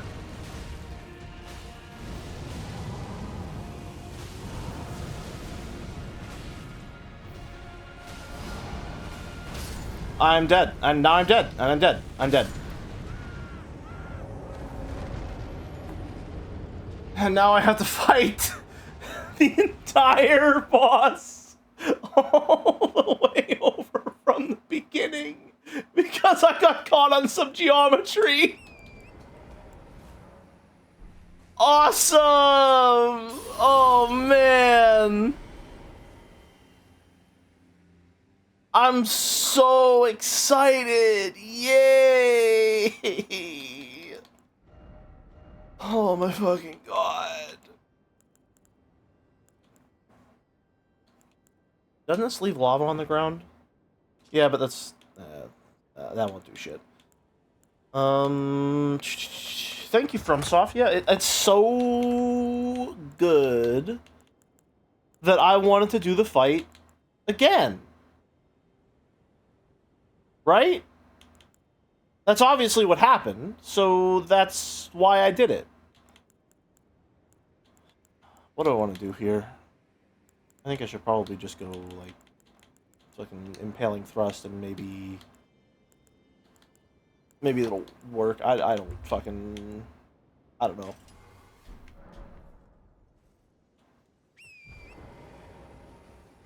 Maybe this time if I summon the girls, they won't get trampled on.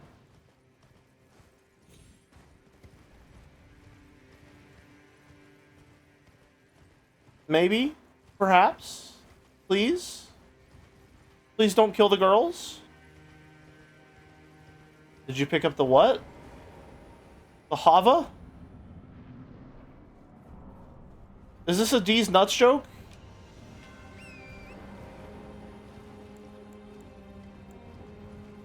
Have a nice day, Lamau God. Alright, alright.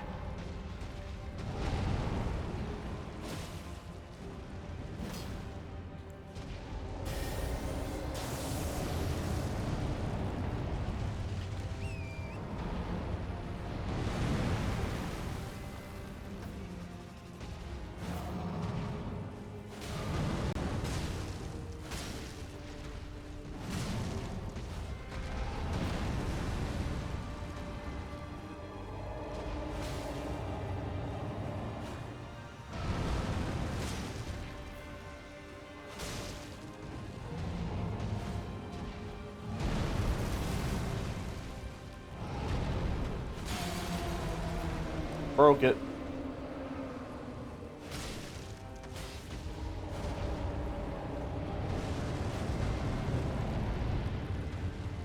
Alright. Awesome. Super cool.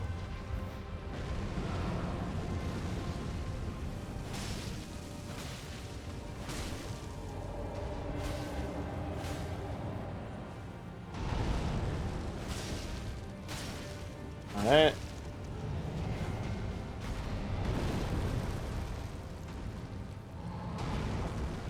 Very engaging gameplay of getting up against the foot and just pressing RB over and over again.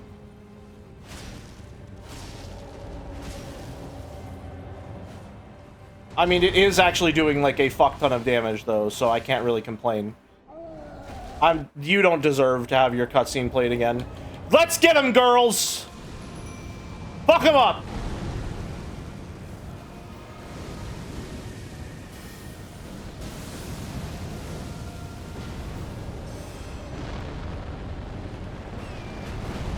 Let's go, Torrent. You're one of the girls, too.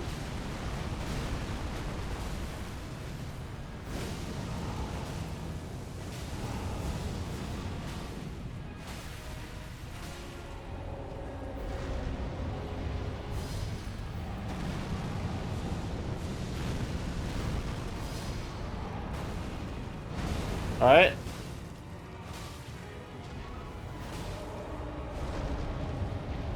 Get him, girls! Girls, where the fuck are you? Help! Girls, we are under fucking attack! You have to help, girls!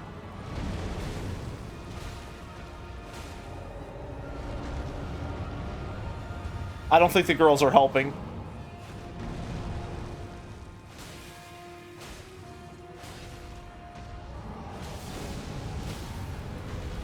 I'm not even gonna go for that. That's nothing. That's going to no fucking damage at all. I probably did more damage just then than I would have if I went for the riposte.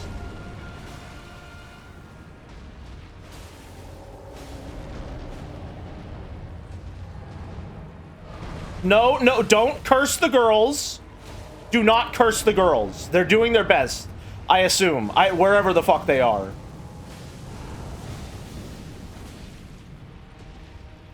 Girls, where the fuck are you?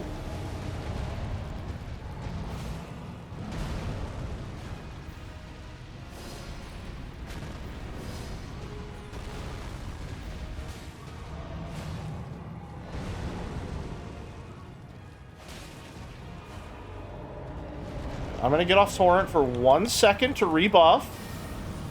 Don't kill me! Don't kill! Okay, we're fine.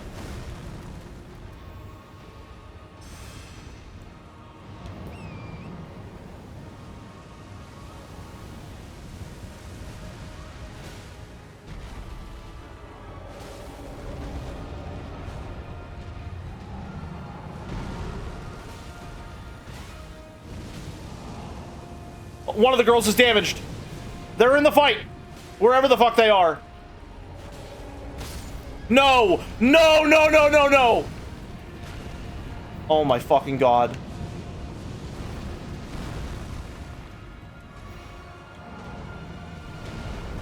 No Torrent? No! We need the girls for this! And Torrent's one of the girls! Got him. Let's go. Is he still alive? Girls, come on! Come get the killing blow! Come on, girls, hurry! Come on! Get him, girls! Get him! Take him down! Get this motherfucker! Come on, girls! I'll lead the charge! Let's go! Get him! Get him! Girls! Girls! Help! Girls! Help me! Help me, girls! Help me! Kill him! Kill him, girls!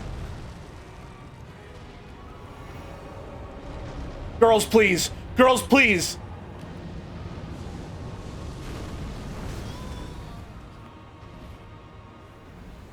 Girls, please, I'm begging you. Yes!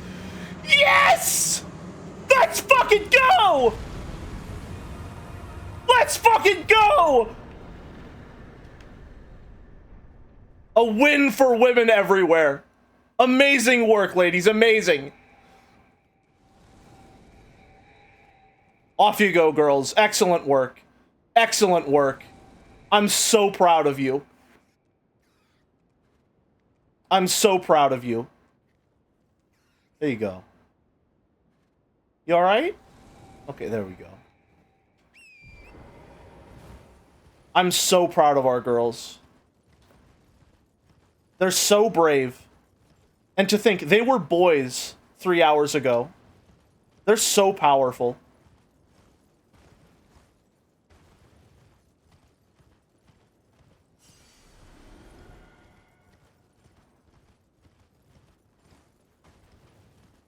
They have purple truck train brain power.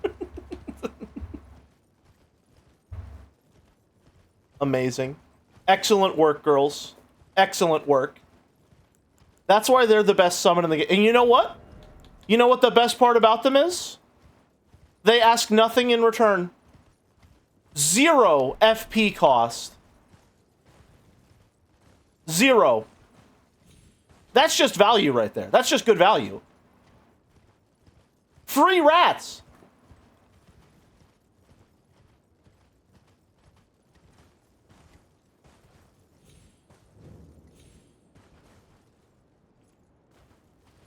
Anyway, before I throw myself into the fire, I'm gonna try and remember if there's literally anything I still need to do before I should do that. Bad boss loses to girl power.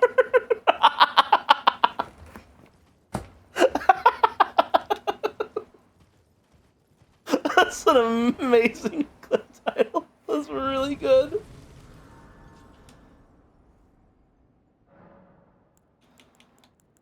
Level up. 2 whole levels? No way. You mean it? I'm allowed to do that? Like the Table of Lost Grace. For her.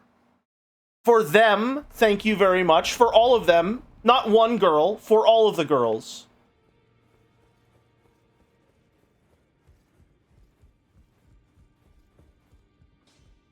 Can we upgrade the girls? No! Hold on a minute. Which ones do I have? What? We need to upgrade the girls immediately. This is of paramount importance. It could not be more important. So I need a little more... I need literally a +7 Grave Glovewort, or whatever the hell it's called.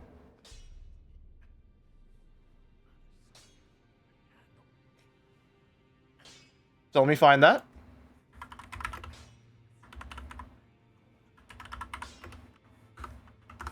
Grave Glovewort 7. Stone Coffin Fisher? Oh no. Giant's Mountaintop Catacombs. Oh no. Not here. The rat ceiling. Gelmare Hero's Grave. No, I don't want to do any giant fucking dungeons. Well, hold on a minute. Haven't I been there? I can go there right now. Hold on. I can go there. And then upgrade material. Where do I get a plus 10? Lovewort. Somber, Smithing Stone, grows, Great Grave Glovewort. Giant Conquering Hero's Grave, Consecrated Snowfield, Crumbling Farum Azula. That's nice. Okay, we can get that. We can get that. Crumbling Farum Azula. We'll wait until then. I have to get ready for work. Have fun, Jelly and chat. Go girls. Thank you, Lemonade. I think we're at 4 hours, so I'm probably gonna call it there, honestly. That seems like a good stopping point.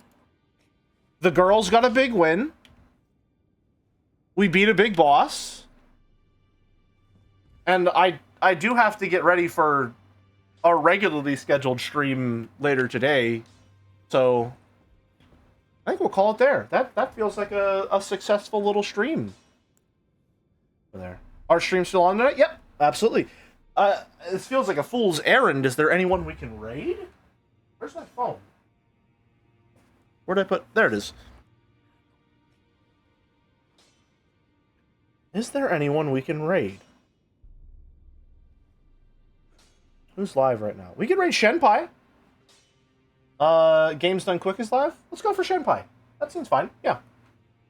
/ raid Shenpai. For a raid message, just hit him with a "Let's go girls." That sounds good to me. All right.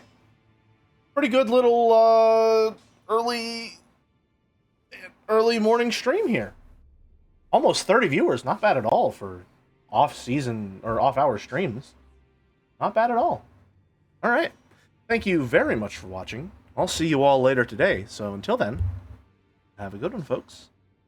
See ya.